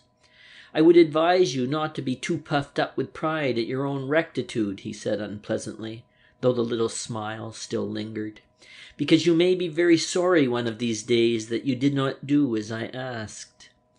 "If you would tell me," began Horace, and paused.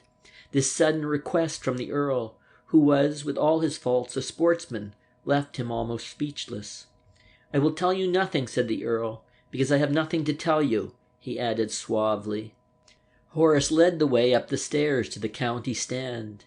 To say that he was troubled by the extraordinary request of the old man would be to put it mildly. He knew the Earl as an eccentric man. He knew him by reputation as an evil man, though he had no evidence as to this. But he never, in his wildest and most uncharitable moments, had imagined that this old rascal, so he called him, would ask him to pull a horse. It was unthinkable. He remembered that Lord Verlond was steward of one or two big meetings, and that he was a member of one of the most august sporting clubs in the world. He elbowed his way along the top of the stand to where the white osprey on Lady Mary's hat showed.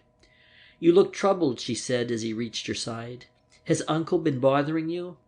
He shook his head. "No," he replied, with unusual curtness. "Has your horse developed a headache?" she asked banteringly. "I was worried about something I remembered," he said incoherently. The field was at the starting post. "Your horse is drawn in the middle," she said. He put up his glasses. He could see the chocolate and green plainly enough. Sir Isaac's grey vertical stripes on white, yellow cap was also easy to see. He had drawn the inside right.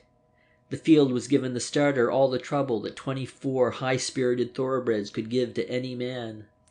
For 10 minutes they backed and sidled and jumped and kicked and circled before the 2 long tapes. With exemplary patience the starter waited, directing, imploring almost, commanding, and it must be confessed, swearing, for he was a North Country starter who had no respect for the cracks of the jockey world. The wait gave Horace an opportunity for collecting his thoughts. He had been a little upset by the strange request of the man who was now speaking so calmly at his elbow. For Sir Isaac, the period of waiting had increased the tension. His hands were shaking. His glasses went up and down, jerkily. He was in an agony of apprehension, when suddenly the white tape swung up. The field bunched into 3 sections, then spread again, and, like a cavalry regiment, came thundering down the slight declivity on its homeward journey. "They're off!" A roar of voices. Every glass was focused on the oncoming field. There was nothing in it for 2 furlongs. The start had been a splendid one. They came almost in a dead line. Then something on the rail shot out a little. It was Timbolino, going with splendid smoothness. "That looks like the winner," said Horace philosophically. "Mine's shut in." In the middle of the course, the jockey on Nemesis, seeking an opening, had dashed his mount to one which was impossible. He found himself boxed between 2 horses, the riders of which showed no disposition to open out for him. The field was halfway on its journey when the boy pulled the filly out of the trap and came round his horses. Timbolino had a 2-length clear lead of Colette, which was a length clear of a bunch of 5. Nemesis, when half the journey was done, was lying 8th or 9th. Horace, on the stand, had his stopwatch in his hand. He clicked it off as the field passed the 4 furlong post and hastily examined the dial. "It's a slow race," he said, with a little thrill in his voice. At the distance, Nemesis, with a quick free stride, had shot out of the ruck and was third, 3 lengths behind Timbolino. The boy on Sir Isaac's horse was riding a confident race. He had the rails and had not moved on his horse. He looked round to see where the danger lay, and his experienced eye saw it in Nemesis, who was going smoothly and evenly. 100 yards from the post, the boy on Gresham's filly shook her up, and in half a dozen strides she had drawn abreast of the leader. The rider of Timbolina saw the danger. He pushed his mount, working with hands and heels upon the willing animal under him. They were running now wide of each other, dead level. The advantage, it seemed, lay with the horse on the rails, but Horace, watching with an expert eye from the top of the stand, knew that the real advantage lay with the horse in the middle of the track. He had walked over the course that morning, and he knew that it was on the crown of the track that the going was best. Timbolina responded nobly to the efforts of his rider once his head got in front, and the boy on Nemesis took up his whip, but he did not use it. He was watching the other. Then, with 20 yards to go, he drove Nemesis forward with all the power of his splendid hands.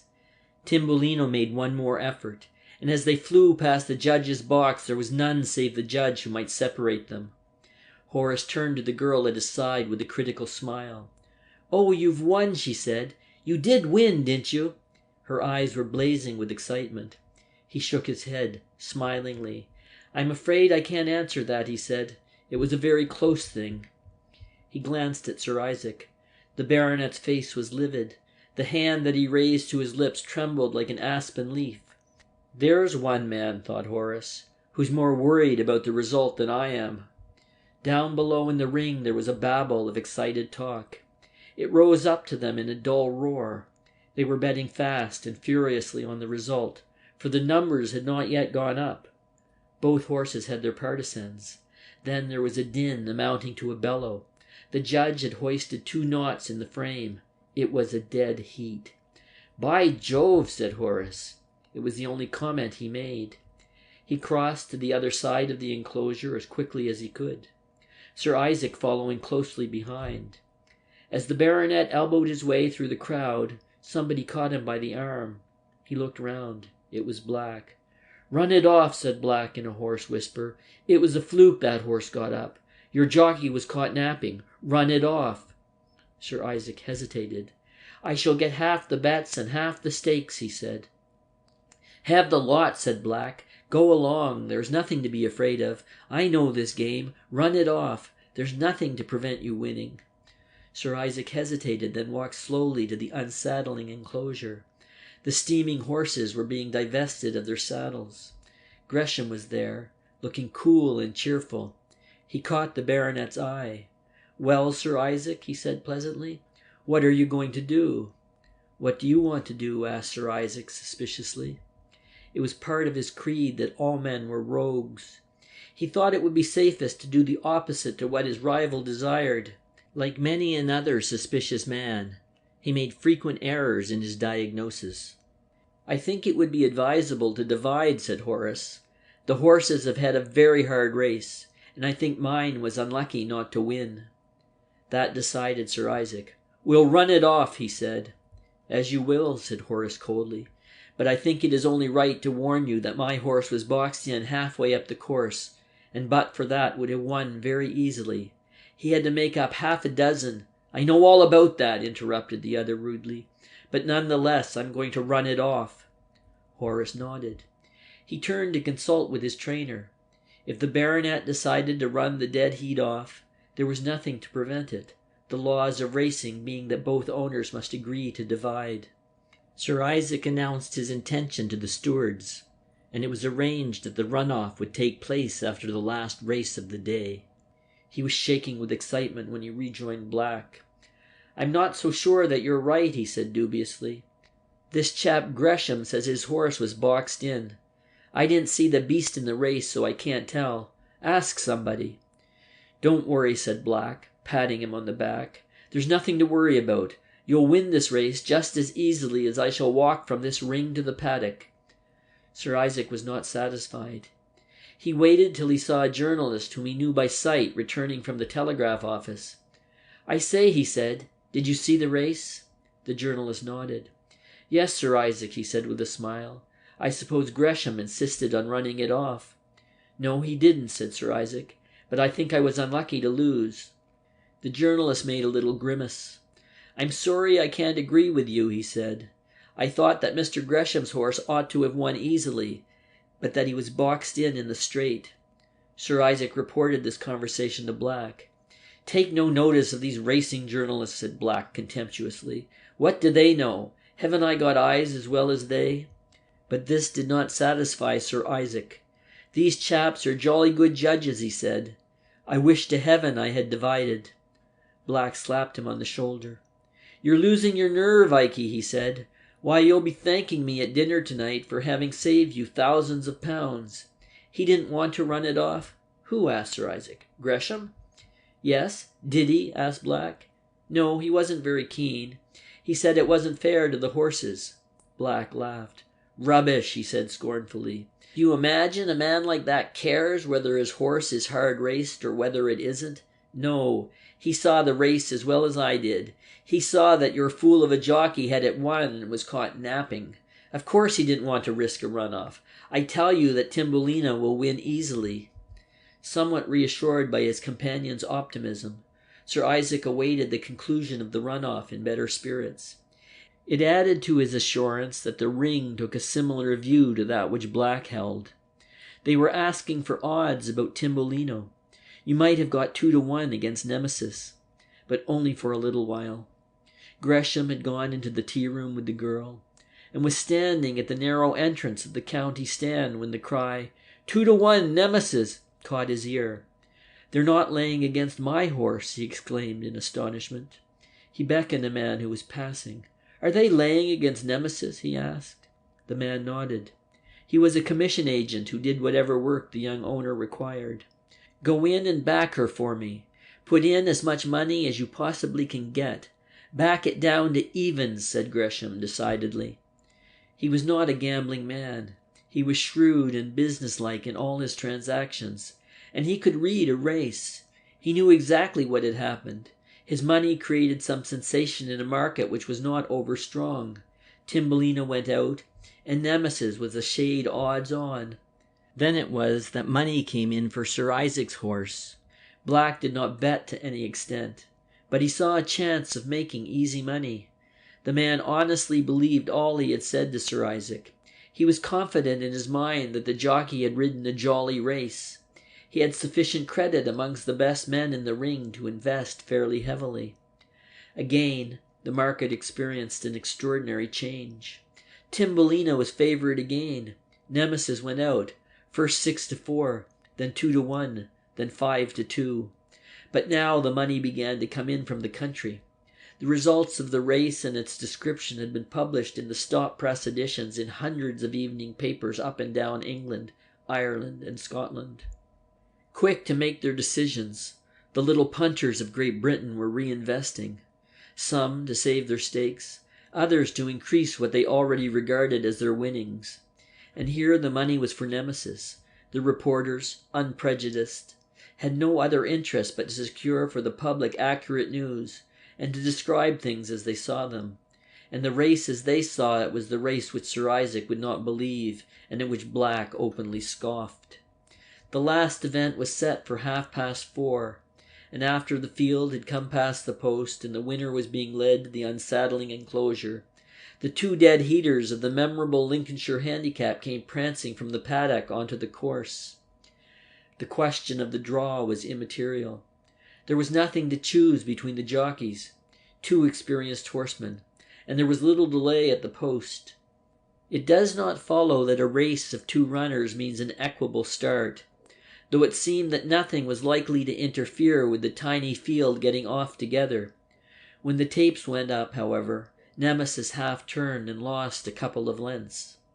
"All back Timbolino," yelled somebody from the ring, and a quick staccato voice cried, "I'll take 3-1. A chorus of acceptances met the offer. Sir Isaac was watching the race from the public stand. Black was at his side.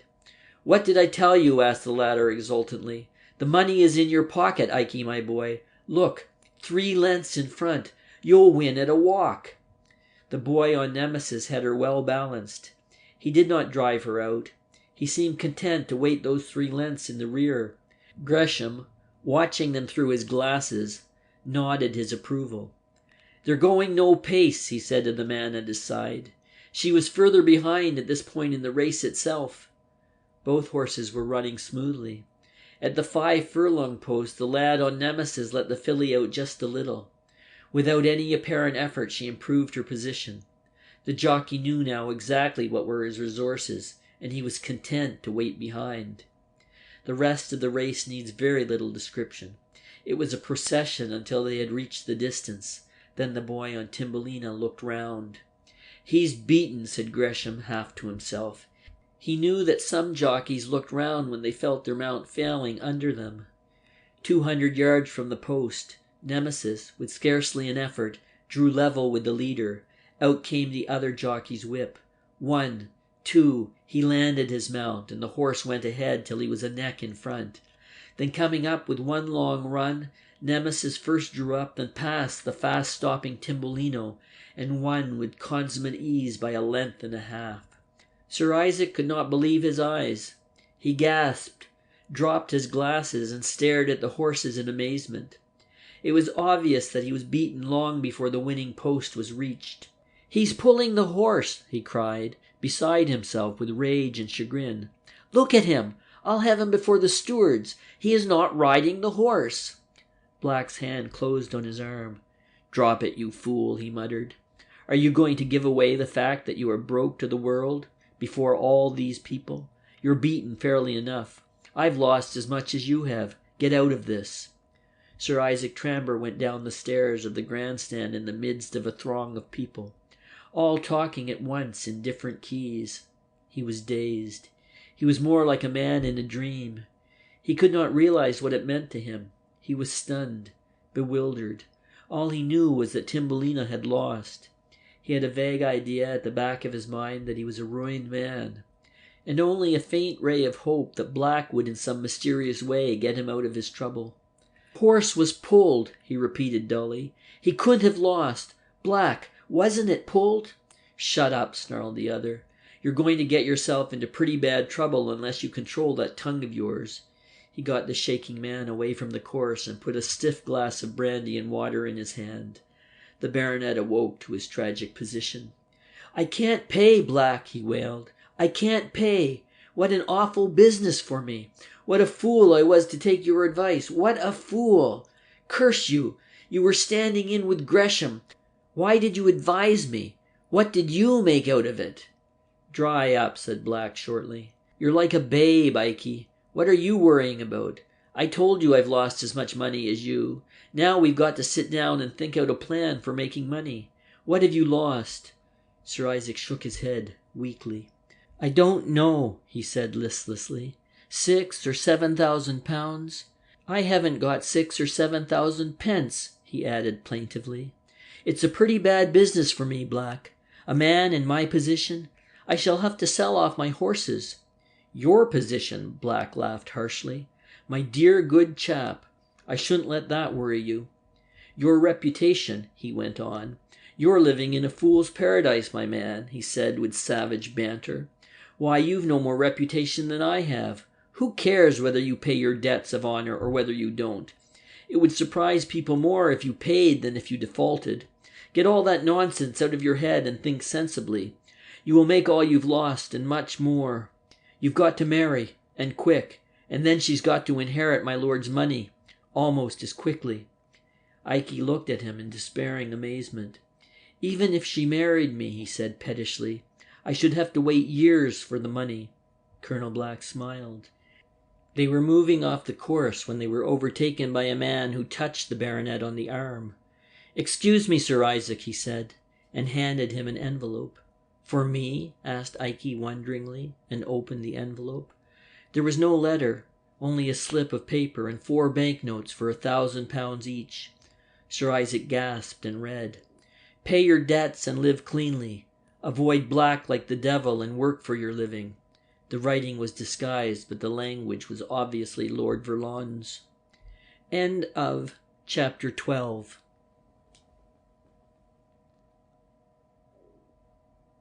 Chapter 13. Who are the Four? Lord Verlond sat at breakfast behind an open copy of the Times. Breakfast was ever an unsociable meal at Verlond House. Lady Mary, in her neat morning dress, was content to read her letters and her papers without expecting conversation from the old man. He looked across at her. His face was thoughtful. In repose she had always thought it rather fine, and now his grave eyes were watching her with an expression she did not remember having seen before. "Mary," he asked abruptly, "are you prepared for a shock?" She smiled, though somewhat uneasily. These shocks were often literal facts. "I think I can survive it," she said. There was a long pause, during which his eyes did not leave her face. "Would you be startled to know that that young demon of a brother of yours is still alive?" "Alive!" she exclaimed, starting to her feet. There was no need for the old man to ask exactly how she viewed the news. Her face was flushed with pleasure. Joy shone in her eyes. "Oh, is it really true?" she cried. "It's true enough," said the old man moodily. "Very curious how things turn out. I thought the young beggar was dead. Didn't you?" "Oh, don't talk like that, uncle. You don't mean it."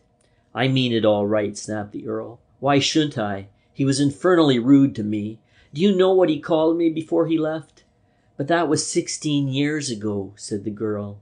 16 grandmothers," said the old man. "It doesn't make any difference to me if it was 1600 years. He still said it. He called me a tiresome old bore. What do you think of that?" She laughed, and a responsive gleam came to the old man's face. "It's all very well for you to laugh," he said, "but it's rather a serious business for a member of the House of Lords to be called a tiresome old bore by a youthful Etonian. Naturally, remembering his parting words and the fact that he had gone to America, added to the very important fact that I am a churchman and a regular subscriber to church institutions, I thought he was dead. After all, one expects some reward from an all-wise Providence. Where is he? She asked. I don't know, said the Earl. I traced him to Texas. Apparently he was on a farm there until he was 21. After that, his movements seem to have been somewhat difficult to trace. Why, she said suddenly, pointing an accusing finger at him, you've been trying to trace him. For a fraction of a second, the old man looked confused. I've done nothing of the sort, he snarled. Do you think I'd spend my money to trace a rascal who— Oh, you have, she went on. I know you have. Why do you pretend to be such an awful old man? Anyway, I think he's found out, he complained. It takes away a great deal of the fortune which would have come to you. I don't suppose Gresham will want you now. She smiled. He rose from the table and went to the door. Tell that infernal villain— Which one? James, he replied, that I'm not to be disturbed. I'm going to my study. I'm not to be disturbed by anyone, for any reason. Do you understand? If it was a busy morning for his lordship, it was no less so for Black and his friend, for it was Monday and settling day, and in numerous clubs in London, expectant bookmakers, in whose volumes the names of Black and Sir Isaac were freely inscribed, examined their watches with feelings that bordered upon apprehension. But to the surprise of everybody who knew the men, the settlements were made. An accession of wealth had come to the firm. Sir Isaac Tramber spent that afternoon pleasantly. He was raised from the depths of despair to the heights of exaltation. His debts of honor were paid. He felt it was possible for him to look the world in the face. As a taxi drove him swiftly to Black's office, he was whistling gaily and smiling at the politely veiled surprise of one of his suspicious bookmakers. The big man was not at his office, and Sir Isaac, who had taken the precaution of instructing his driver to wait, redirected him to the Chelsea flat. Black was dressing for dinner when Sir Isaac arrived. "Hello," he said, motioning him to a seat. "You're the man I want. I've got a piece of information that will please you. You are the sort of chap who is scared by these 4 just men. Well, you needn't be any more. I found out all about them. It cost me £200 to make the discovery, but it's worth every penny." He looked at a sheet of paper lying before him. "Here is the list of their names. A curious collection, eh? You wouldn't suspect a Wesleyan of taking such steps as these chaps have taken. A bank manager in South London, Mr. Charles Grimbird. You've heard of him. He's the art connoisseur, an unexpected person, eh? And Wilkinson Despard, he's the fellow I suspected most of all. I've been watching the papers very carefully. The Post-Herald, the journal he writes for, has always been very well informed upon these outrages of the 4. They seem to know more about it than any other paper, and then, in addition, this man Despard has been writing pretty vigorously on social problems. He's got a place in Jermyn Street. I put a man on to straighten his servant, who has been betting. He had lost money. My man has been at him for a couple of weeks. There they are," he tossed the sheet across, "less awe-inspiring than when they stick to their masks and their funny titles." Sir Isaac studied the list with interest. "But there are only 3 here," he said. "Who is the 4th? "The 4th is the leader. Can't you guess who it is? Gresham, of course." "Gresham?" "I haven't any proof," said Black. "It's only surmise. But I would stake all I have in the world that I'm right. He's the very type of man to be in this, to organize it, to arrange the details." "Are you sure the 4th is Gresham?" asked Sir Isaac again. "Pretty sure," said Black. He had finished his dressing and was brushing his dress coat carefully with a whisk brush. "Where are you going?" asked Sir Isaac. "I have a little business tonight," replied the other. "I don't think it would interest you very much." He stopped his brushing. For a moment he seemed deep in thought. "On consideration," he said slowly, "perhaps it will interest you. Come along to the office with me. Have you dined?" "No, not yet." "I'm sorry I can't dine you," said Black. "I have an important engagement after this which is taking all my attention at present. You're not dressed," he continued. "That's good. We're going to a place where people do not as a rule dress for dinner." Over his own evening suit he drew a long overcoat which he buttoned to the neck. He selected a soft felt hat from the wardrobe in the room and put it on before the looking-glass. "Now come along," he said. It was dusk, and the wind which howled through the deserted street justified the wrapping he had provided. He did not immediately call a cab, but walked until they came to Vauxhall Bridge Road. By this time Sir Isaac's patience and powers of pedestrianism were almost exhausted. "Oh, Lord," he said irritably, "this is not the kind of job I like particularly." "Have a little patience," said Black. "You don't expect me to call cabs in Chelsea and give my directions for half a dozen people to hear. You don't seem to realize, Ikey, that you and I are being very closely watched." "Well, they could be watching us now," said Sir Isaac with truth.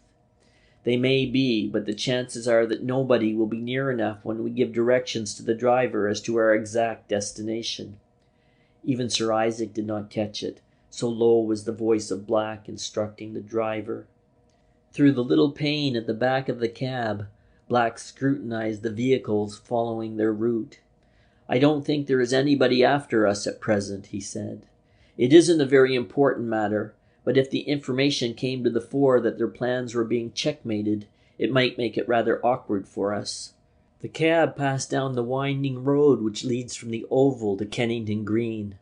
It threaded a way through the traffic and struck the Camberwell Road. Halfway down, Black put out his head and the cab turned sharply to the left. Then he tapped at the window and it stopped. He got out, followed by Sir Isaac. "Just wait for me at the end of the street," he said to the driver. He handed the man some money as a guarantee of his bona fides, and the two moved off. The street was one of very poor artisan houses, and Black had recourse to an electric lamp which he carried in his pocket to discover the number he wanted. At last he came to a small house with a tiny patch of garden in front, and knocked. A little girl opened the door. "Is Mr. Farmer in?" said Black. "Yes, sir," said the little girl. "Will you go up?" She led the way up the carpeted stairs and knocked at a small door on the left. A voice bade them come in. The two men entered. Seated by the table in a poorly furnished room, lit only by the fire, was a man. He rose as they entered. "I must explain," said Black, "that Mr. Farmer has rented this room for a couple of weeks. He only comes here occasionally to meet his friends. This," he went on, motioning to Sir Isaac, "is a great friend of mine." He closed the door and waited till the little girl's footsteps on the stairs had died away. "The advantage of meeting in this kind of house," said the man called Farmer, "is that the slightest movement shakes the edifice from roof to basement." He spoke with what might be described as a mock culture voice.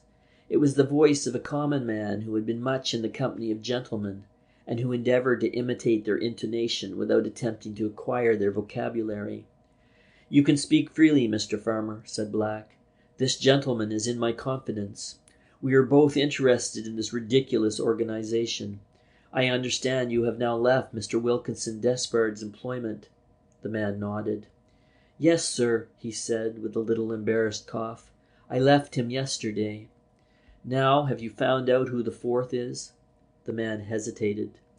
"I am not sure, sir. It is only fair to tell you that I am not absolutely certain. But I think you could gamble on the fact that the fourth gentleman is Mr. Horace Gresham." "You didn't say that," said Black, "until I suggested the name myself." The man did not flinch at the suspicion involved in the comment. His voice was even as he replied, "That I admit, sir, but the other three gentlemen I knew. I had nothing to do with the fourth. He used to come to Mr. Despard's late at night, and I admitted him. I never saw his face, and never heard his voice. He went straight to Mr. Despard's study, and if you knew how the house was portioned out, you would realize that it was next to impossible to hear anything." "How did you come to know that these men were the four?" asked Black. "Well, sir," said the other, obviously ill at ease, "by the way the servants generally find things out. I listened." "And yet you never found out who the leader was?" "No, sir." "Have you discovered anything else of which I am not aware?" "Yes, sir," said the man eagerly. "I discovered before I left Mr. Despard's employ that they've got you set. That's an old army term which means they've marked you down for punishment." "Oh, they have they?" said Black. "I overheard that last night. You see, the meeting generally consisted of 4. The 4th very seldom turned up unless there was something to do, but he was always the leading spirit. It was he who found the money when money was necessary. It was he who directed the 4 to their various occupations, and it was he who invariably chose the people who had to be punished. He has chosen you, I know, sir. They had a meeting the night before last. They were discussing various people, and I heard your name." "How could you hear?" "I was in the next room, sir. There's a dressing room leading out of Mr. Despard's room, where these conferences were held. I had a duplicate key." Black rose as if to go. "It almost seems a pity you have left that, Johnny. Did they ever speak about me?" asked Sir Isaac, who had been an attentive listener. "I don't know your name, sir," said the servant deferentially. "No, and you jolly well won't," answered the baronet promptly. "I hope, gentlemen," said the man, "that now I have lost my employment, you'll do whatever you can to find me another place. If either of you gentlemen want a reliable manservant—" He looked inquiringly at Sir Isaac, as being the more likely of the two. "Not me," said the other brutally. "I find all my work cut out to keep my own secrets, without having any damn eavesdropping man on the premises to spy on me." The man against whom this was directed did not seem particularly hurt by the bluntness of the other. He merely bowed his head and made no reply. Black took a flat case from his inside pocket, opened it and extracted 2 notes. "Here are £20," he said, "which makes £220 you have had from me. Now, if you can find out anything else worth knowing, I don't mind making it up to £300. But it has got to be something good. Keep in with the servants. You know the rest of them. Is there any reason why you shouldn't go back to the flat?" "No, sir," said the man. "I was merely discharged for carelessness." "Very good," said Black. "You know my address and where to find me. If anything turns up, let me know." "Yes, sir." "By the way," said Black, as he made a move to go, "do the 4 contemplate taking any action in the immediate future?" "No, sir," said the man eagerly. "I am particularly sure of that. I heard them discussing the advisability of parting. One gentleman wanted to go to the continent for a month, and another wanted to go to America to see about his mining property. By the way, they all agreed there was no necessity to meet for a month. I gathered that for the time being they were doing nothing." "Excellent," said Black. He shook hands with the servant and departed. "Pretty beastly sort of man to have about the house," said Sir Isaac as they walked back to the cab. "Yes," said Black good-humouredly, "but it isn't my house, and I feel no scruples in the matter. I do not," he added virtuously, "approve of tapping servants for information about their masters and mistresses, but there are occasions when this line of conduct is perfectly justified." End of chapter 13.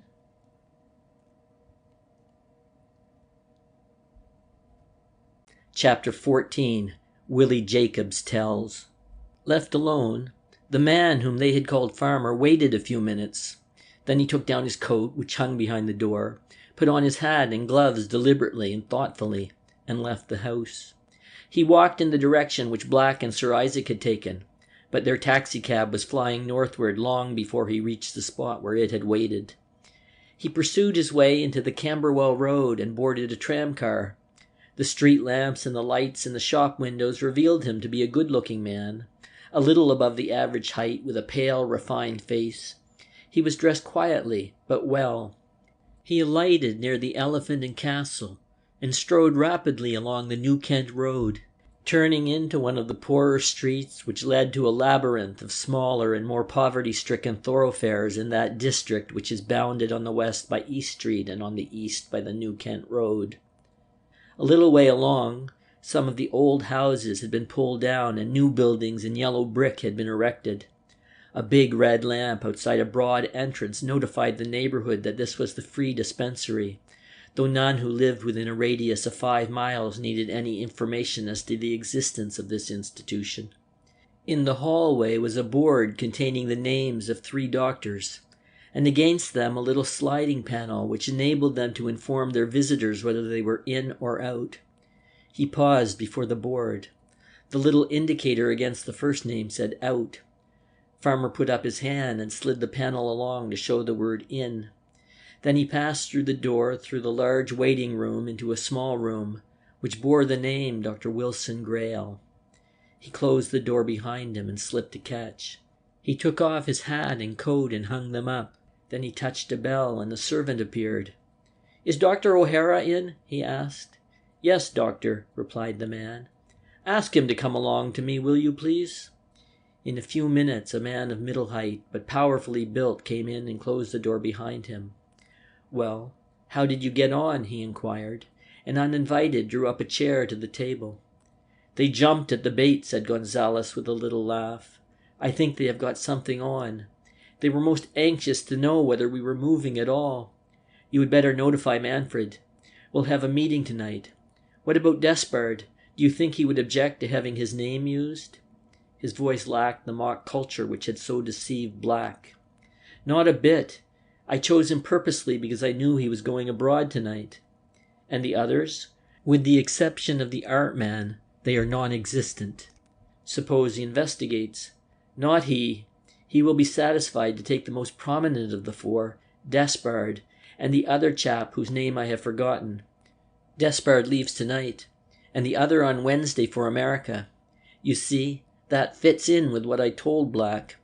He took from his pocket the 2 10-pound notes and laid them on the table. £20, he said, and handed them to the other man. "You ought to be able to do something with that." The other stuffed them into his waistcoat pocket. "I shall send those 2 Brady children to the seaside," he said. "It probably won't save their lives, but it will give the little devils some conception of what joy life holds for a month or so." The same thought seemed to occur to both, and they laughed. "Black would not like to know to what base use his good money is being put," said Grail, or Farmer, or Gonzales, call him what you will, with a twinkle in his blue eyes. "Were they anxious to know who was the 4th man?" asked Poicart. "Most keen on it," he said, "but I wondered if they would have believed me if I had confessed myself to be one of the 4, and had I at the same time confessed that I was as much in the dark as to the identity of the 4th as they themselves." Poicart rose and stood irresolutely, with his hands stuffed into his trouser pockets, looking into the fire. "I often wonder," he said, "who it is. Don't you?" "I've got over those sensations of curiosity," said Gonzales. "Whoever he is, I am of course satisfied that he is a large-hearted man, working with a singleness of purpose." The other nodded in agreement. "I am sure," said Grail enthusiastically, "that he has done great work, justifiable work, and honorable work." Poicart nodded gravely. "By the way," said the other, "I went to old Lord Verlond, you remember. Number 4 suggested our trying him. He's a pretty bitter sort of person with a sharp tongue." Poicart smiled. "What did he do? Tell you to go to the devil?" "Something of the sort," said Dr. Gonzales. "I only got a grudging half-guinea from him, and he regaled me all the time with more than half a guinea's worth of amusement." "But it wasn't for this work," said the other. Gonzales shook his head. "No, for another department," he said with a smile. They had little more time for conversation. Patients began to come in, and within a quarter of an hour the 2 men were as busy as men could be attending to the injuries, the diseases, and the complaints of the people of this overcrowded neighborhood. This great dispensary owed its erection and its continuance to the munificence of 3 doctors who appeared from nowhere. Who the man was who had contributed £5,000 to the upkeep, and who had afterwards appeared in person, masked and cloaked, and had propounded to 3 earnest workers for humanity his desire to be included in the organization, nobody knew, unless it was Manfred. It was Manfred the Wise who accepted not only the offer, but the bona fides of the stranger, Manfred who accepted him as a co-partner. Casual observers described the 3 earnest medicos not only as cranks, but fanatics. They were attached to no organization. They gave no sign to the world that they could be in any way associated with any of the religious organizations engaged in medical work.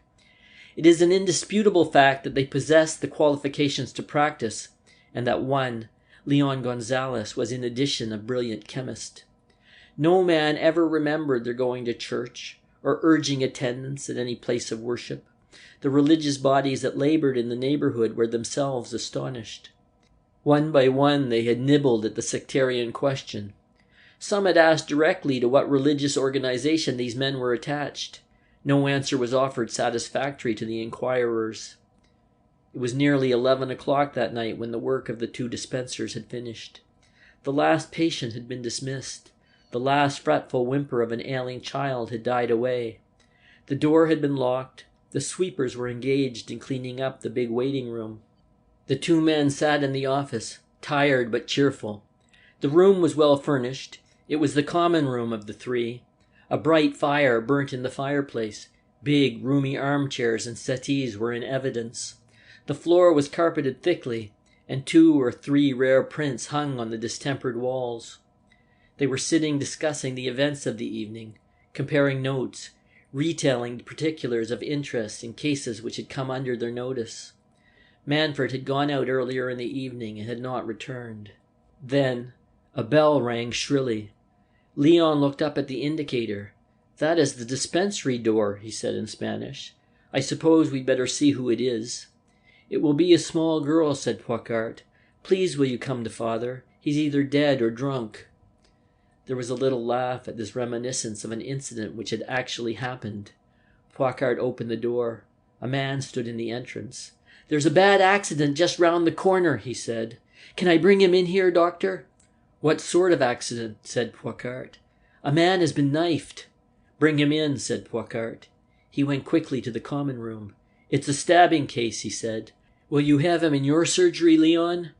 The young man rose swiftly. "Yes," he said. "I'll get the table ready." In a few minutes, 6 men bore in the unconscious form of the victim. It was a face familiar to the 2.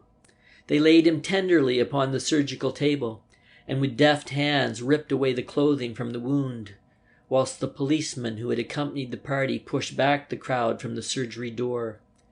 The 2 men were alone with the unconscious man. They exchanged glances. "Unless I am mistaken," said Gonzalez carefully, "this is the late Mr. Willie Jakobs." That evening, May Sanford sat alone in her room, reading. Her father, when he had come in to say good-bye to May before going to a director's dinner, had left her ostensibly studying an improving book, but the volume now lay unheeded at her side. That afternoon she received an urgent note from Black, asking her to meet him on a matter of the greatest importance. It concerned her father, and it was very secret. She was alarmed, and not a little puzzled. The urgency and the secrecy of the note distressed her unaccountably. For the 20th time, she began to read the improving plays of M. Moliere, when a knock at the door made her hastily conceal the paper. "There is a man who wishes to see you," said the girl who entered in response to her "Come in." "What sort of man?" "A common-looking man," said the maid. She hesitated. The butler was in the house. Otherwise she would not have seen the visitor. "Show him into father's study," she said. "Tell Thomas this man is here, and ask him to be handy in case I ring for him." She had never seen the man whom she found waiting. Instinctively she distrusted his face, though there was something about him which compelled her sympathy. He was white and haggard. Black shadows encircled his eyes, and his hands, by no means clean, shook. "I am sorry to bother you, miss," he said, "but this is important." "It is rather a late hour," she said. "What is it you want?"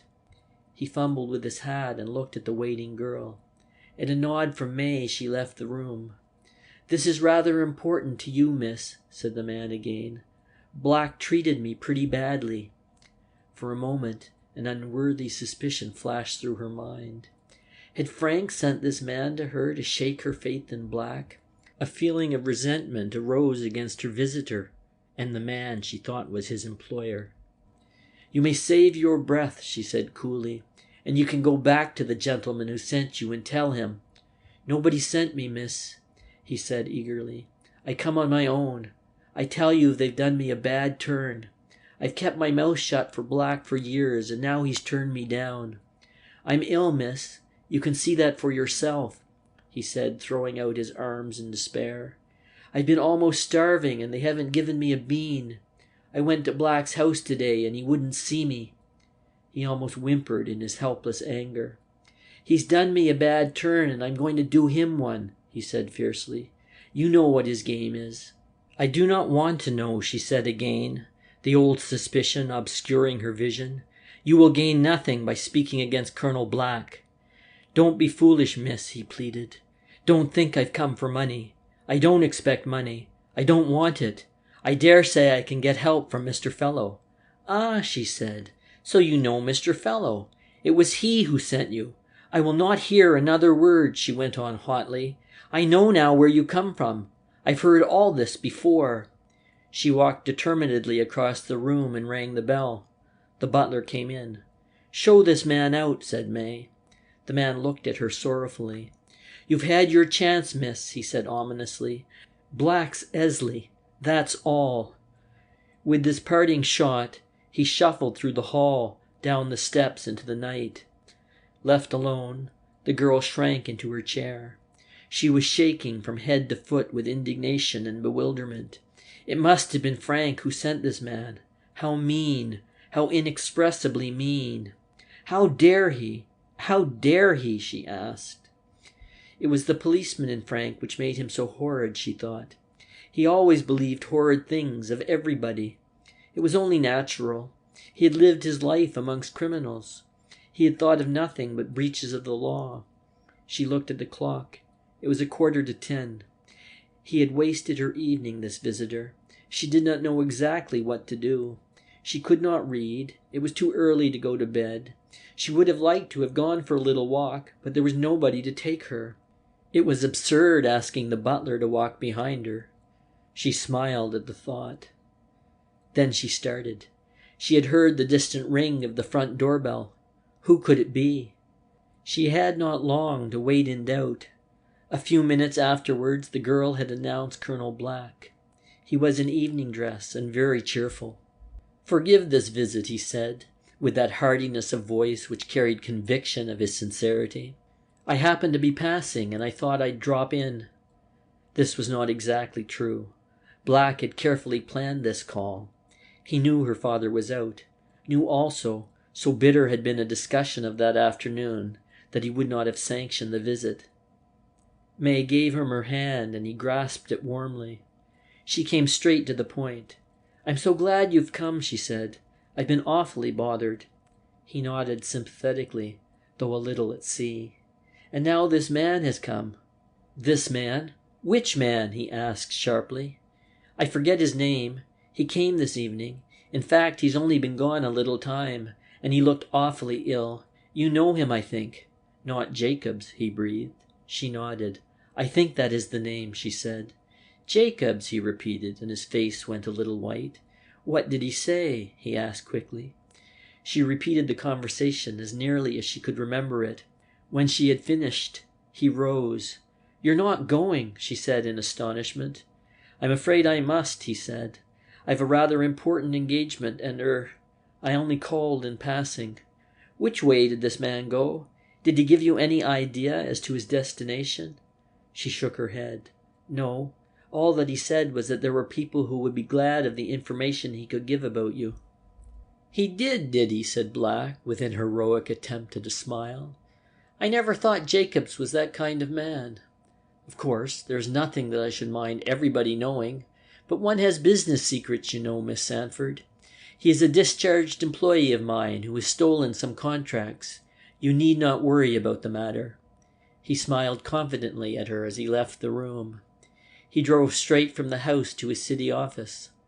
The place was in darkness, but he knew his way without the necessity of lighting up. He ran upstairs into the boardroom. There was a little door in one corner of the room, concealed from view by a hanging curtain. He closed the shutters and pulled down the blinds before he switched on the light. He pushed the curtain aside and examined the face of the door. There was no sign that it had been forced. Jakobs knew of the existence of this little retiring room, and had, in his indiscretion, mentioned its existence in one of his letters of demand. Black drew from his pocket a small bunch of keys attached to a silver chain. The door of the room opened easily. There was a smaller room disclosed, no larger than a big cupboard. A single incandescent electric burner slung from the ceiling supplied all the light necessary. There was a dressing table, a chair, a big looking-glass, and a number of hooks from which were suspended a dozen articles of attire. Air was admitted through 2 ventilators let into the wall and communicating with the main ventilating shaft of the building. He opened the door of the dressing table and drew out a number of wigs. They were wigs such as only Financier can supply, perfectly modeled and all of one shade of hair, though differently arranged. He tossed them onto the table impatiently, groping for something which he knew should be there, and was there unless a thief skilled in the use of skeleton keys, and having moreover some knowledge of the office, had taken it. He stopped his search suddenly and examined a pad of paper which lay on the table. It was a pad which he kept handy for note-taking, to jot down memoranda. On the white face of the paper was a large brown thumb mark, and though Colonel Black knew little of the science of anthropology, he was sufficiently well acquainted with the sign to know that it was the mark of a thumb which ought never to have been in this secret office of his. Then it was Willie Jakobs, the befriended, the pensioned and the scorned, who had removed a certain green bottle, the duplicate of which was in his pocket at that moment. Black did not lose his nerve. He went to a drawer in the desk of his outer office and took out a Browning pistol. It was loaded. He balanced it in his right hand, looked at it reflectively, then put it back again. He hated firearms. They made a great deal of unnecessary noise, and they left behind them too sure an indication of the identity of their user. Men have been traced by bullets. There were other ways.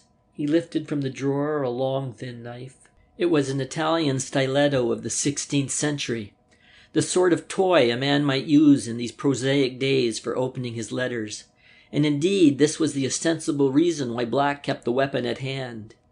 He drew it from its ornate leather sheath and tested its temper, felt its edge and gingerly fingered its point. Then he put the stiletto in its case in his overcoat pocket, switched out the light and went out. This was not a case which demanded the employment of the little bottle. There was too little of the precious stuff left, and he had need of it for other purposes. There were 2 or 3 places where he might find the man. A little public house off Regent Street was one. He drove there, stopping the cab a few paces from the spot. He strode into the bar where men of Jakobs' kind were to be found, but it was empty. The man he sought was not there.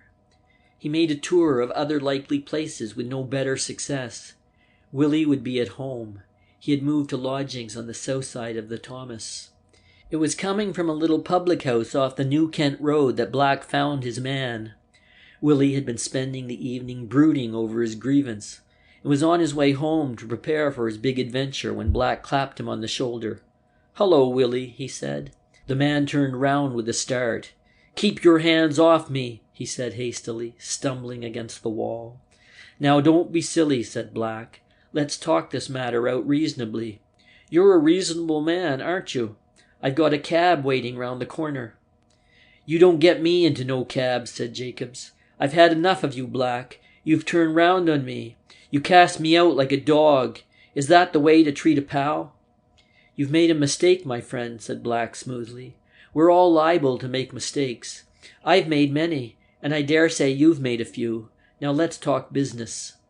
Willie said nothing. He was still suspicious. Once he thought he saw the other's hand steal to his breast pocket.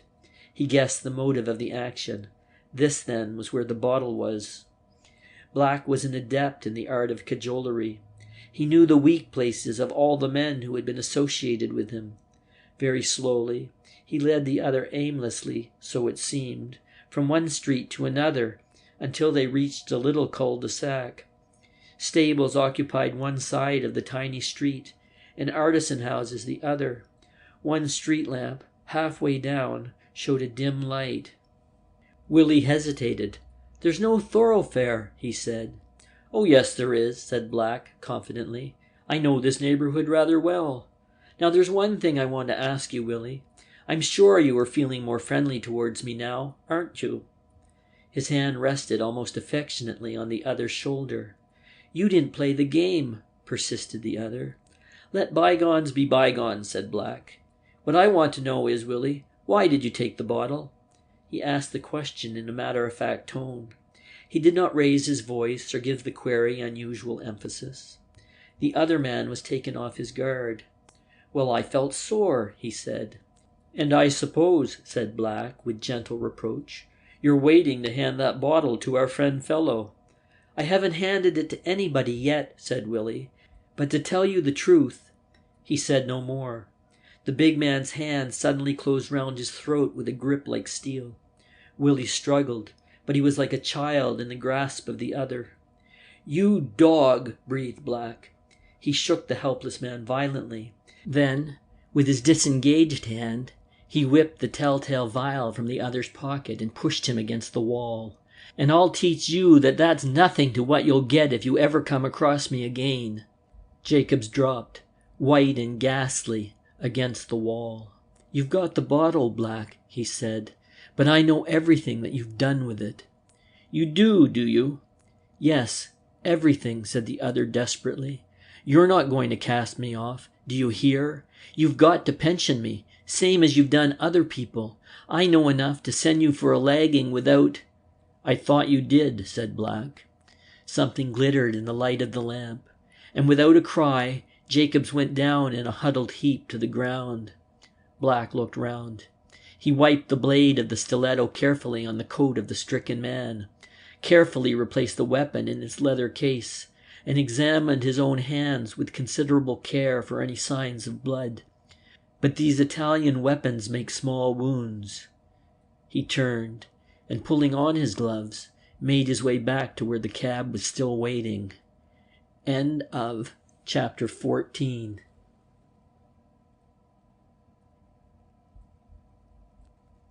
Chapter 15. Sir Isaac's Fears. Under the bright light of a bronze lamp, all that was mortal of Jakobs lay extended upon the operating table. About the body moved swiftly the shirt-sleeved figures of the doctors. "I don't think there's much we can do for him," said Gonzalez. "He's had an arterial perforation. It seems to me that he's bleeding internally." They had made a superficial examination of the wound, and Poicard had taken so serious a view of the man's condition that he had dispatched a messenger for a magistrate. Willie was conscious during the examination, but he was too weak and too exhausted to give any account of what had happened. "There's just a chance," said Gonzalez, "if we could get a J.P. up in time, that we could give him sufficient strychnine to enable him to tell us who had done this." "It's murder, I think," said Gonzalez. "The cut's a clean one. Look, there's hardly half an inch of wound. The man who did this used a stiletto, I should say, and used it pretty scientifically. It's a wonder he wasn't killed on the spot." The hastily summoned justice of the peace appeared on the scene much sooner than they had anticipated. Gonzalez explained the condition of the man. "He tried to tell me, after we had got him on the table, who had done it," he said, "but I couldn't catch the name." "Do you know him?" asked the J.P. "I know him," he said, "and I've rather an idea as to who has done it, but I can't give any reasons for my suspicions." Jakobs was unconscious, and Gonzalez seized the first opportunity that presented itself of consulting with his colleague. "I believe this is Black's work," he said hurriedly. "Why not send for him? We know Jakobs has been in his employ and was pensioned by him, and that's sufficient excuse. Possibly, if we can get him down before this poor chap dies, we shall learn something." "I'll get on the telephone," said the other. He drew from his pocket a memorandum book and consulted its pages. Black's movement and his resorts were fairly well tabulated, but the telephone failed to connect the man they wanted. At 1:45 in the morning, Jakobs died, without having regained consciousness, and it looked as though yet another mystery had been added to a list which was already appallingly large. The news came to May Sanford that afternoon. The tragedy had occurred too late that night to secure descriptions in the morning papers, but from the earlier editions of the afternoon journal she read with a shock of the man's terrible fate. It was only by accident that she learned of it from this source, for she was still reading of his death in the paper when Black, ostentatiously agitated, called upon her.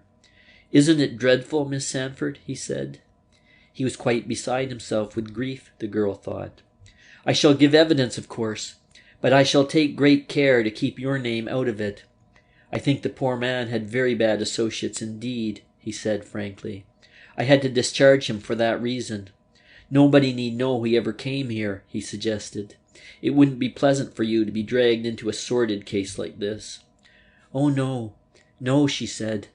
"I don't want to be mixed up in it at all. I'm awfully sorry, but I can't see how my evidence would help." "Of course," agreed Black.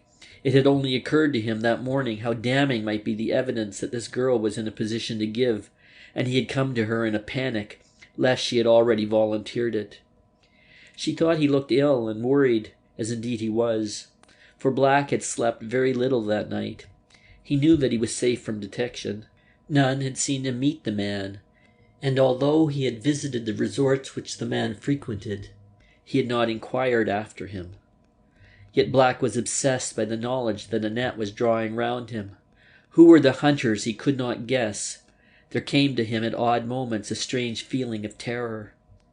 Nothing was going exactly right with him. Sir Isaac had showed signs of revolt. Before the day was out, he found that he had quite enough to bother him without the terrors which the unknown held. The police had made most strenuous inquiries regarding his whereabouts on the night of the murder. They had even come to him and questioned him with such persistence that he suspected a directing force behind them. He had not bothered overmuch with the 4 just men. He had accepted the word of his informant that the 4 had separated for the time being, and the fact that Wilkins and Despard had left for America confirmed all that the man had told him. He was getting short of money again. The settlement of his bets had left him short. Sandford must be persuaded. Every day it was getting more and more of a necessity. One morning, Sir Isaac had telephoned him, asking him to meet him in the park. "Why not come here?" asked Black. "No," said the baronet's voice. "I'd rather meet you in the park." He named the spot, and at the hour Black met him, a little annoyed that his day's program should be interrupted by this eccentricity on the part of Sir Isaac Tramber. The baronet himself did not at once come to the point. He talked around, hummed and hawed, and at last blurted out the truth. "Look here, Black," he said. "You and I have been good pals. We've been together in some queer adventures. But now I am going to... I want..." He stammered and spluttered. "What do you want?" asked Black with a frown. "Well, to tell the truth," said Sir Isaac, with a pathetic attempt to be firm, "I think it is about time that you and I dissolve partnership." "What do you mean?" asked Black. "Well, you know, I'm getting talked about," said the other disjointedly.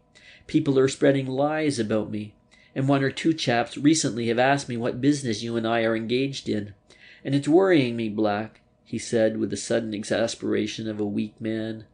"I believe I have lost my chance with Verlond because of my association with you." "I see," said Black. It was a favourite expression of his. It meant much. It meant more than usual now.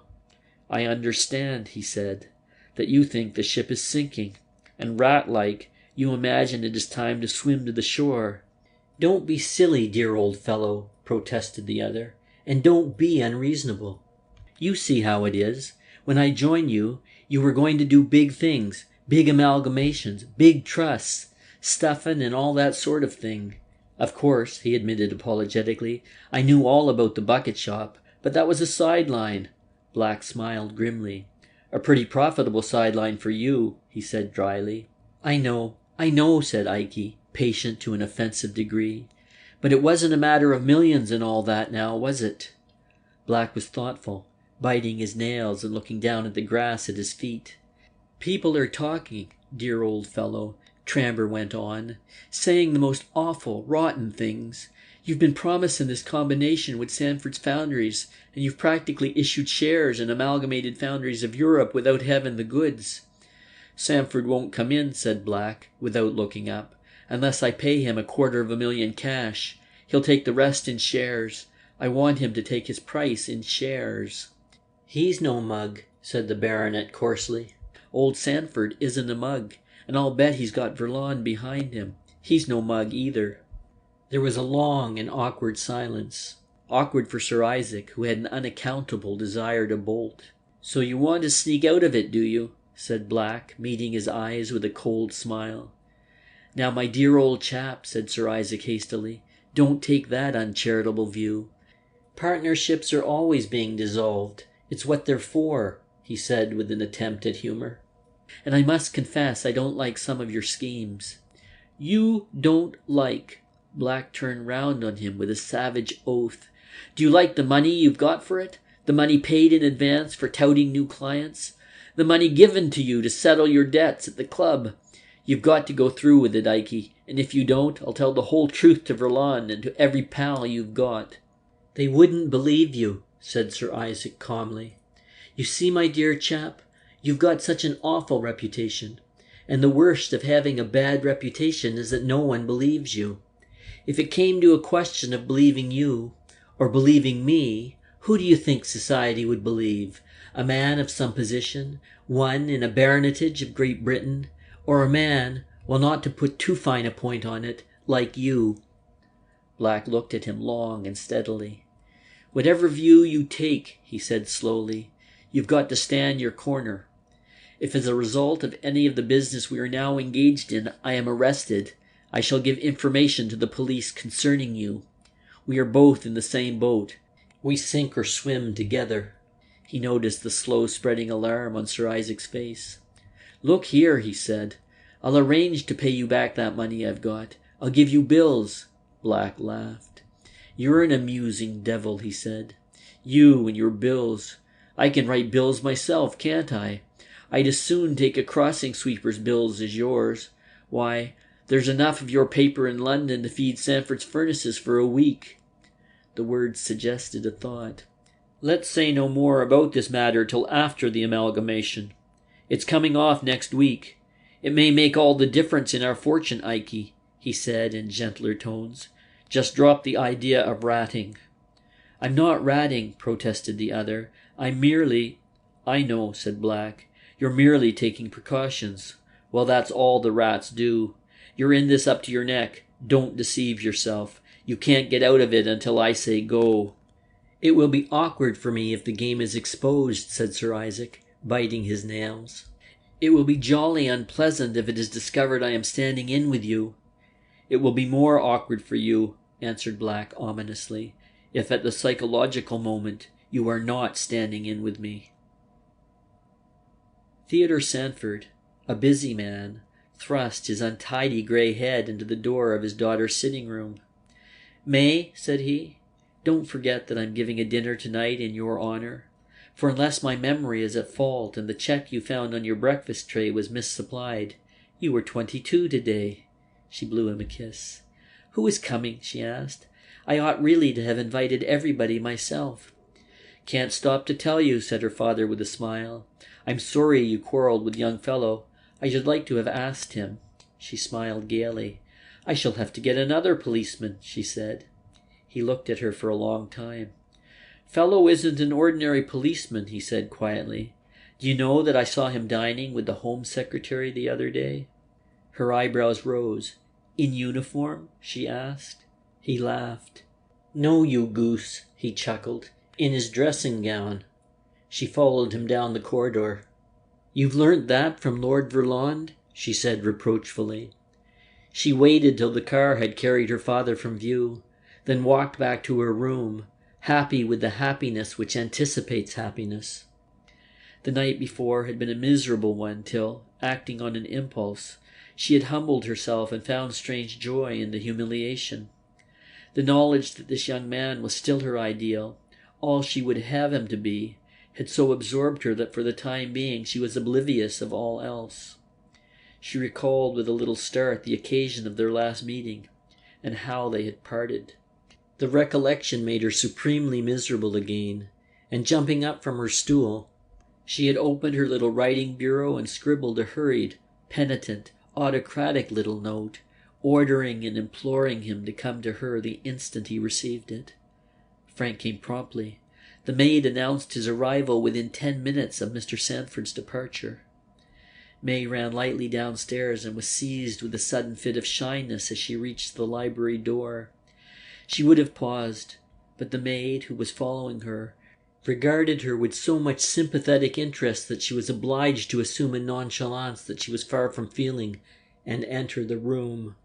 Frank was standing with his back to the door, but he turned quickly on hearing the light rustle of her gown. May closed the door, but she made no effort to move away from it. "How do you do?" she began. The effort she was making to still the wild beating of her heart made her voice sound cold and formal. "I am very well, thank you." Frank's tone reflected her own. "I wanted to see you," she continued, with an effort to appear natural. "So I gathered from your note," he replied. "It was good of you to come," she went on conventionally. "I hope it has not inconvenienced you at all." "Not at all." Again Frank's voice was an expressive echo. "I was just on the point of going out, so came at once." "Oh, I am sorry. Won't you keep your other appointment first? Any time will suit me. It is nothing important." "Well, I hadn't an appointment exactly." It was the young man's turn to hesitate. "To tell the truth, I was coming here." "Oh, Frank, were you really?" "Yes, really and truly, little girl." May did not answer, but something Frank saw in her face spoke more plainly than words could do.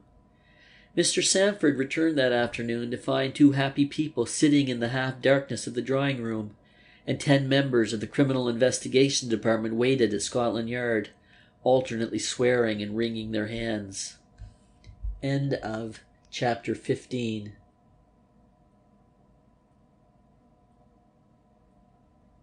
Chapter 16.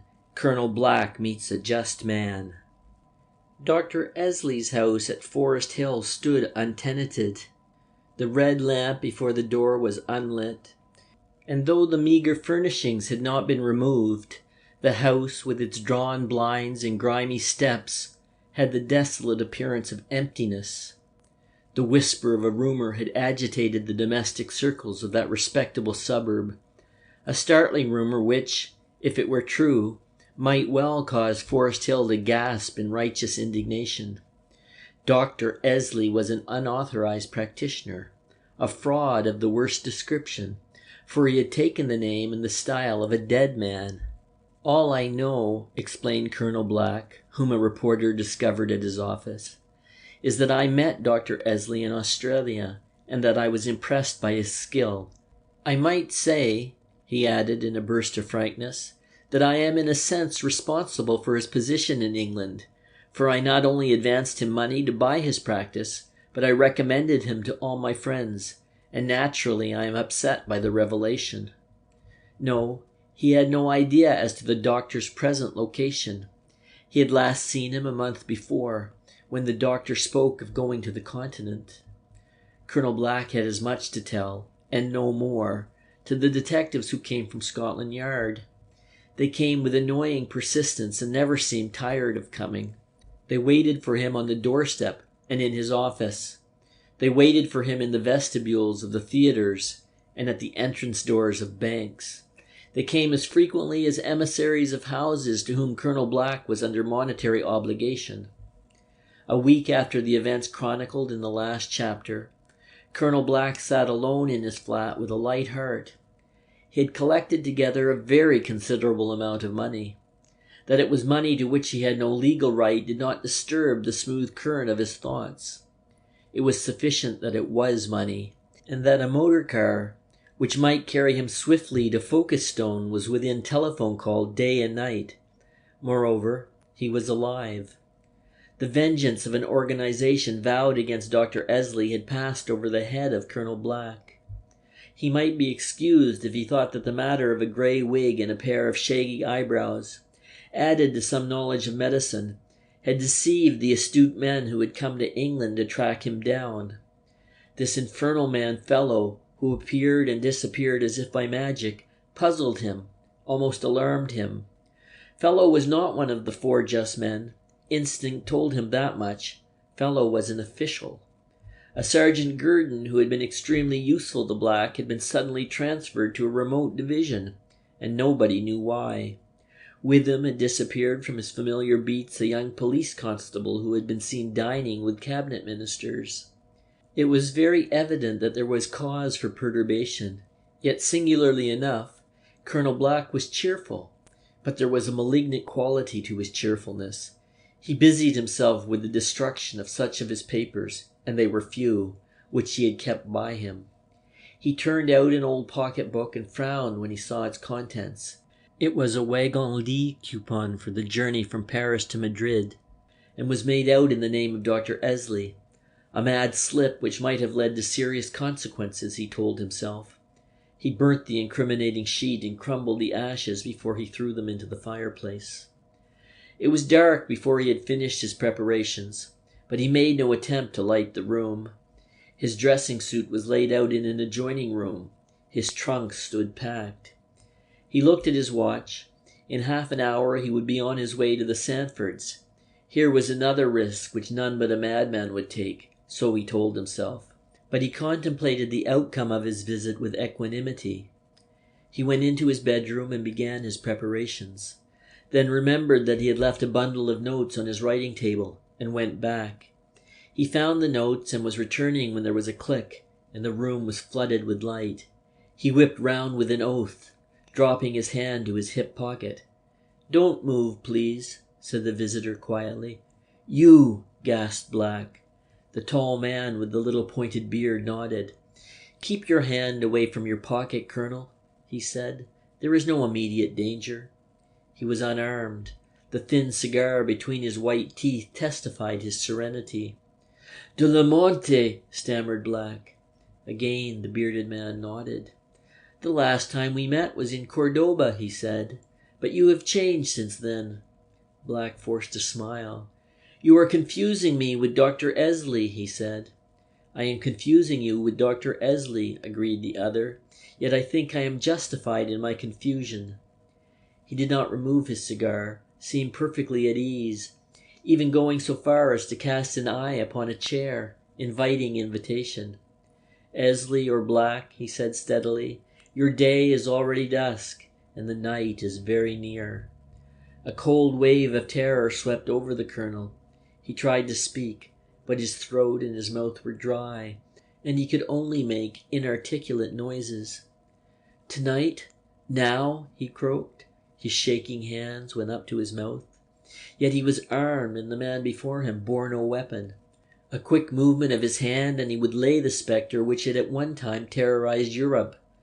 He did not doubt that he was face to face with one of the dreaded four, and he found himself endeavoring to memorize the face of the man before him for future use. Yet he did not touch the pistol which lay snug in his hip pocket. He was hypnotized, paralyzed by the cool confidence of the other. All that he knew was that he wanted the relief which could only come if this calm man were to go. He felt horribly trapped, saw no way of escape in the presence of this force. The other divined what was going on in Black's mind. "I have only one piece of advice to offer you," he said, "and that is this. Keep away from the Sandfords' dinner." "Why? Why?" stammered Black. The other walked to the fireplace and flicked the ash of his cigar into the grate. "Because," he said, without turning round, "at the Sandford dinner you come within the jurisdiction of the 4 just men, who, as you may know, are a protecting force. Elsewhere—" "Yes, elsewhere?" "You come within the jurisdiction of the law, Colonel Black, for at this present moment an energetic young assistant commissioner of police is applying for a warrant for your arrest on the charge of murder." With a little nod, Manfred turned his back and walked leisurely towards the door. "Stop!" The words were hissed. Black, revolver in hand, was livid with rage and fear. Manfred laughed quietly. He did not check his walk, but looked backward over his shoulder. "Let the cobbler stick to his last," he quoted.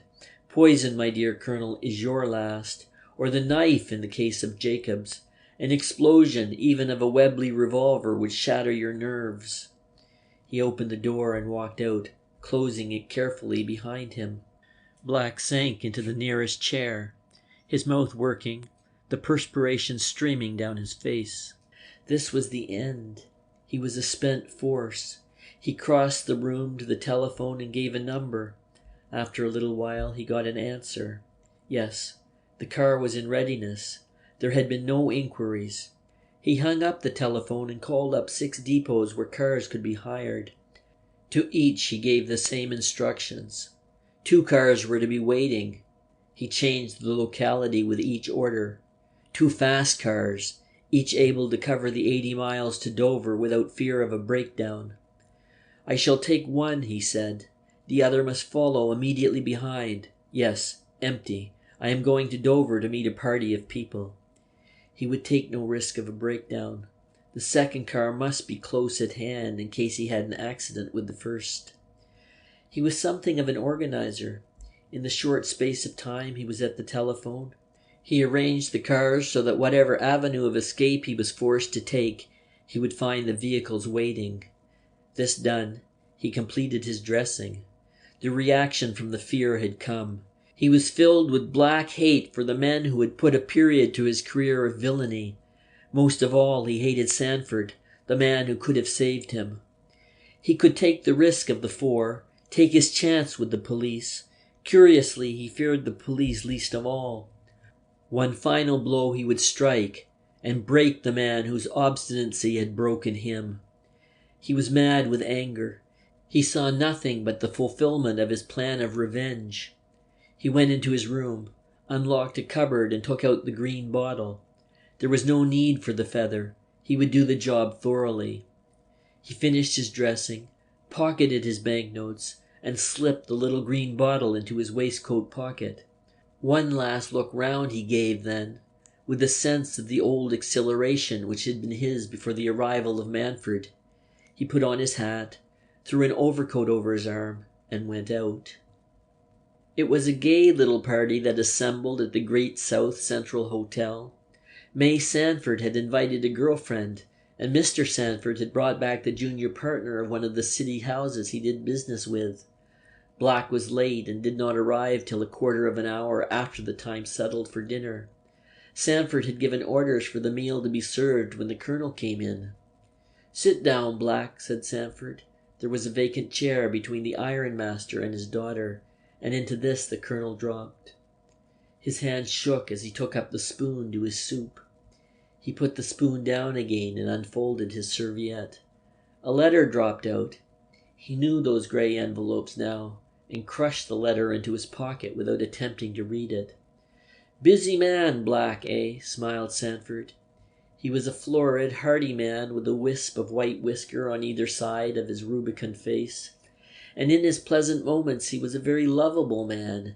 "You ought to be grateful I did not agree to the amalgamations. You would have been worked to death." "Yes," said the colonel shortly. He stuck out his jaw, a trick he had when he was perturbed. "In a way," bantered the elder man. "You're an admirable chap. If you were a little more reasonable, you would be more successful." "Wouldn't you call me successful?" Sanford pouted thoughtfully. "Yes and no," he said. "You are not altogether successful. You see, you have achieved what you would call success too easily." Colonel Black did not pursue the subject, nor did he encourage the other to go any further. He needed opportunity. For a time he had to sit patiently, joining in with such scraps of speech as he could muster the conversation that rippled about him. At his left hand were the girl's wine glasses. She refused the lighter wines and drew forth a laughing protest from her father. "Dearie, on your birthday you must sip some champagne." "Champagne, then," she said gaily. She was happy for many reasons, but principally because, well, just because. That was the opportunity. Absent-mindedly he drew her glass nearer, then he found the bottle in his pocket. With one hand he removed the cork and spilt half the contents of the vial onto his serviette. He recorked the bottle and slipped it into his pocket. He took the glass onto his lap.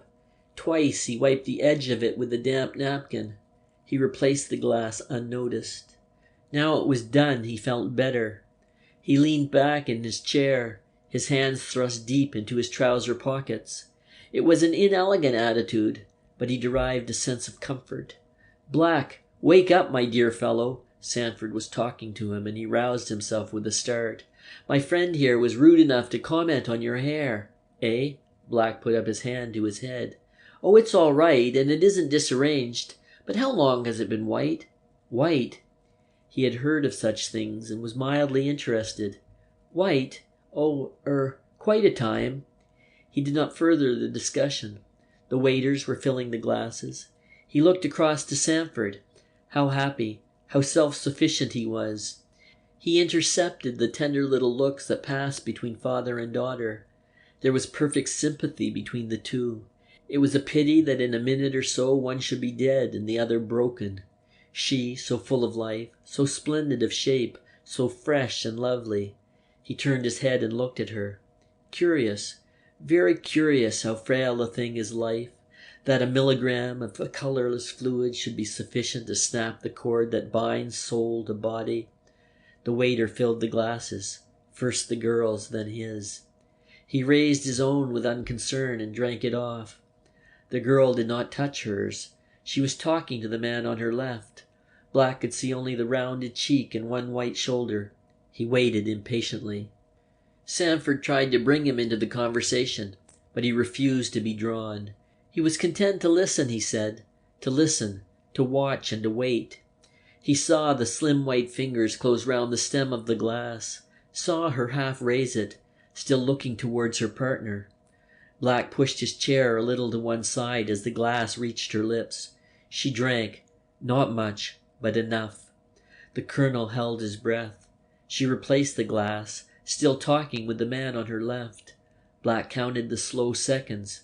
He counted 60, 100, oblivious to the fact that Sandford was talking to him. The drug had failed.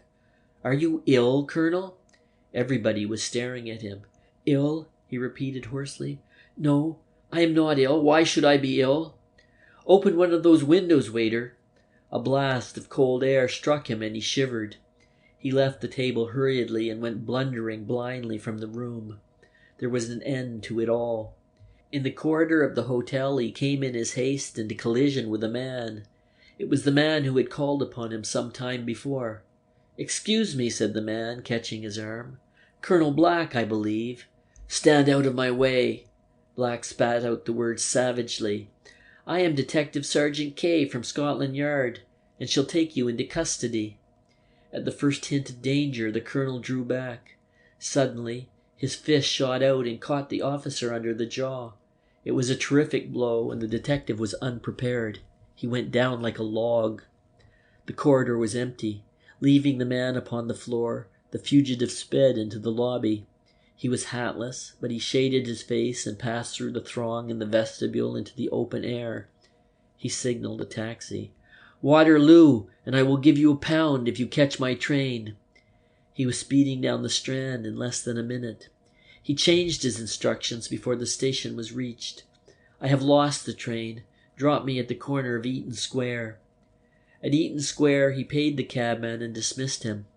With little difficulty he found 2 closed cars that waited. "I am Colonel Black," he said, and the first chauffeur touched his cap. "Take the straightest road to Southampton and let the second man follow behind." The car had not gone far before he changed his mind. "Go first to the Junior Turf Club in Pall Mall," he said. Arrived at the club, he beckoned the porter. "Tell Sir Isaac Tramber that he is wanted at once," he directed. Ikey was in the club. It was a chance shot of the colonel's, but it bagged his man. "Get your coat and hat," said Black hurriedly to the flustered baronet. "But—" "No buts," snarled the other savagely. "Get your coat and hat, unless you want to be hauled out of your club to the nearest police station." Reluctantly, Ikey went back to the club and returned in a few seconds, struggling into his greatcoat. "Now what the devil is this all about?" he demanded peevishly. Then, as the light of a street lamp caught the colonel's uncovered head, he gasped. "Good Lord! Your hair has gone white. You look just like that fellow Essley." End of chapter 16.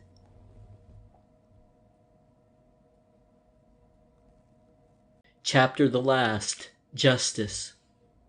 "Where are we going?" asked Sir Isaac faintly. "We are going to Southampton," growled Black in his ear. "We shall find some friends there." He grinned in the darkness. Then, leaning forward, he gave instructions in a low tone to the chauffeur.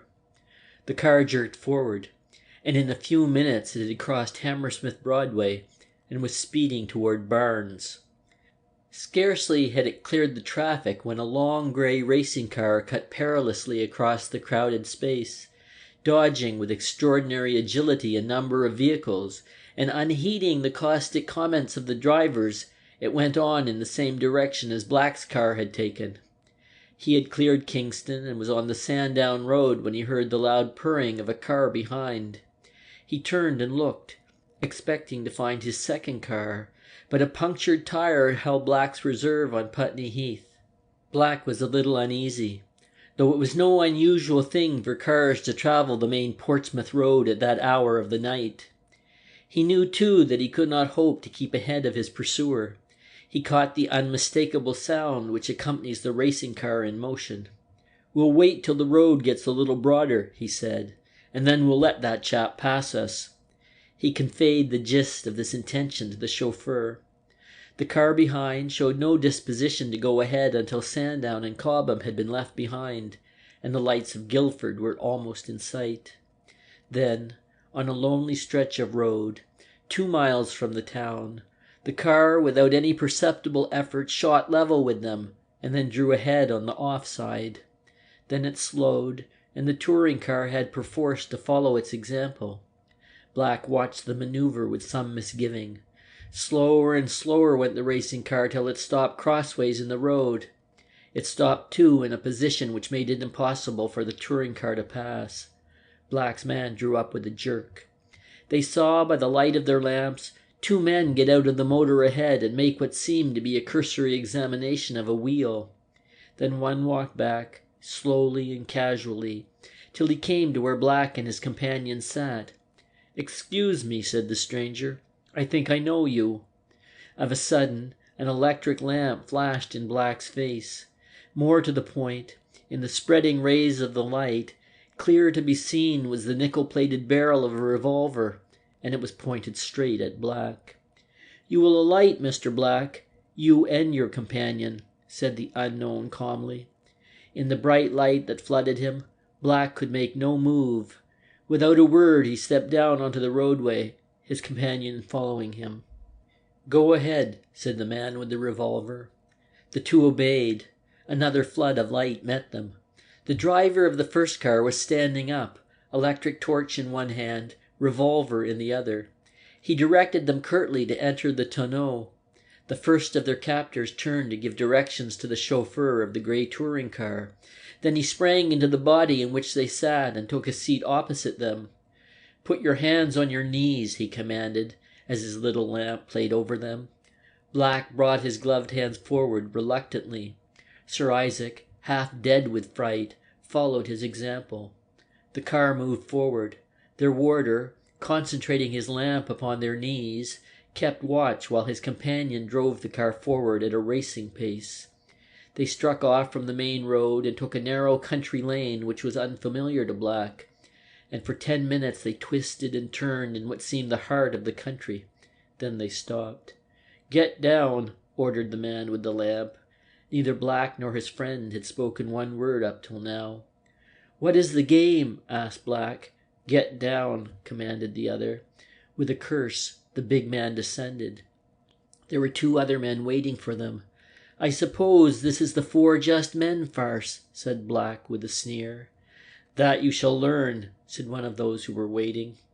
They were conducted by a long, rough path through a field, through a little copse, until ahead of them in the night loomed a small building.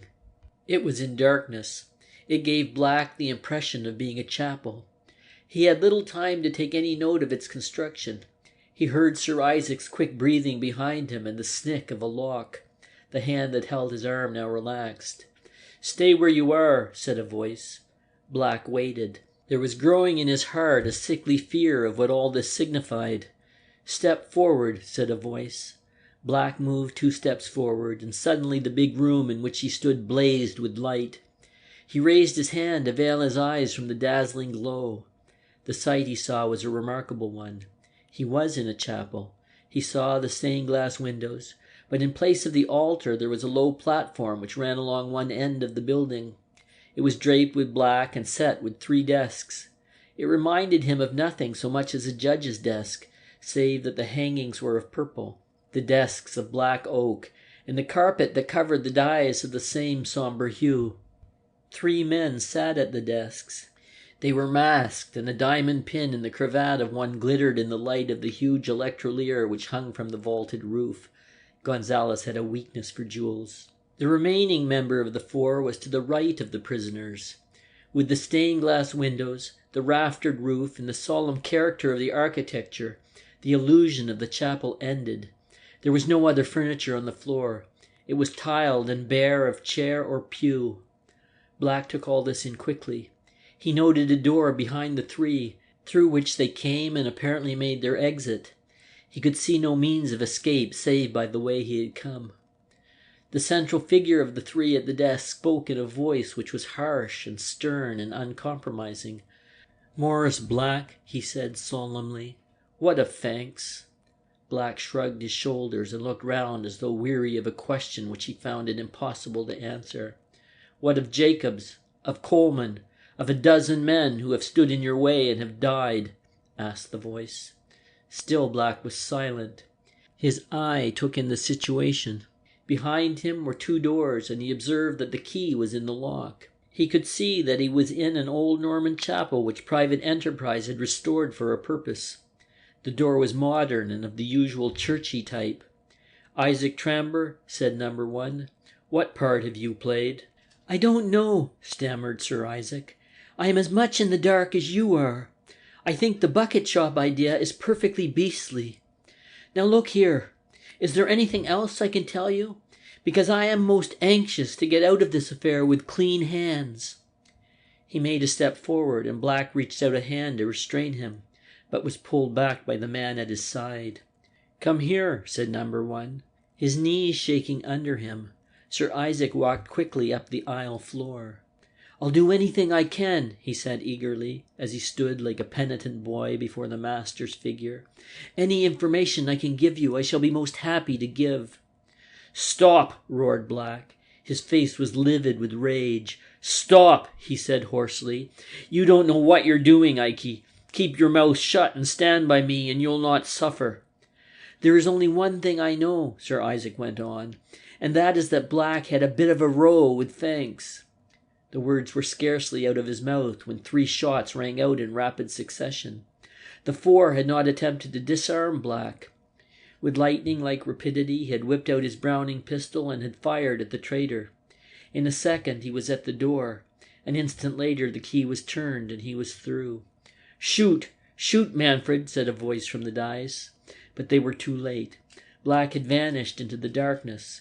As the 2 men sprang after him, they stood for a moment silhouetted against the light from the chapel within. Crack! Crack! A nickel bullet struck the stone supports of the doorway and covered them with fine dust and splinters of stone. "Put the lights out and follow," said Manfred quickly. He was too late, for Black had a start, and the fear and hatred in him lent him unsuspected speed. The brute instinct in him led him across the field unerringly. He reached the tiny road, turned to the left, and found the grey racing car waiting, unattended. He sprang to the crank and turned it. He was in the driver's seat in an instant. He had to take risks. There might be ditches on either side of the road, but he turned the wheel over till it almost locked and brought his foot down over the pedal. The car jumped forward, lurched to the side, recovered itself, and went bumping and crashing along the road. "It's no good," said Manfred. He saw the tail lights of the car disappearing. "Let's go back." He had slipped off his mask.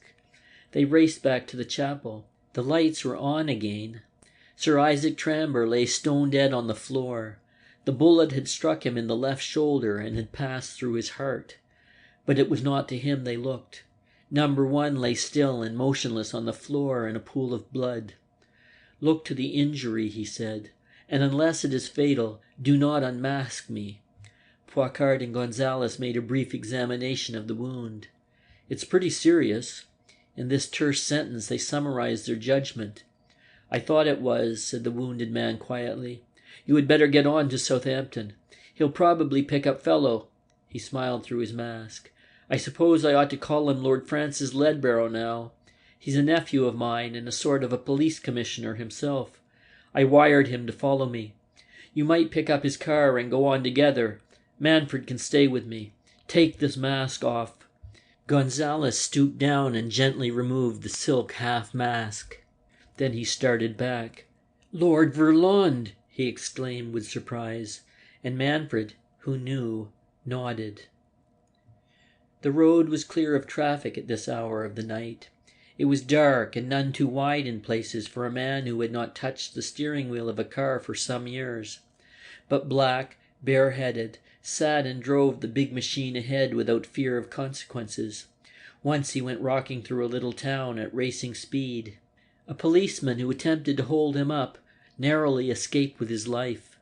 Black reached open road again with no injury save a shattered mudguard that had caught a lamppost on a sharp turn. He went through Winchester at top speed. Again there was an attempt to stop him. 2 big wagons had been drawn up in the main street, but he saw them in time and took a side turning and cleared town again, more by good luck than otherwise. He knew now that his flight was known to the police. He must change his plans. He admitted to himself that he had few plans to change. He had arranged to leave England by one of 2 ports, Dover or Southampton. He had hoped to reach the Havre boat without attracting attention, but that was now out of the question. The boats would be watched, and he had no disguise which would help him. 8 miles south of Winchester he overtook another car and passed it before he realized that this must be the second car he had hired. With the realization came 2 reports. The front tires of his car had punctured. His foot pressed on the brake and he slowed the car to a standstill. Here was luck, to come to grief at the very spot where his relief was at hand. He jumped out of the car and stood revealed in the glare of the lamps of the oncoming car, his arms outstretched. The car drew up within a few feet of him. "Take me on to Southampton. I have broken down," he said, and the chauffeur said something unintelligible. Black opened the door of the car and stepped in. The door slammed behind him before he was aware that there were other occupants. "Who?" he began. Then 2 hands seized him. Something cold and hard snapped on his wrists, and a familiar voice said, "I am Lord Francis Ledborough, an assistant commissioner of police, and I shall take you into custody on a charge of wilful murder." "Ledborough," repeated Black dully. "You know me best as Constable Fellow," said the voice. Black was hanged at Pentonville Jail on the 27th of March, 19 and Lord Francis Ledborough, sitting by the side of an invalid uncle's bed, read such meagre descriptions as were given to the press. "Did you know him, sir?" he asked. The old Earl turned fretfully. "Know him?" he snarled. "Of course I knew him. He is the only friend of mine that has ever been hanged." "Where did you meet him?" persisted a skeptical AC of police. "I never met him," said the old man grimly. "He met me." And he made a little grimace, for the wound in his shoulder was still painful. The end. End of chapter the last. End of The Just Men of Cordova by Edgar Wallace.